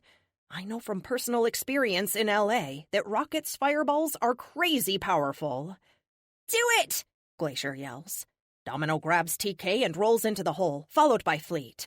Carlos hesitates, but I reiterate my point with a finger jab. He nods and leaps in. I don't know what they're going to find in there, but we need someone who can handle physical threats with them and with us. We get Tia, they get the Protector. The shield falls. I brace myself for the inferno, but I shouldn't have worried. Glacier unleashes icy hell on the fire. The flames vanish almost as suddenly as they appeared, as she absorbs the heat from them while spraying blue freeze rays back the way they came. I have to say, it's disconcerting to see a living ice sculpture sweat. Once the flames die down, I can see who attacked us. I have identified them as the Death Dealers, the mercenaries you faced in Los Angeles. Rocket and Hand Cannon are the two you know. The other two are Thrash and Multiplex." "Multiplex, huh? He joined with these dorks." "Hand Cannon is the douche dressed like a logger, with his stupid beard down to his chest. Rocket swings around wide, blasting away from us, having exhausted himself for the moment against both Tessa's shield and Glacier's ice. Multiplex looks exactly the same, down to the worn-out clothes he was wearing when we last saw him in California. Thresh is the unknown to me. He's 6 feet tall and broad-shouldered, with a buzz cut and mirror shades. His outfit looks like it belongs in a post-apocalyptic movie. It's all leather and chains. "Epic, what's the rundown on Thresh?" I ask as Lux and I take to the air. "He is an F5 strongman with impervious skin. He can also control any metal he touches, bend it into shapes, etc. I do not recommend going hand-to-hand with him. That may be why he is here. If he touches the suit..." Epic doesn't have to finish that thought. 2 supers who can affect metal. Multiplex can absorb the properties, and now Thresh can control it. Yeah, this doesn't feel personal at all. I pepper the ground around them with HE grenades to disperse them and drive their attention to me. The last thing I need is Hand Cannon blasting Glacier. "Lux, deal with Hand Cannon. Glacier, freeze up Multiplex. I'll take Rocket." "What about me?" Tia asks. I can tell she's nervous. Her vitals are all over the place. It's one thing to be a police officer and know that bullets will just bounce off you. It's entirely another thing when dealing with other superpowered people. "Epic will give you the skinny on Thresh. Take him downtown," I yell. Rocket swings around, blasting through the sound barrier with a roar of fire and heat as he heads right for me. If I recall, he can't bank worth a damn at speed. I don't have time to watch the fight below. I trust the team to handle themselves and communicate as needed. I also trust Epic to steer us in the right direction. I fly a straight line away from Rocket, leading him north and putting distance between him and the team. I don't want any flame blasts accidentally hitting my people. I barrel roll over a fireball the size of a house that passes close enough to turn my world red before exploding. The temperature on the outside of the suit skyrockets as I fly through the explosion. "Epic, since when can he do that?" "It is entirely possible they have come into contact with the red gem." "Awesome. We used the kinetic lance to take him down last time. Let's see if that works again. Also, make a note. We need a flame-proof variant for the Mark 6. "Note made." I spin in the air, looking back the way I came from to bracket him in the crosshairs. His face fills my view, and... he's smiling? Oh, crap. A hand the size of a train car slams into me. Alarms scream in my ear as the kinetic shields are tasked to the absolute limit. I hit the ground, digging a furrow in the dirt 500 feet away from where I was. "Amelia, move!" Oh, right. I shake my head and hit the M drive, shooting out of the place I was when a fireball explodes in the same spot, torching everything around it. Colossal has joined the fray. I should have known he was here, too. Clever, hiding their giant man until I was occupied. Okay, now you're really pissing me off. Epic, go auto on the grenade launcher. I reach behind me and pull out the BFG. I'm done with these guys. They are playing for keeps, and so will I. Epic cycles the double-barrel grenade launcher. The boom of HE grenades impacting with Colossal echoes around me, dampened by my helmet. I blast off, giving the rifle a second to fully expand. He's tough when a giant, but he's not indestructible. Epic, give me some noise, I say. The HUD confirms my PA set to 120 decibels. If you don't surrender right now, the gloves come off. Please, oh please surrender. I know I can take them out. I just don't want to. I glance over at Tia. The air shimmers around her as she holds up both her arms in front of her like a shield. Thresh lands blow after blow against her forearms. At first, they push her back, her feet sliding through the dirt. His 6th blow doesn't move her. The 7th stops like he hit a brick wall. She drops her arms, a lopsided grin spreading across her face. Don't hit me again, she says. Or what? He asks. I'll hurt you. He laughs, reeling back with his fist and throwing the punch of his life at her. She doesn't even flinch. The crack of thunder echoes across the island, along with debris and dust exploding out around her. Thresh's hand shatters as it hits her face.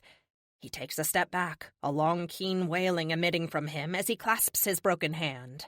He stumbles back, falling to one knee. Tia takes 2 steps forward, holds out her hand with her middle finger trapped by her thumb, then flicks him in the head.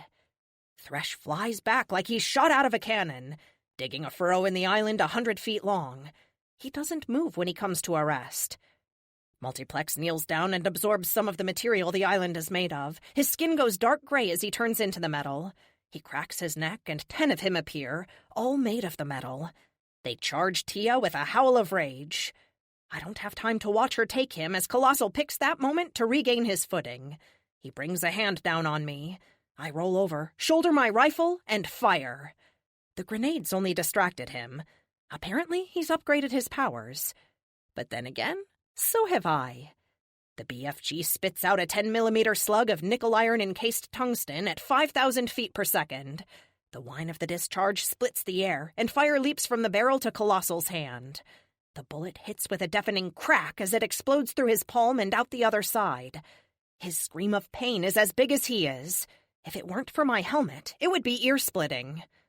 Rocket crashes into me, wrapping his arms around my waist as he plows us into the ground. The temperature alarm screams at me as we shoot past 2,000 degrees. Yup, he certainly upgraded his powers. I'm gonna enjoy peeling you out of your metal suit, bitch, he says. His voice sounds like crackling flames. Why you got to make it about my gender, dick? I say back. You really shouldn't have come in close. I slap my hands over his ears. Full power IP cannons! The sandpaper staccato fills the air as they discharge directly into his brain. His big advantage was how fast he was, and how hard that made it to hit him. He screams and spazzes, his whole body going into uncontrollable convulsions.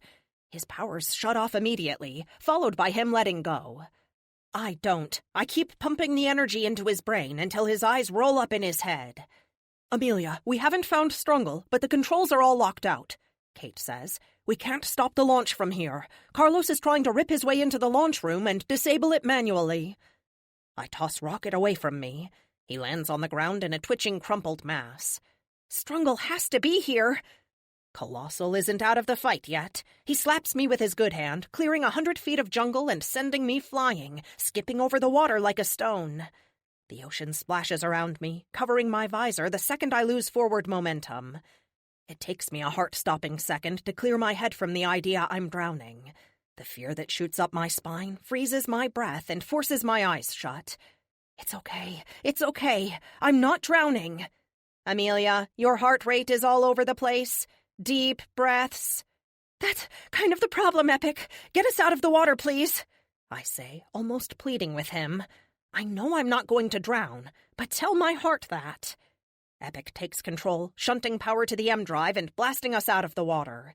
In a few seconds, it's 100 feet below us.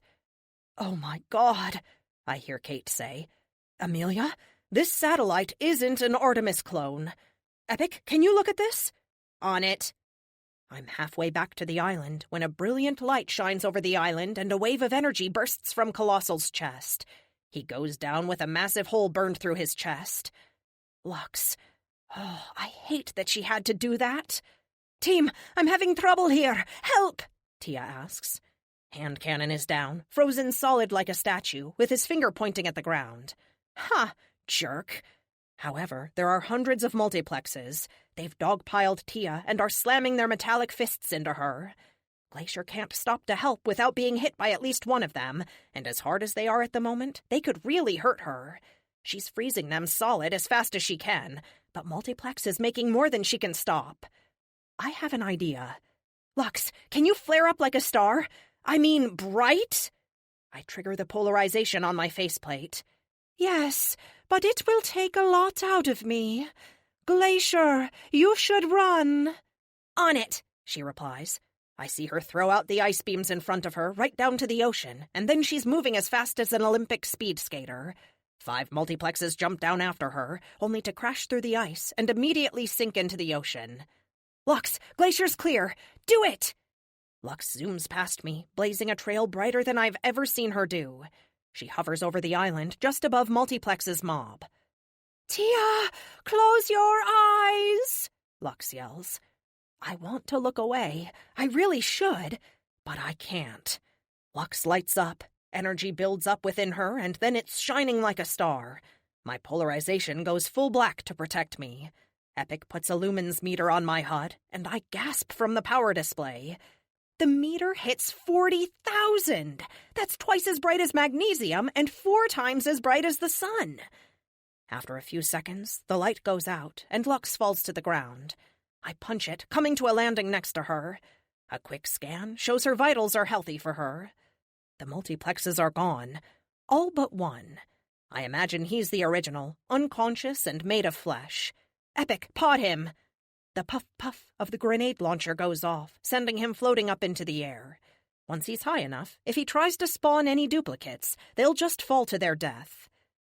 Tia, you okay? She has her face buried in the ground with her hands over her eyes. That was really friggin' bright, she says. Yeah, Lux is out. Epic, what's the status of that satellite? The roar of the rocket fills the air as fire shoots up out of the open hatch. Crap! I grab Lux and Tia and punch the jets a second ahead of the blast wave. The rocket roars for a few more seconds before the thrust catches up, and it shoots into the sky. Into the sky. Into the sky. Into the sky. 22. The boat looms before me, and I slow down just enough to drop Lux and Tia on the bow before I turn and burn back the way I came. Epic tags the rocket at 20,000 feet and climbing at a stupid velocity of Mach 3. Well, nothing I can't match. Amelia, you must stop that rocket. What has he done? The payload is an experimental satellite of Strungle's own design. While I cannot be sure, I see traces of your tech from Monica's belt in it. I hypothesize that if it reaches orbit, he may be able to strip every single person of their superpowers. Forever. The ramifications of what Epic says rattle around in my brain. No more superheroes? No more supervillains? That's an appealing thought. I don't have time to navel-gaze about it. The decision will be taken out of my hands if I don't punch it. I trigger the M-drive, flooring it. A man in a suit collides with me. His M-drives whine as he drives me down onto the surface of the island. We slam into the ground with a clang and roll several feet. I regain my footing, only to have him open fire with a barrage of rockets. They come to a halt a foot in front of me as my kinetic shields absorb their momentum. Then they explode. Fire and debris rattle over me. I put up my arms, expecting an overhead attack. He doesn't disappoint. He slams down on me, breezing through my shields to crash his mallet into my forearms. I scream in pain as the dense metal dents my armor and sends me flying back. He is using his own kinetic shields to counter yours. I had not thought of that as a possibility. Isn't that what the armory did? They used the frequency of the shields as a backdoor, bypassing them. We changed the fluctuations of the shields. He has found a way to counter that. More rockets explode around me. Epic, tank missile! I spin around and come up to my knees, giving Epic a clear shot. The double-barrel launcher reconfigures in a heartbeat. The whole suit vibrates as the tungsten arrow clicks into place before firing. Amelia, I see it! Fire anyway! Firing. The arrow blasts out. Strungle doesn't even try to dodge. The weapon impacts his kinetic shields and glances off to shoot up into the sky. Damn it! I leap up into the sky, forcing him to follow me. He's in the same suit he used to kill the PNW team. If it really is a version of my Mark III suit, then I am certainly faster. Amelia, we only have 6 minutes until the rocket reaches optimal orbital range for the satellite to deploy. No, you don't, he yells, speaking for the first time since he engaged me. Alarms blare as local gravity goes crazy. Sensors I usually only use in space start leaping off the scale. We slow to a halt before plummeting back down to the island. As soon as we're hurtling back to Earth, or metal as the case may be, the alarms clear. What the hell is that? I ask out loud. You're smart for a kid, but I've spent my life developing weapons for the government. It was child's play to take your AG pod and redesign it as a shield. I run 100 ideas through my brain at once. There's just no way to do what he says he's done. Strungle, superheroes do a lot of good. If we didn't have them when the Thune attacked, we'd all be dead right now. I regain control of my fall and reverse my flight, coming to a hover. Maybe, just maybe, I can talk him out of this nonsense. He slows to hover 50 feet in front of me. We're 100 feet above the island. I sure could use some help. You have no idea what you people have cost me. The pain and suffering you've cost everyone. The world will be a better place without superpowers. And you, Amelia Lockhart, are the reason I was able to build my masterpiece. Don't worry, though. I'll make sure you have posthumous credit. Great. No talking him out of this. Particle beam! I kick in the jets, flying away from him. He dodges hard, his own jets whining as I try and pin him down with the blue beams of death. He's fast, though, and he returns fire with his own particle beams. Massive force slams down on me, sending me hurtling to the ground in a lump as I hit the metal deck, bounce, and slide to a halt. What the hell was that? Kinetic lance. Our shields absorbed most of the energy. Damn, if that was most of the energy, I'd hate to see all of it. I have a lot more sympathy for people I've hit with it. Someone want to get up here and help me? I ask. He's activated some kind of lockdown, flooded the area with EMI. I can't teleport, and the doors are reinforced. Carlos is trying to force them open, but it's slow going. Sorry, hun. We're coming. Strungle flies past me, peppering the area with more rockets.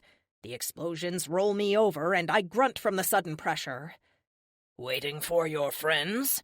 I'm smarter than you, Full Metal superhero. I've anticipated this moment since I planned this little fiat against the world's super people. Nothing is going to stop me. Nothing! That's it. I don't care anymore. I'm taking him out. Epic, where's my rifle? Scanning.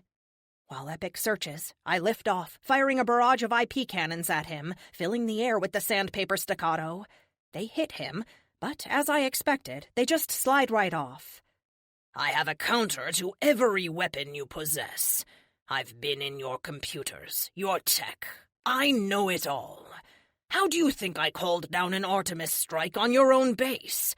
There isn't anything you can do that I can't do better. And the best part is, I don't even have to beat you. Just keep you here for another 5 minutes. Damned if he isn't right. Epic has a clock and a map showing me the rocket's location. His confidence must be from knowing that the satellite will do whatever it is going to do within seconds of attaining orbit. I wish I could call him crazy, but he doesn't sound crazy. Just wrong. Epic, could we overload his shields with our own? Theoretically, but it could burn out our systems. There would be massive feedback. Sauce for the goose, Epic. The odds will be equal. Do it. Configuring. Try not to get hit for the next 10 seconds. Shields will be down while I switch over. Easy for you to say. I leap up, full burn, grunting as the G's push against me. With the shields down, I'm really feeling the thrust, limiting me to a few 100 miles per hour. Incoming fire! Hard over, and I cry out as the pressure in my chest pushes me down at 4 times my own weight. I'm gonna be covered in bruises as soon as I get out of this. Did I break something, Amelia? You're turning like a drunk turkey. Strungle's cry of joy annoys the crap out of me. Are you ready yet? I ask Epic. Rockets fly right by me as I turn hard again, back over, and clench my jaw and do my best to tighten my stomach, keeping the blood in my torso. Yes, ramming speed. Hey, that's my line! Regardless, I throw everything in reverse, letting out a sigh as the shields return absorbing the Gs. I fly right at him, faster than he can turn, and I put everything into it. At the last second, he flips over into a barrel roll, and we miss each other by a hair's breadth. Damn it! I flip back over, fire off a 6 HE grenades at him. Epic, pop smoke! Panels in my shoulders slide open, canisters of potassium chlorate, aluminum filings, and purple paint eject. A second later, they explode, filling the area around me with vision and thermal obscuring smoke. He will not come in here. He does not have to. I know, but he won't see me when I come to him. Punch it! We shoot out of the smoke, aiming for his last trajectory, and sure enough, he circled back around to hover. Just like he's done the last 2 times there was a lull in our fight. Even if he knew I was coming, at 600 miles an hour, I crossed the measly 300 feet in less time than it takes to blink. Twice. Our armors collide in a horrendous bang of metal and exploding circuitry.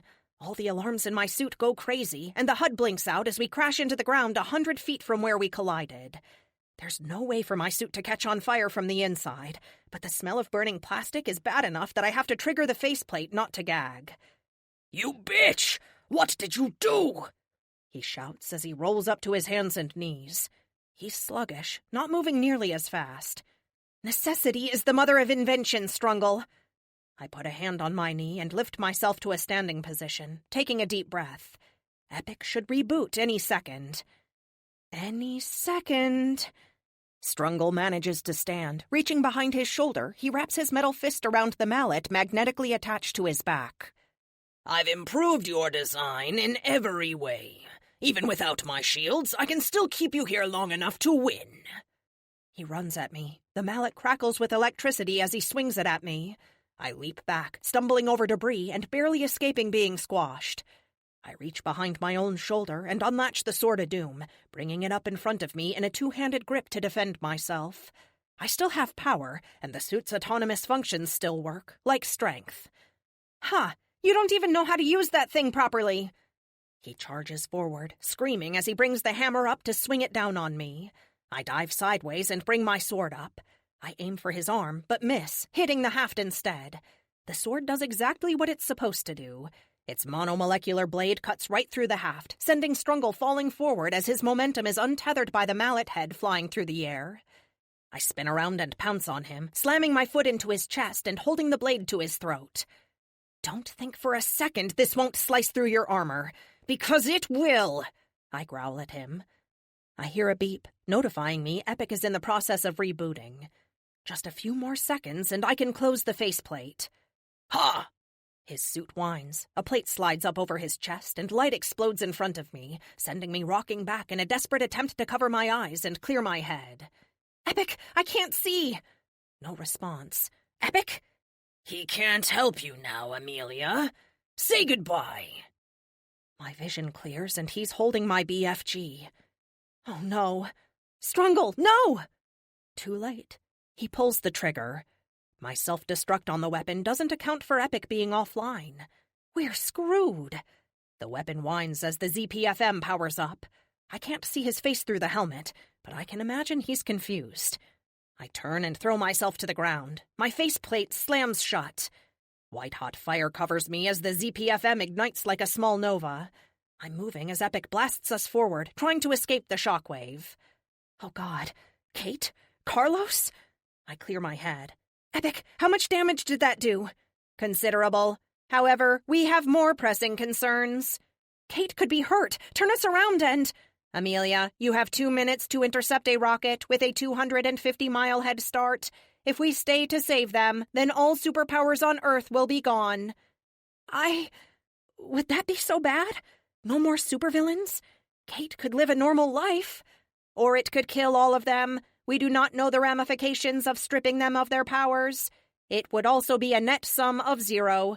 If the Thune or a race like them were ever to come to Earth again, we would be defenseless. Right. Of course you're right. It's just... Kate. I know. Plotting course. Brace for acceleration. The kinetic shields are at 20%. I am afraid this is going to hurt. Going to hurt. Going to hurt. Going to hurt. 23. Locking armor. I am afraid you will black out. Hold on. The G's slamming into me pile up quickly, and my vision fades to a tunnel as swatches of darkness encroach on it from the outside. I tighten my stomach and grit my teeth as best as I can, but it's a losing battle. As the airspeed indicator shoots past 4,000 miles per hour, I pass out. Amelia! Epic calls my name, but the darkness and the fog that cover my brain makes it hard to respond. I try, but my mouth won't move. Amelia, wake up! Right. Orbit. Killer satellite. Things come back in bits and pieces. Adrenaline hits my system as the urgency of the moment catches up with me. I am wide awake. How long do we have? My voice sounds weak, even to my ears. My entire body aches like I've been beaten with a stick for half an hour. Less than 15 seconds to deployment. Follow the yellow brick road. Three-dimensional triangles pop up on the HUD, showing me the path. I can make out a glimmer in the distance that Epic puts a circle around. That must be the satellite. But it's so far away! I kick in the M drive and floor it, navigating the triangles to line us up. The distance drops like a rock, from 50 miles, 30, 20... Only 5 seconds left. Epic, tank missile! I can add 3,000 miles an hour to my speed. Armed, in the pipe, locked on. The plates on my back shift, locking the launcher into place just as the counter hits 1. Fire! The suit shakes as the electromagnetic weapon fires. There's no trail of fire here, nothing to see. Even if I had high-speed cameras recording, I doubt I would catch more than a shadow of it. The rocket carrying the satellite explodes in a million pieces, the kinetic energy of the tank missile decimating its relatively fragile frame. Debris impacts the suit with a dull thud as the vibrations transfer to me. Wait, nothing should be hitting the suit. I check the shields. They're down to 10%. Oh no. Epic, did we get it? I ask. Worry and fear creep into my voice. I can't help it. Scanning. There does appear to be the right amount of debris. I do not see any large objects, rocket thrust, or anything else that would indicate a satellite. I think we did. To be on the safe side, I jink around the debris field for a moment, letting our momentum carry us around the Earth. You better notify NASA and the DoD about this. I can't imagine it's going to miss everything. Also, let's tap into the news feeds and make sure it didn't go off. If it did, the reports would be instantaneous. Kate. She and the rest of the team are still stuck down there on the island. A laundry list of damaged components appear on my flickering HUD. With the shields down and the suit's power so low, there's no way I'd survive re-entry. I'm stuck up here, and there isn't anything I can do to help them. I hope they're all right. I pray they are. There is no news of lost superpowers, nothing to indicate the satellite worked. I have notified NASA and the DoD. They are not happy about the path of the debris. Boo-hoo! I'm not happy about being stuck up here. How long is our life support good for? I ask him. 12 hours. However, if the team survived the island, we should not need that long. I'm sure they're okay. Right, Epic? I mean, with the damage to his island, they should have gotten out easily, right? While I do not have all the variables, past experience indicates they will have escaped. I glance down at Earth. From orbit, she's as beautiful as can be. Big, blue, peaceful. We're coming up on Africa, and I can see the dark continent. It stretches on forever. How long until we're back around in radio communications? 30 minutes. 30 minutes until I find out if my friends are alive. Awesome.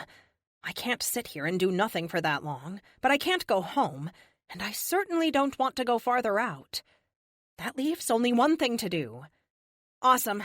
Okay, put on a movie, break out the popcorn, and hope they don't have blasters. Your sense of humor remains intact, I see. If a girl can't laugh while marooned in orbit, when can she laugh? In the movies, people exposed to the vacuum of space explode, or instantly freeze, or any number of horrid things. The truth isn't as dramatic or as immediately deadly. Of course, the human body is filled with gases, and without pressure to hold those gases in, they start to expand. Our skin holds it all in, though. If a person could leave vacuum within a few seconds of entering it, they probably wouldn't feel any ill effect at all. Probably. Kate appears in front of me. Eyes closed, hands on my armor, and then the world goes white and my stomach hurries to catch up. I fall to my knees on the deck of the boat, the warm Costa Rican sun shining down on me. Retract faceplate, I say to Epic. The faceplate slides back, revealing my face. I roll over, looking up at the sun and letting the warmth massage my skin. I take it you stopped the satellite? Carlos asks. Welcome to the conversation, Captain Obvious, I say with a smirk. You just had to get yourself stranded in orbit. Again, Kate says, waving her hands in my face. I swear, Amelia, it's like you don't even know how to save the day without almost killing yourself. I smile. I have to keep Teddy employed, don't I? I close my eyes for a second and just breathe. I could do with a few less close calls in my life. I open them, look at Kate, and say, speaking of Teddy, I glance down at my body. I feel like one big bruise. Sure thing, hun. Can I get a volunteer to return the yacht? Kate asks. 6 hands shoot up in unison. Tell you what. I let out a long sigh. Take the boat for a couple of days. Charge everything to the company. You all earned it. No way, Fleet says. For real? I'd nod, but now that I'm laying down, my neck is killing me. I signal Kate to get a move on. Yeah, have fun. See you all back at base in 3 days. Carlos? Kate kneels down next to me, putting her hand on my shoulder. Carlos kneels opposite her. Yeah? We have some other time-sensitive business to attend to, I tell him. Oh, right. Not today we don't, Amelia. We're going home to see Teddy, and then you can figure out the rest of this after a few days of rest, Kate says, pinning me to the deck with her piercing green eyes. She's right, of course. I need to sleep for a week. I should be elated at our success. The armory is down, Strungle is down. But Luke is still out there. It all feels so hollow without him. Besides, I want to come back here and enjoy some sun, she says, throwing Carlos a bold wink as her luscious lips curve into a smile. Oh, is all he says. Oh. Right, enough. Doctor, please. Yes, ma'am.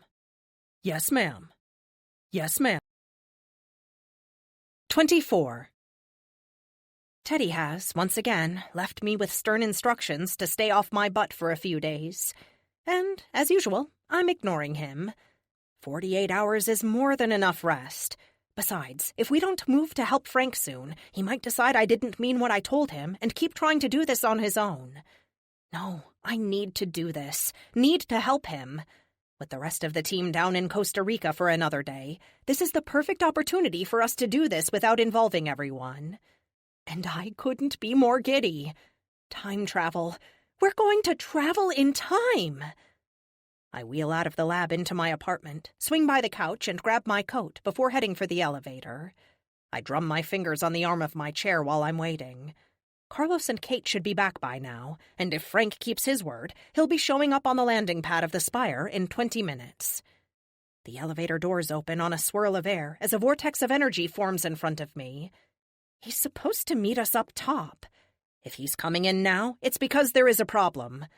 I wheel back to avoid his landing while signaling Epic to call Kate. Frank comes out of the swirl of air as if he's falling, only to right himself as gravity realigns once he's out of the vortex. He lands with a thump. He looks exactly the same every time I see him. Haggard, shabby clothes, 5 o'clock shadow. I thought we were... He waves me quiet as he turns around and focuses on the portal. It closes. I can almost see something behind him, but then it's gone. Someone is following me. I had to come now or risk not coming at all. He takes a deep breath after speaking. His hands shake as he exhales. Do you know who it is? I ask him. Kate and Carlos are 5 minutes out. He shakes his head. No. Tall, muscular, square-jawed. That's about all I saw before I leaped back. No way. Did he have blue eyes? I say.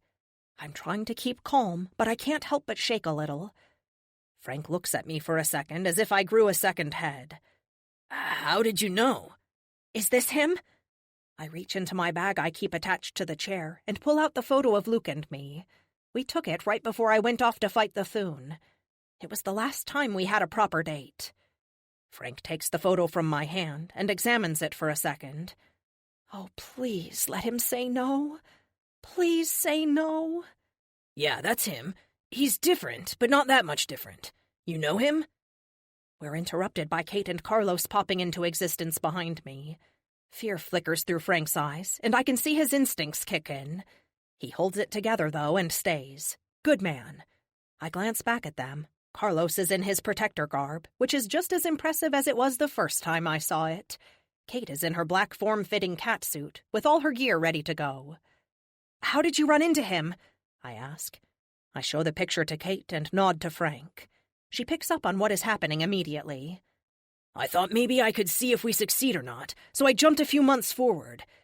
It wasn't what I expected, he says, wiping the sweat from his brow.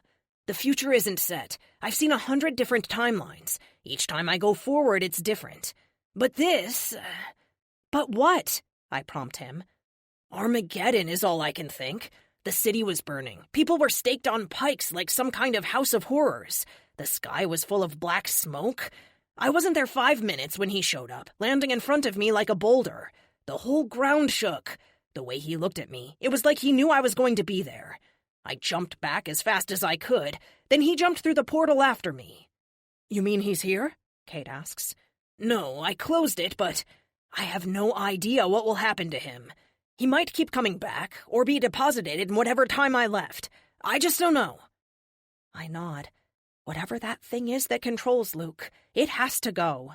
Okay, focus. We're still doing this. Luke doesn't know what we're planning in the now, so he can't interfere. If everyone will join me in my lab, I will show you what I whipped up and we can get this show on the road.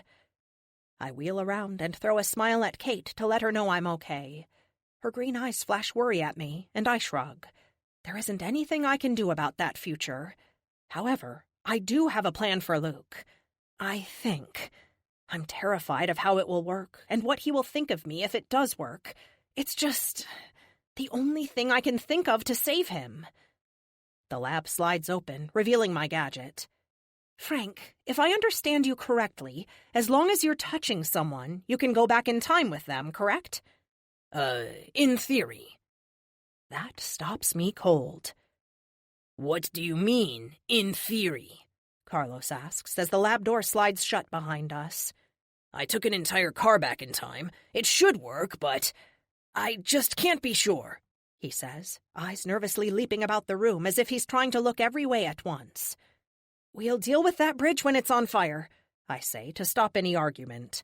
Frank, we had a deal, and I intend to honor it. You're going to need help, though. Help? You said yourself you can't control the exact moment you come out, and the farther back you go, the harder it is to control, right? He nods. It's funny. Now that I have him here, he seems so much older than before. Okay, so here's what I have. This pod will hold 4 people, 2 adults and 2 kids. For all intents and purposes, it looks like a photon torpedo made by Apple computers. All white, with a mesh of my special alloy wrapped around it. It's powered by a ZPFM and has the most powerful version of my kinetic absorbing tech I could make. It can protect someone well past 100 Gs. He looks at me, eyes wide open. We're really going to do this then? Go back and save them? I smile. There are days I love my job. Yes, there are a few caveats. I point at Carlos and Kate. When we're done saving your family, we need to go back and bring one more person forward in time. Frank looks around, the elation that was so clear on his face a moment before fading almost as fast. Who? He asks. This isn't really well known, Carlos says, speaking up when the rest of us remain quiet. The Protector is a calling, not a superhero. A symbol left by the ancient Greek gods to help mankind on a path to peace. Ancient Greek gods? Frank looks from Carlos to me.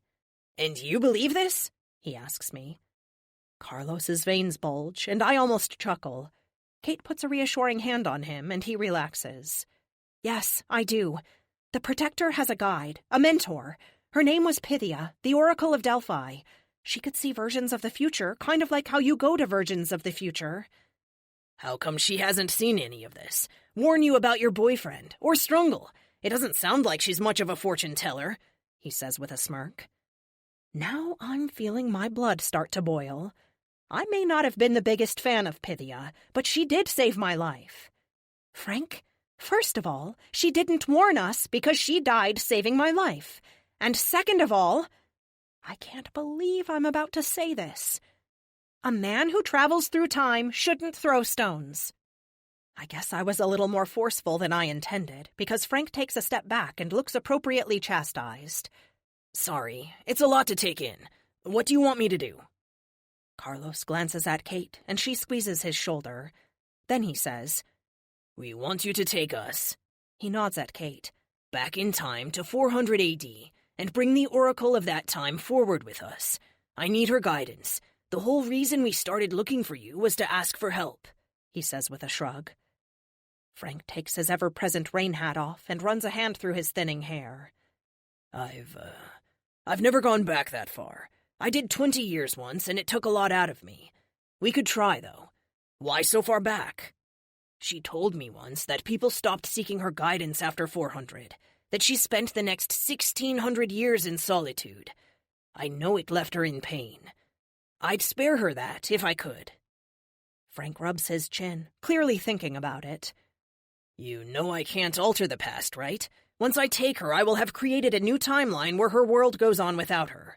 She will be here with us, but the world we create won't have a Pythia or anything she might have done.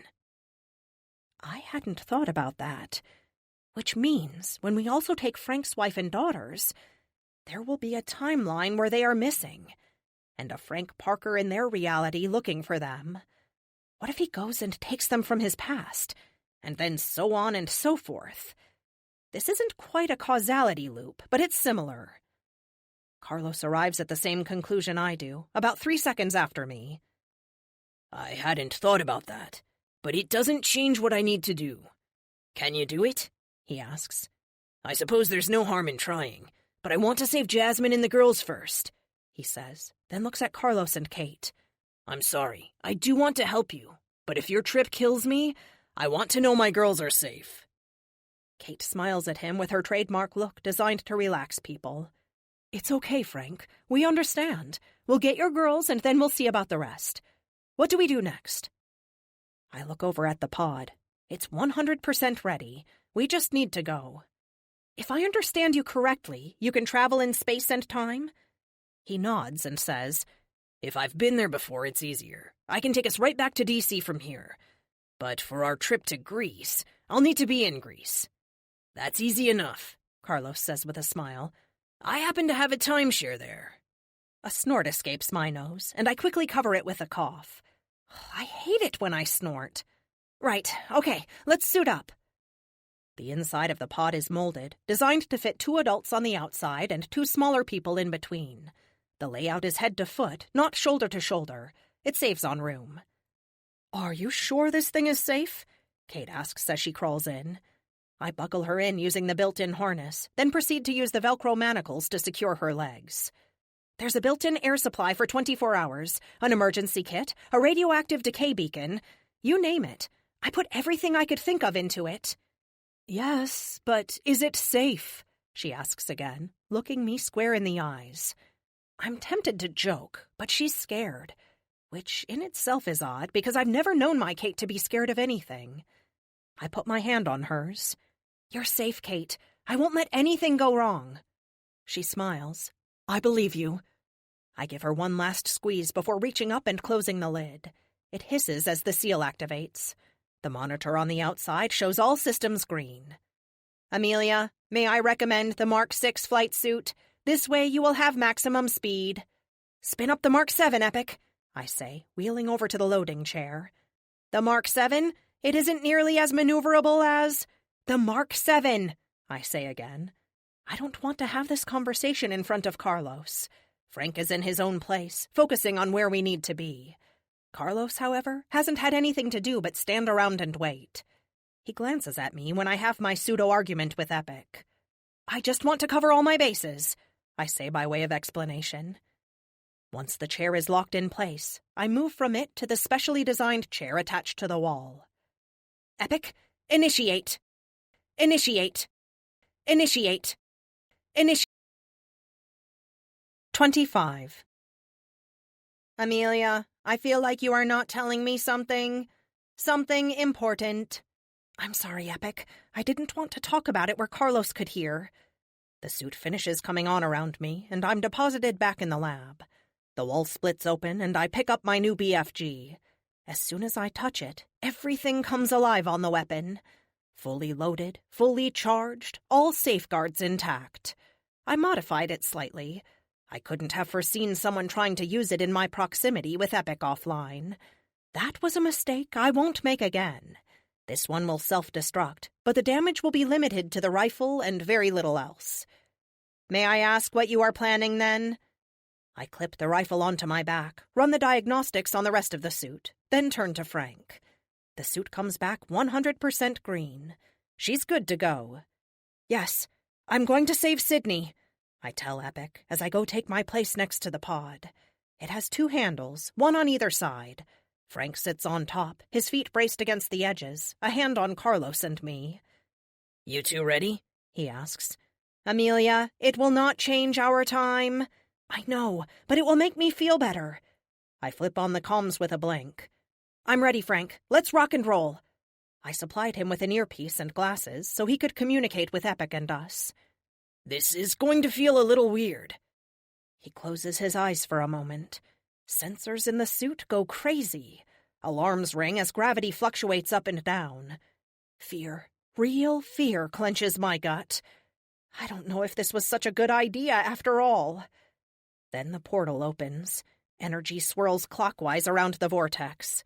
The air flows like water in the center, almost like we're jumping into the ocean. Hang on! He yells. We lift up, leaving my stomach behind, and orient with our feet to the portal. Then we fall. I scream. I've never been bungee jumping before, but if this is how it feels, I never will. The G's pile up to 50, almost instantly, more than enough to turn even the most advanced fighter jet into a cloud of expanding gas. Not me, though, and not Carlos. We're not in a tunnel, per se, but it feels like it. The only light is far in the distance. I can't risk trying to look behind us. I don't even want to think about what will happen if we lose contact with Frank in here. The light in front of us flares brighter as we close in. From a pinpoint, it expands to encompass everything in a near-blinding flash. Then we are falling again in a violent change of direction. We hit the ground. My brain is just sure the ground isn't supposed to be there, and it takes a second for everything to catch up. It's nighttime in D.C. The lights are still on, so the blackout hasn't happened yet. We're on the sidewalk. Epic taps into the local GPS satellites to find our position. We are 1 block east of Pennsylvania Avenue. Behemoth will make her appearance in approximately 1 minute. How come we just don't go back farther? Take them from your home, Carlos asks. Frank just looks at him for a second. That would be mean. The Frank here, he's at work right now. He said goodbye, told them he loved them. He's going to lose them no matter what. Taking them sooner would just be cruel. Carlos shrugs.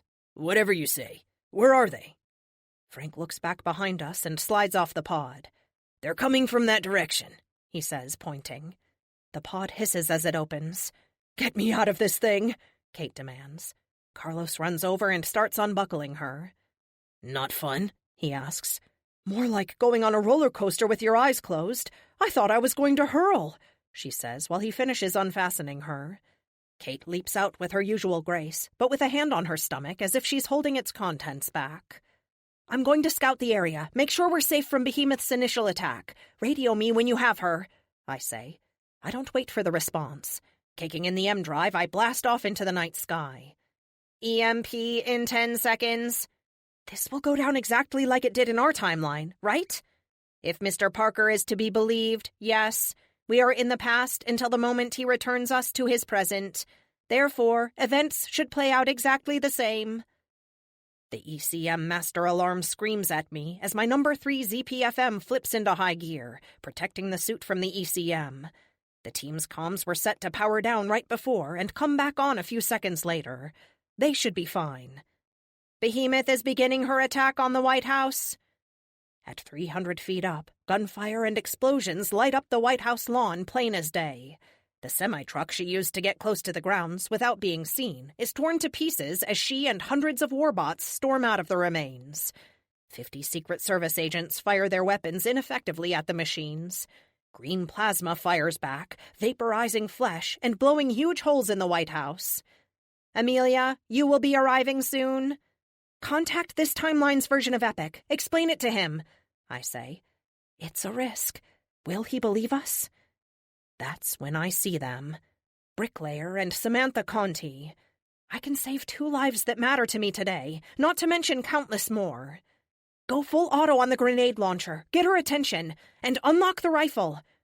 I could go with the sword, but from past experience, I know it won't kill her. The rifle, though? Without a doubt. I kick in the M drive and break the sound barrier for a heartbeat before throwing everything in full reverse to slam into the ground between Behemoth and Samantha. Epic launches a flurry of HE grenades that devastate the nearest warbots. I still don't like the idea of killing her. What if she were telling the truth when we spoke in the prison vehicle?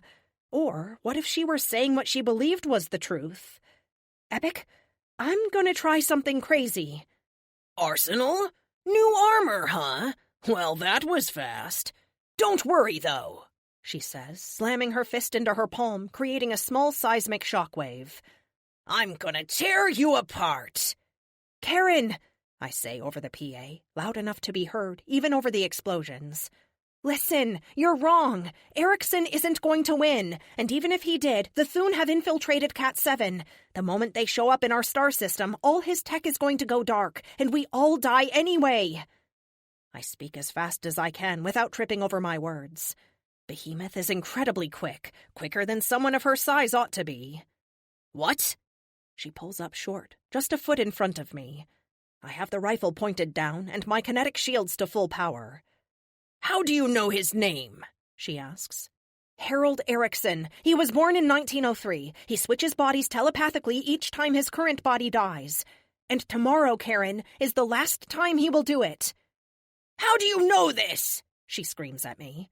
Because I'm going to throw him into the sun. Once he's past the Van Allen belt, he can't ever come back. It blocks his powers. Then I am going to defeat the aliens and save the planet. Karen, you have to believe me, please. Until this moment, I didn't realize I was here to save 3 lives. My behemoth made her bed, just like this one. But the difference here is, I know how the future turns out. She shakes her head. No, you're lying. You can't know any of this. I know how this is going to go. You're not going to believe me, but I promise you, in 5 minutes you will. I know all of this because, for me, it's already happened. I'm from 2 years in the future. While shock rolls over her and she chews on this, I switch to internals and talk to Epic. Epic, instruct the marshals and the Secret Service agents to fall back to the interior of the White House. Ask this timeline's Amelia to hang back long enough for me to handle the situation. Done. You are confident she will listen? I would. Carefully, as not to look aggressive, I sling the rifle on my back and free my hands. I know the rifle will kill her. I've done the math. It's not the SDF-1, but it strikes with enough force over a small enough area. I'm 99% sure it will take her out. You're so full of crap, your armor is brown. You should have shot me, she growls as she charges forward. Full power kinetic emitters, maximum force, I tell Epic as she charges. I'm not stronger than her. I can't beat her in a straight-up fight. But I don't have to beat her. She looms large above me and I strike. The ZPFM whines as power flows from it into the supercapacitor for one massive burst. Like the world's largest rubber band snapping, the energy pops as I slam my fist into her chest. I only have a second to register the shock on her face as she flies backward into the semi-truck she emerged from. The cab explodes in a fireball that lights up the sky, casting long shadows on the White House lawn. Carlos, I need you here, I say over the comms. Where are you? He asks. At the White House. Look for the explosion. He doesn't answer for a second. Amelia, what are you doing? Righting a wrong. Kate can handle Frank's family. I need you here. Behemoth emerges from the flaming debris. She scowls as she stomps forward. The U.S. Marshals and Secret Service agents listened, thankfully. They've all retreated to the White House. I don't know how you did that, little girl, but I am going to peel you out of that armor and bathe in your blood. I stand my ground. Epic updates Carlos's position, and he'll be here any second. I don't think so, Karen. You can't beat both of us. Both of you? Her charge is interrupted as Carlos falls from the sky. He didn't use his spear to travel, he just leaped. Landing with a ground-shaking rumble, he stands right up, shield out, and takes her charge on Aegis. A thunderclap echoes, and the shockwave rips up grass and cracks concrete as it emanates out from between them. Behemoth takes a step back, shaking her head clear. Sydney, You're not Sydney? Behemoth stutters. No, Carlos says. He glances back at me. He has to be wondering what the hell I'm doing. Me too. Karen, this is the new protector. Tonight, if you don't stop, you murder Sydney, I say. You do it by clapping your hands over his ears with all your strength. I suspect you've known how to do this for some time. Maybe something you learned while you were dating. Her eyes go wide. For the first time, something other than black pits of hate stare back at me. I wouldn't kill him. I shake my head. But you do. He comes to stop you, to save me. When he does, you murder him. You leave the world defenseless, without hope. Please, Karen, please listen to me. The world is stronger with you in it. You're right about one thing. The aliens are coming, and we have to be united to defeat them. Work with us. Help us stop them. For a second, a mask of rage and hate passes over her face. Then it's gone. Her eyes clear, and for the first time, I see the woman beneath the monster. I believe you. Erickson, he told me this was the only way, and I really thought it was. I nod. I know. Help this world, Karen. Be a force for good. The whine of the M drive catches my attention, and this timeline's arsenal lands beside me. Behemoth looks between the two of us, confusion on her face. Amelia, I say. Amelia, my other self says. This is both weird and awesome. The armor I wore to fight Behemoth that first time looks like a Model T compared to my Mark 7. I've come so far in such a short amount of time.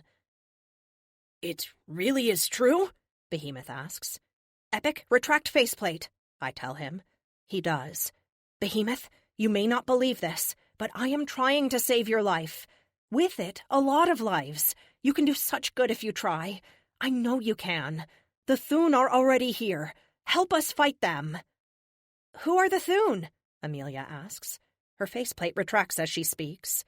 Aliens who plan on strip mining Earth, I say. Oh, is that all? Can you tell me a little more? Amelia asks. I look at her. We don't seem all that different. She isn't much younger than me, but dang if I don't feel years older. There are so many things I could say. But what if I just make matters worse? Don't worry, you'll figure it out. Close faceplate. Without saying anything else, I blast off. Carlos leaps after me, leaving a bewildered Amelia and a friendly Behemoth behind. I wonder if this timeline's Pythia knew this would happen, and if that is why Sydney didn't show up tonight. It's a mystery for another time. Something like pride warms my chest. Sure, this doesn't change what happened in my past, but it changed someone's past. Somewhere out there, an Amelia will fight alongside Behemoth. Sydney won't die, Carlos will get to go on living a normal life, and Pythia will live. One little change, and everything turns out for the better. I'm a little sad it isn't my past, but a lot happy to have done it. That was weird, Nina, Carlos says over our private channel. You changed an awful lot back there. Are you sure it's for the better? No, not really, but I hope it is. Sometimes hope is all we have. I do one flyby of Kate so as not to scare Jasmine and her daughters. Kate waves and I come back around and land. I think it's best we don't explain to them the intricacies of time travel. Technically, this is a different timeline now, but it is still Frank's past. He deserves his family, and they deserve a father.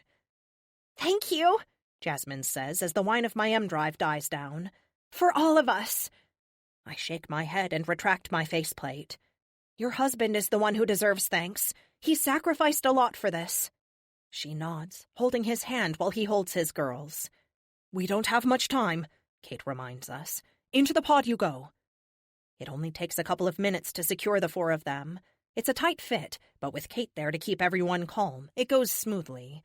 The other reason I wanted to bring her along. No one can convince a person of the impossible better than my Kate.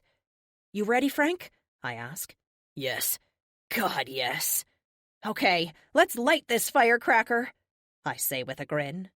Say with a grin. Say with a grin. Say with a grin.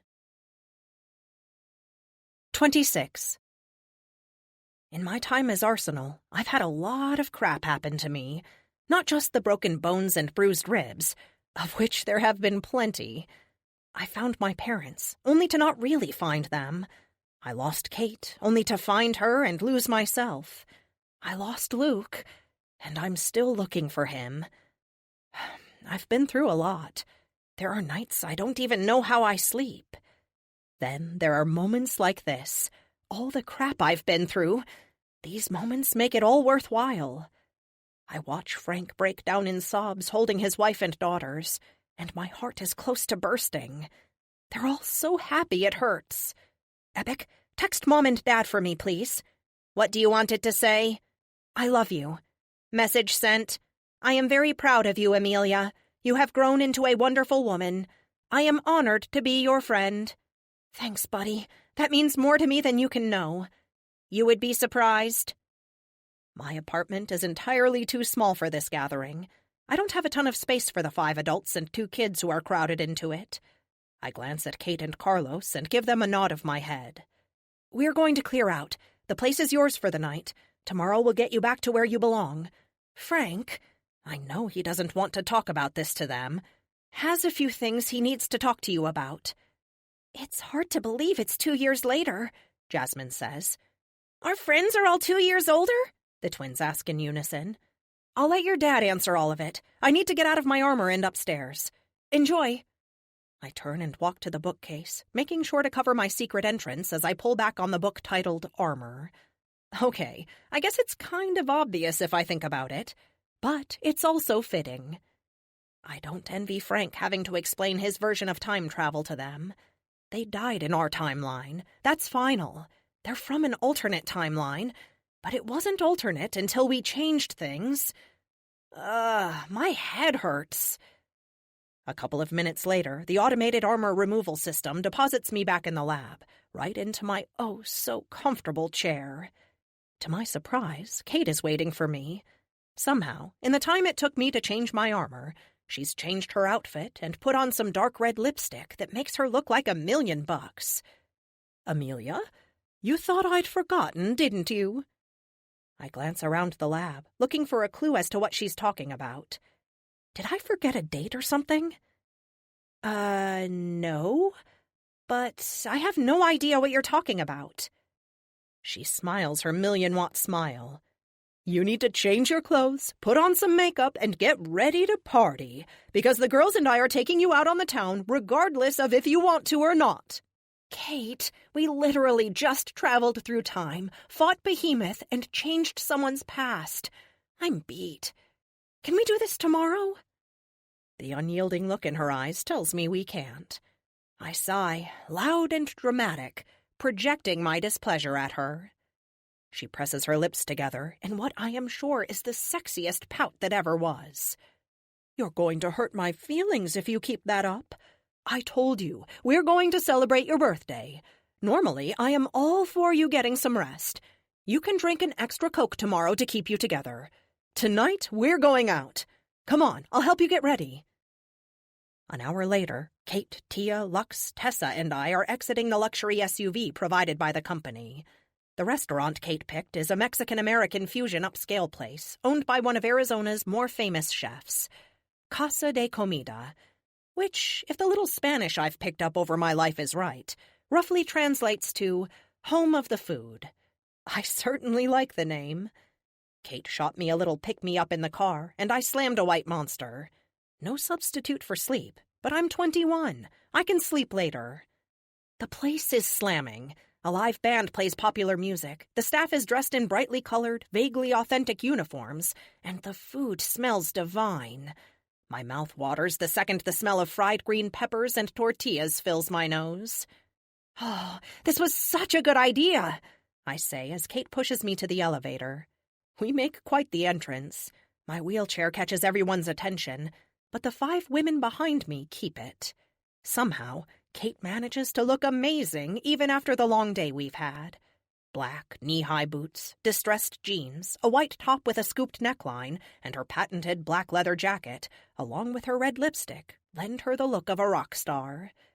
Kate is followed by Lux, with her exotic blend of American and Asian features, and her long, straight blonde hair that almost glows in the dark. Tonight she's wearing an equally straight black dress that goes down to her ankles and caps it off with a pair of 5-inch white heels, easily making her the tallest of us all. Tia, who is only 5'4" anyways, stuck with flats that are popular in Argentina at the moment. Her forest green skirt wraps around her knees like a glove, showing off every inch of her toned legs. She'd put an Italian soccer player to shame with her calves. Her top is a black sequin loose-fit blouse that flutters in the wind. Tessa, true to herself, has her bad girl cut-off shorts on, with her white tank top that stops just short of her pierced belly button. I don't know if she does this to mess with me, or if she is really a big fan, but the tank top has an image of Arsenal saying, "Arsenal shot first." Monica pulls up the rear in a pale blue dress and matching heels. Her icy blonde hair is up in a bun, with what looks like icicles holding it up. Needless to say, the restaurant falls into a hush as we move through it. I hate being the center of attention, and I feel like everyone is looking at me. A man slides his chair out in front of us, and my heart skips a beat. It's going to be Seattle all over again. This time, though, it's civilians. "Kate, She puts a quieting hand on my shoulder. The man, a good-looking fellow with black hair and brown eyes that look out of place with his too light skin, pushes his chair back in, turns to me, and raises his hands. I start to freak out when he claps. At first, it's just him. Then there are people everywhere up on their feet applauding, cheering, shouting our names. "I love you, Kate!" a man yells. "Girl power, TK!" a woman screams. Then the chanting starts. "Arsenal! Arsenal! Arsenal!" I'm desperate not to cry. After everything that has happened, it's beyond emotional to hear such support. I wave at the crowd and then point at the lift. Kate gets us moving again. People turn to cheer and applaud as we make our way to the elevator. They're still applauding when the doors close on the six of us. "You planned that, didn't you?" I ask Kate, looking up at her. A single tear wells in her eyes and drips down her chin. "No, I just know how people feel about you. I wanted you to feel how I feel about you," Kate says. "How we all feel about you," Monica adds. "On two worlds," Lux says. I don't even know how to process what I'm feeling. My mouth hangs open for a solid 10 seconds, and my heart clouds my vision with tears. "Thank you," is all I manage to choke out before the doors open. The doors open. The doors open. 27. Annoying bugs dive-bomb me on an alien planet. Massive stalks of green vegetation engulf me as I try to swim away. But I can't swim because I'm 6 and I haven't learned yet. I open my eyes with my face stuffed in a pillow and my arms and torso wrapped up in flannel sheets. The alarm continues its dispassionate assault on my ears. Epic, shut it off!" I groan. He does. I sigh. Rolling over, I toss the pillow aside and stare up at the ceiling. I'm covered in sweat from the nightmare, and I just want to go back to sleep. But if I close my eyes, I know I'll be right back there, trapped on an alien planet, unable to walk. A long sigh escapes my lips. Okay, enough wallowing. Time to work. I check the clock. By now, Kate, Carlos, and Frank Parker should be on their way to Greece. If they can travel back in time right from the Oracle's lair, then it should be a quick trip. Epic, what's the status on decrypting Strungle's database?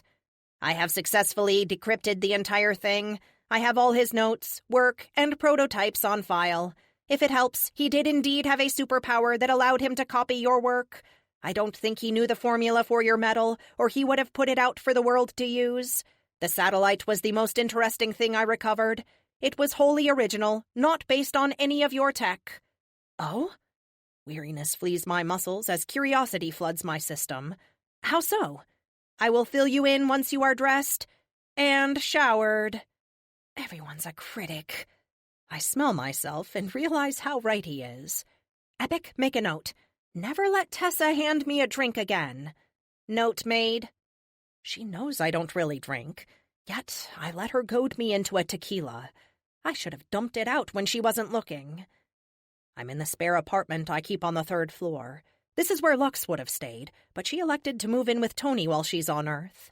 Convenient for both of us. I don't know about the legalities of him marrying an actual alien from another planet, but I won't be surprised if they make an announcement soon. 30 minutes later, I'm freshly showered and sitting in my favorite wheelchair with my chin in my hands, looking at the screen. There's a complex array of calculations scrolling by, just slow enough for me to scan them, each one containing a piece of the puzzle. Had Strungle's satellite detonated, it would have killed every single superpowered person on the planet. I don't know why he thought it would only cut us off from the other dimensions where the powers come from. The shock alone from this much energy being released on this wavelength would kill even ordinary people who weren't attuned. I don't know how many casualties it would have caused, but billions isn't out of the question. All the more reason I'm glad we stopped it. So you think, I say to Epic, that Strungle's abilities were modified by the gem as well? Yes, I think, either knowingly or not, he was serving the entity in the gem. If the gem has been here for a long time, why wait until now to attack? That's a good question.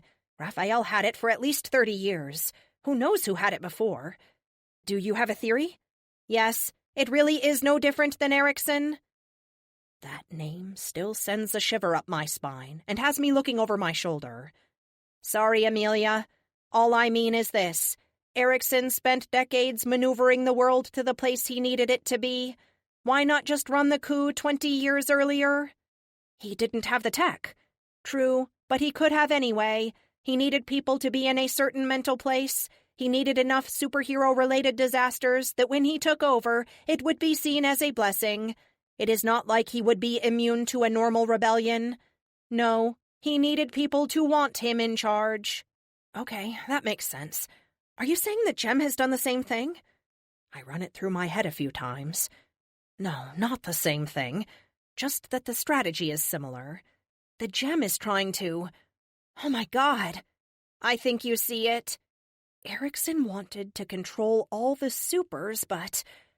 Are you saying the Gem manipulated everyone until it could find the right person to kill all the supers and make sure no one else was ever born with superpowers? Yes. For what purpose? If no one had superpowers, it pretty much results in a zero-sum. It's not like it would really change anything. People are still people and... Wait for it. Oh, holy crap. It really is just like Erickson. The Gem, whatever it is, once it's the only thing capable of granting superpowers, then it would be unstoppable. I think that is it. Once Strungle succeeded, nothing could stop the Gem from taking over the world. For what purpose, I cannot say. Clearly, the last time Mr. Parker went into the future, it was a future without him. A future where he never went back in time and saved his family. Which means something has happened, or will happen, that would not have happened if he was present. Either in that journey or the next. We already went back and saved Frank's family. What else is there? Kate, Carlos, they're going back today. Epic, call Kate. Do you think it is them going back in time that he is trying to stop? How would he even know they were? I don't know, but it's the only other thing. Red lights flash and our emergency sirens kick in. My screens all flicker to life, showing exterior cameras around the spire. My heart leaps in my throat for a second. The last time this happened was Strungle hacking Artemis and sending an arrow our way. Amelia, the FBI is approaching rapidly in unmarked vehicles. 2 helicopters are at the edge of our sensors, moving fast. They would not be taking this tactical approach unless they are planning on raiding the spire. If this is their course, there is a high probability their plan includes your incarceration. Of course. Dang it all. This is the worst timing in the world. I allow myself the luxury of swearing at Agent Brown for a second. Epic, fill Kate in and... Our communications are being jammed, and the internet hard lines have stopped responding. All cell traffic is down as well. I cannot contact Kate or Carlos for the moment. Milton? I'm here, Mum, he says in his upper-crust British accent. Stall them as best you can. Evacuate the building and lock us down, I tell him. Order security to cooperate fully. Also, call legal and get them on this situation fast. Right away, Mum. The klaxon for the building's fire alarm sounds a second later. What are you thinking? We need to warn Kate. Are they in Greece yet? No, but soon. Luke will be waiting for them. That's my guess. I don't know how he knows, but I'm certain he'll be there to try and stop them. To what purpose, though? I'm going to assume that if Kate and Carlos succeed, Pythia will be able to help us defeat him. After all, the gem keeps referring to Carlos as a son of Apollo. Maybe the gem is tied into the Greek gods. That is a possibility. What suit do you want? Spin up the flight suit. I feel the need for speed. Despite their attempts to jam all communications, my lab is perhaps the most heavily signal-shielded place on Earth. The quantum gate opens to my little pocket dimension. I throw myself in, fall for a half-second before hitting the hammock netting. The gateway closes behind me, and I scoot around to finish the process. I don't know what trumped-up charges Brown is coming at me with, but they must be pretty good. I still have a lot of friends in the government, including the president. Of course, with the news media attacking me day in and out, he might think it isn't politic to support me right now, even though last night in the restaurant showed me a different side of things. What the media thinks and broadcasts isn't what people think. Epic, initiate. Initiate. Initiate. 28. It takes less than 30 seconds before I'm deposited out the other side of the quantum gate into the launch tunnel. The HUD shows all systems are green. All 4 M drives are ready at 100%, as well as the individual ZPFMs assigned to each. Special heat-resistant paint, similar to but more advanced than what they used on the SR-71, coats the flight suit in preparation. This really is the fastest suit I've ever made. Theoretically, the only thing that can slow it down is the atmosphere. However, I plan on being out of the atmo long before friction becomes a serious problem. Panels slide around in place, clicking and whirring as the suit reconfigures for launch mode. Epic, status? They have surrounded the building. Tactical teams are infiltrating. The staff have all surrendered. Security has assured them there is no resistance. Our lawyers are on the way, and the 3 team members on site have been notified of the situation. I am afraid Tia will be the one seriously disrupted by this, as she is a guest in the country. Dang, I hadn't thought about that. When I get back from saving the world, Agent Brown and I are going to have words. This is just stupid. I agree. He may not see it that way. Upload complete. I am with you. Awesome. System check? We are 5 by 5. Despite what's going on, the worry in my heart and the way my nerves are firing, this is still the best part of the job. Punch it! The launch tube is one big mass driver. It fires me at almost 1,000 miles an hour before I even hit the air and my own M drives take over. Epic locks the suit up. Even with the base animetal improvements, I could still be hurt by a sudden shift. Once we're in the air, Epic puts a window on the HUD showing me the base. Ha! They weren't expecting that! I can't see the looks on their faces, but the craned necks of 50 FBI agents all looking up at once is a sight to behold. Winds buffet me as we plow through the sound barrier, the vapor cone spreading out around the front of us like a shield. Amelia, I am detecting an energy. The beam of light sizzles through the air next to me.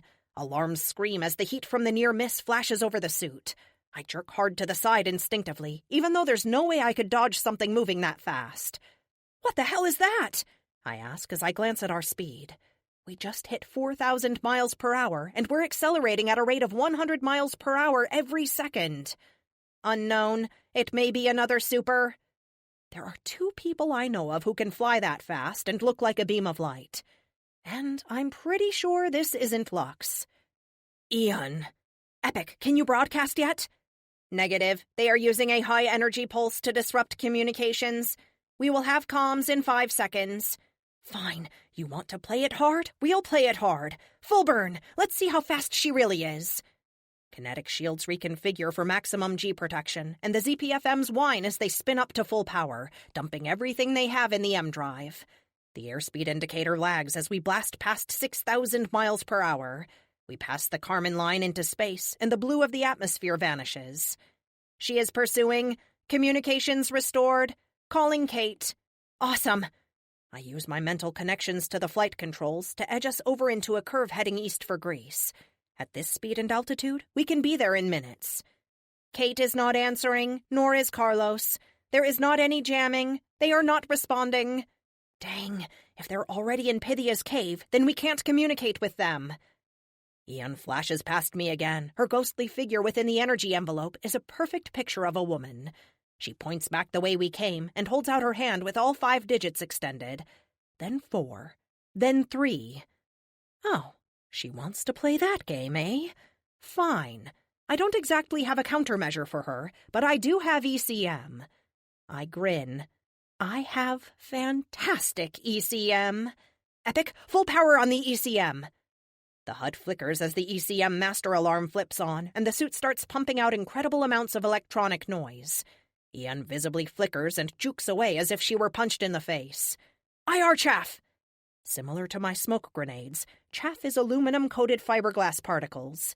This version deflects light and radar away from the source, scattering it in a million directions. Panels in my back slide open, and a half-dozen packets explode behind me, filling the area with thousands of tiny particles. I pull a hard turn, flipping on my back and pulling up toward the earth. Empty the canister! 10 seconds of chaff explode out behind me over the 18 miles we traverse in that time. Cut power, go cold, full stealth. The suit reacts immediately. Twin carbon fiber heat sinks pop from my hips, flying off at a right angle from us, carrying away all the residual heat with them. We're in free fall. If she can find us with no active emissions, miles of chaff, and no heat, then I deserve to go to jail. Of course, that won't help Kate. I close my eyes as we fall through the atmosphere, nothing more than another particle of space dust. Please don't let her find us. Epic, can you see her? Negative. However, that does not mean she is not there, just that I cannot find her on passive sensors. After a full minute and almost 100 miles of separation, I feel like we lost her. Make sure you send her a message when we get back, apologizing for the face full of noise. Maybe explain to her the situation. She might understand, though I get the feeling she doesn't like me very much, I say with a sigh. I've only ever met her once, when she saved my butt in Colorado. She wasn't in the mood for small talk then, either. Will do. I think it is safe to go active again. Roger that. Let's make some noise! The M drive kicks in, and within seconds, atmosphere burns around us, and we blast through the top of the mesosphere on the way to Greece. The boom shakes me as we pass through the sound barrier, and I'm grinning like an idiot. I know there is danger here. Part of me is worried about Kate, Carlos, and Luke. But this is what I was meant to do. Amelia, might I remind you we still do not have a countermeasure for Luke? If he hurts himself again, what are you planning on doing? I don't need to stop him, Epic. Just delay him long enough and then run away. He won't hurt himself if it does him no good. If I'm not around to hear it, the tree doesn't make any noise. I am not sure that is a sound analogy. I pause for a second, a response on my lips, when I get Epic's joke. Oh my God, Epic! Did you just use a pun? It would certainly sound like I did. 29. Delphi is surrounded by scrub brush and rocky terrain. It actually looks a lot like Arizona. Nowhere near as hot, but if I didn't know better, I could mistake the two. I scream in like a fireball over the mountains west of Delphi. A trail of fire and smoke follows behind me as friction heats up the air around the suit while I slow down from 30,000 miles per hour to a mere 4,000. Once we're past the communications blackout, a stream of messages pop up on the suit. None from Kate or Carlos. Dang it all. The two urgent ones are from the FBI and our team's lawyer. The FBI demands my surrender and is adding assaulting a federal agent to the list of charges against me. The one from our lawyer says essentially the same thing. Turn myself in before things get out of hand. Well, things might have already gotten out of hand. Epic, make sure you're documenting everything, and please forward our findings from Costa Rica to Agent Brown. It should be clear from the footage that Strungle was either wearing or controlling the suit that attacked the PNW team. Again, I do not think he will easily believe you. He seems to think you can fabricate anything you need. He's not wrong. I check the map. Only seconds to go until I'm over Delphi. I throw the suit into a hard brake. The drives whine with exertion, and I slow down even more. Once I hit 500, I drop like a stone, heading right for the entrance. Anything on sensors? Nothing. The suit slows down further and I flip over, bringing my legs in front to take the impact of landing. The rocky terrain and ruins look exactly like they did the first time I saw them. I hit the ground with a thump and scan the area visually for a few seconds before walking forward. I keep waiting for Luke to leap out of the bushes and tackle me. He doesn't. I place my hand exactly where Sydney showed me and press down. The ground shakes and the little lift starts down. I'm amazed at how she hid this place for so long. When my head clears the ground level, a platform slides into place above me, sealing the hole and casting the lift into darkness. Only for a second, though. Eerie blue light fills the room from the small waterfall that provides the place with fresh water. It lights up the area like the sun is shining through it. My heart stops. I'd hoped I was wrong about Luke.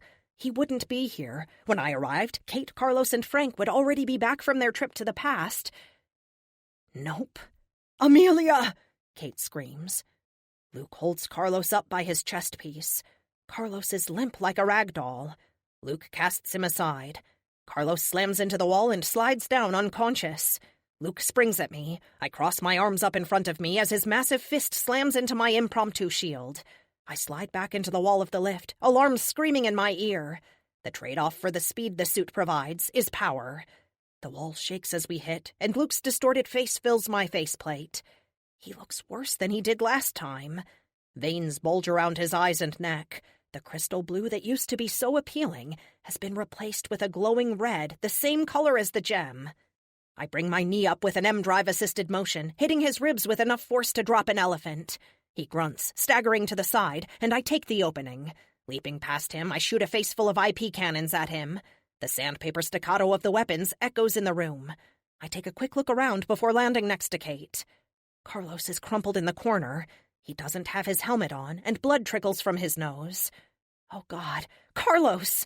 I scramble around, landing in front of my friend. "Epic, tell me he's alive!"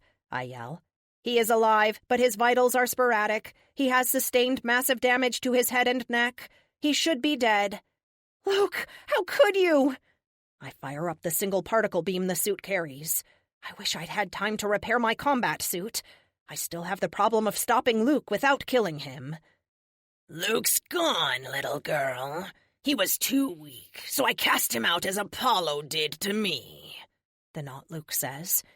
He's right. It isn't even close to Luke's voice.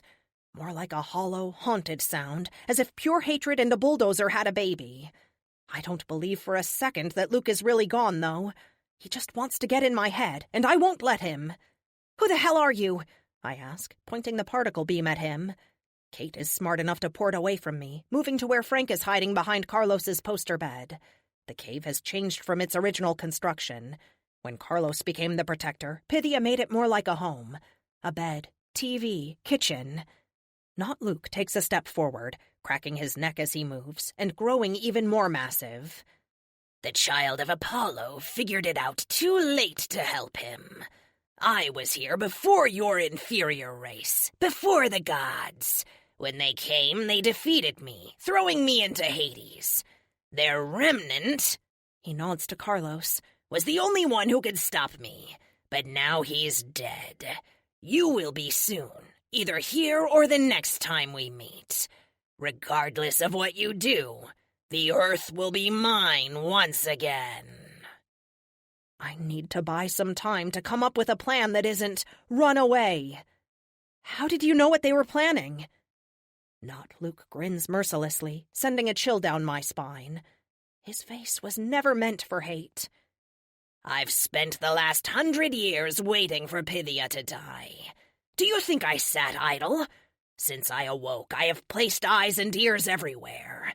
Now that the wench creation of Apollo and his precious protector are gone, nothing can stand in my way, including you and your toys. Your science cannot stand before my might." I don't feel like correcting him about Carlos. Then my stomach flops. Wedged into the wall next to the waterfall is the broken remains of the pod. He's smashed it into a million pieces, destroyed it beyond repair. I'll have to build another one, and that could take a few days. If the future Frank saw comes to pass soon, we might not have the time. The distraction costs me. Not Luke takes a swing at me, but this suit is fast, and I duck out of the way. I spin around and slam him in the ribs as hard as I can. He just grunts and headbutts me. I slide along the tile floor, digging a deep furrow 20 feet long. "Amelia, he was here before the Greek gods? If so, he may be the Titan from mythology. If legends are anything to go on, he may be unbeatable." Stars fill my vision, and everything fades from red and black to normal. I can't take another hit like that. However, I'm where I want to be, next to the bed Kate and Frank are using as cover. Kate, get Carlos out of here! She glances at me with a glimmer of hope in her eyes. I give her a nod. On it, she says. What about me? Frank asks. I ignore Frank for the moment. We've faced unbeatable before, Epic. I haven't come all this way in my life to lose now. You better not. I am wholly within your armor. You go, we go. Kate vanishes with a pop, appearing behind the approaching Luke as she scoops Carlos up in her arms, then teleports again to the lift. Despite the damage it sustained earlier, the ancient mechanism still carries them up. To my relief, not Luke ignores them. He doesn't care about Carlos, inasmuch as Frank is the key. If he can kill Frank, then we can't go back in time and retrieve Pythia.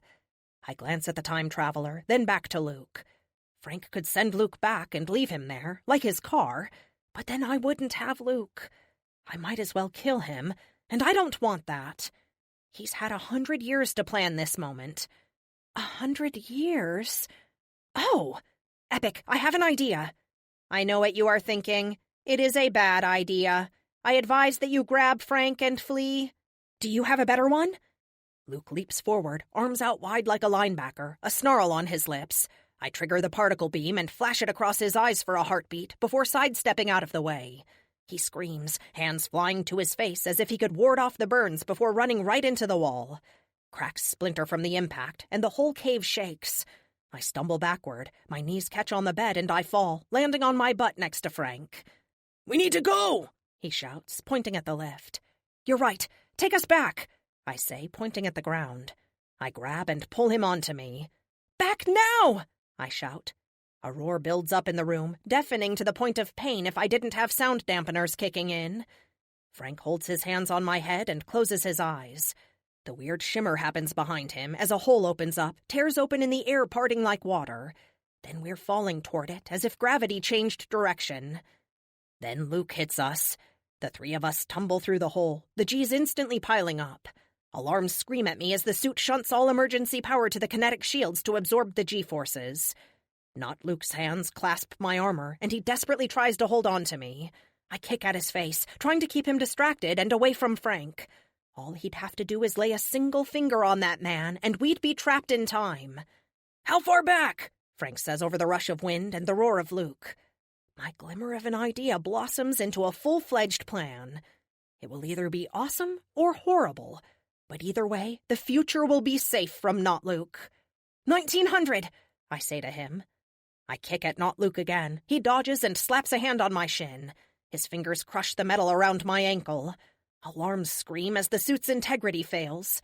His other hand finds the edge of my knee and starts pulling. Alarms warble as he peels back the armor protecting my knee and shin. I'm gonna tear you apart, he growls, spittle flying from his lips like a rabid dog. Time is a funny thing. If I understand Frank's power right, and I hope to God I do, then he really does travel to our past. However, when he comes back, everything he changed shunts off into another timeline, leaving the original time unchanged. 2 seconds, Frank says, his face a mask of concentration. A roar, the anger of Luke, drowns out the rush of air and even the sound of my own heart. A massive tsunami of energy approaches us from below. A swirling vortex that outshines the sun and is louder than a train. I push Frank off me, holding on to him with one hand and letting myself slip down to wrap my legs around Not Luke's head. His hands come up around my waist and he tries to yank me off of him. You're going to die here, he yells as his eyes bulge from me choking him with my legs. I wrap my knuckles against his forehead. Consider your visa revoked. Get the hell out of my dimension. Then we hit the vortex. The vortex. The vortex. The vortex. 30. Sunlight beats down, warming the exterior of the armor and shining in my eyes, letting me know I'm alive.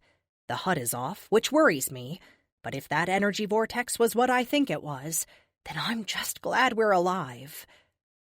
Are we? Luke. The flight suit is light enough that I can push myself up. Arms ache with strain and sweat beads on my brow, but I manage to sit up.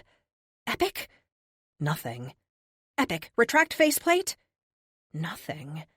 The ZPFMs have nothing to do with dimensions. It's all science, so they should still be working. Lights flicker in my helmet, and the HUD springs to life as my systems go through a test one by one. Sorry, Amelia. I had to shut the system down to avoid damage.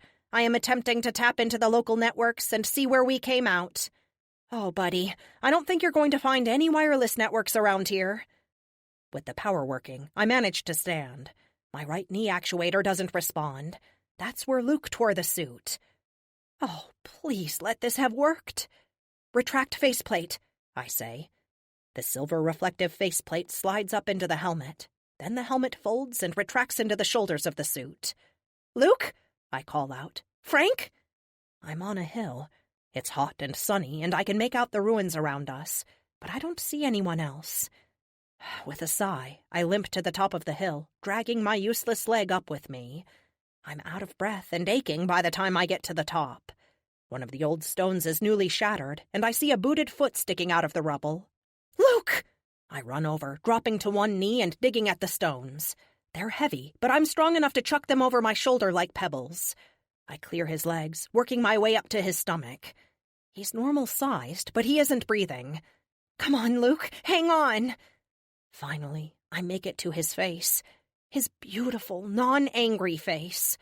I clear his mouth, lean down, and start CPR.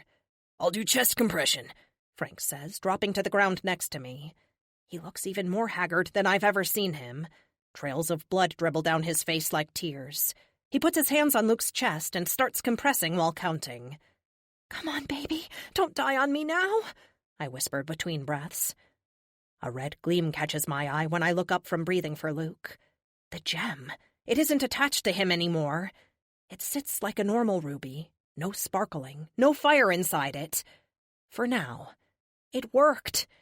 In part. Luke coughs, sitting up with alarming alacrity. I barely get out of the way. Frank leaps back, tripping on rubble and falling on his butt. What? Where? Amelia? He says, shaking his head. I'm here, baby. I'm here, I say. For the first time in forever, I have Luke back. I slip my arms around his chest and lay my head on his shoulders. It was a bad dream. Tell me it was a bad dream, he asks. It was, but it's over now, Luke. It's over now. You're home. I don't know how long I sit there hugging Luke tight. He does the same. It feels so good to have him back. I hate to rain on your parade, but we have a problem, Frank says, interrupting us. No problem, Frank. It's what I expected to happen when I told you to bring us here. It actually worked out for the best. I peck Luke on the cheek before pulling myself up.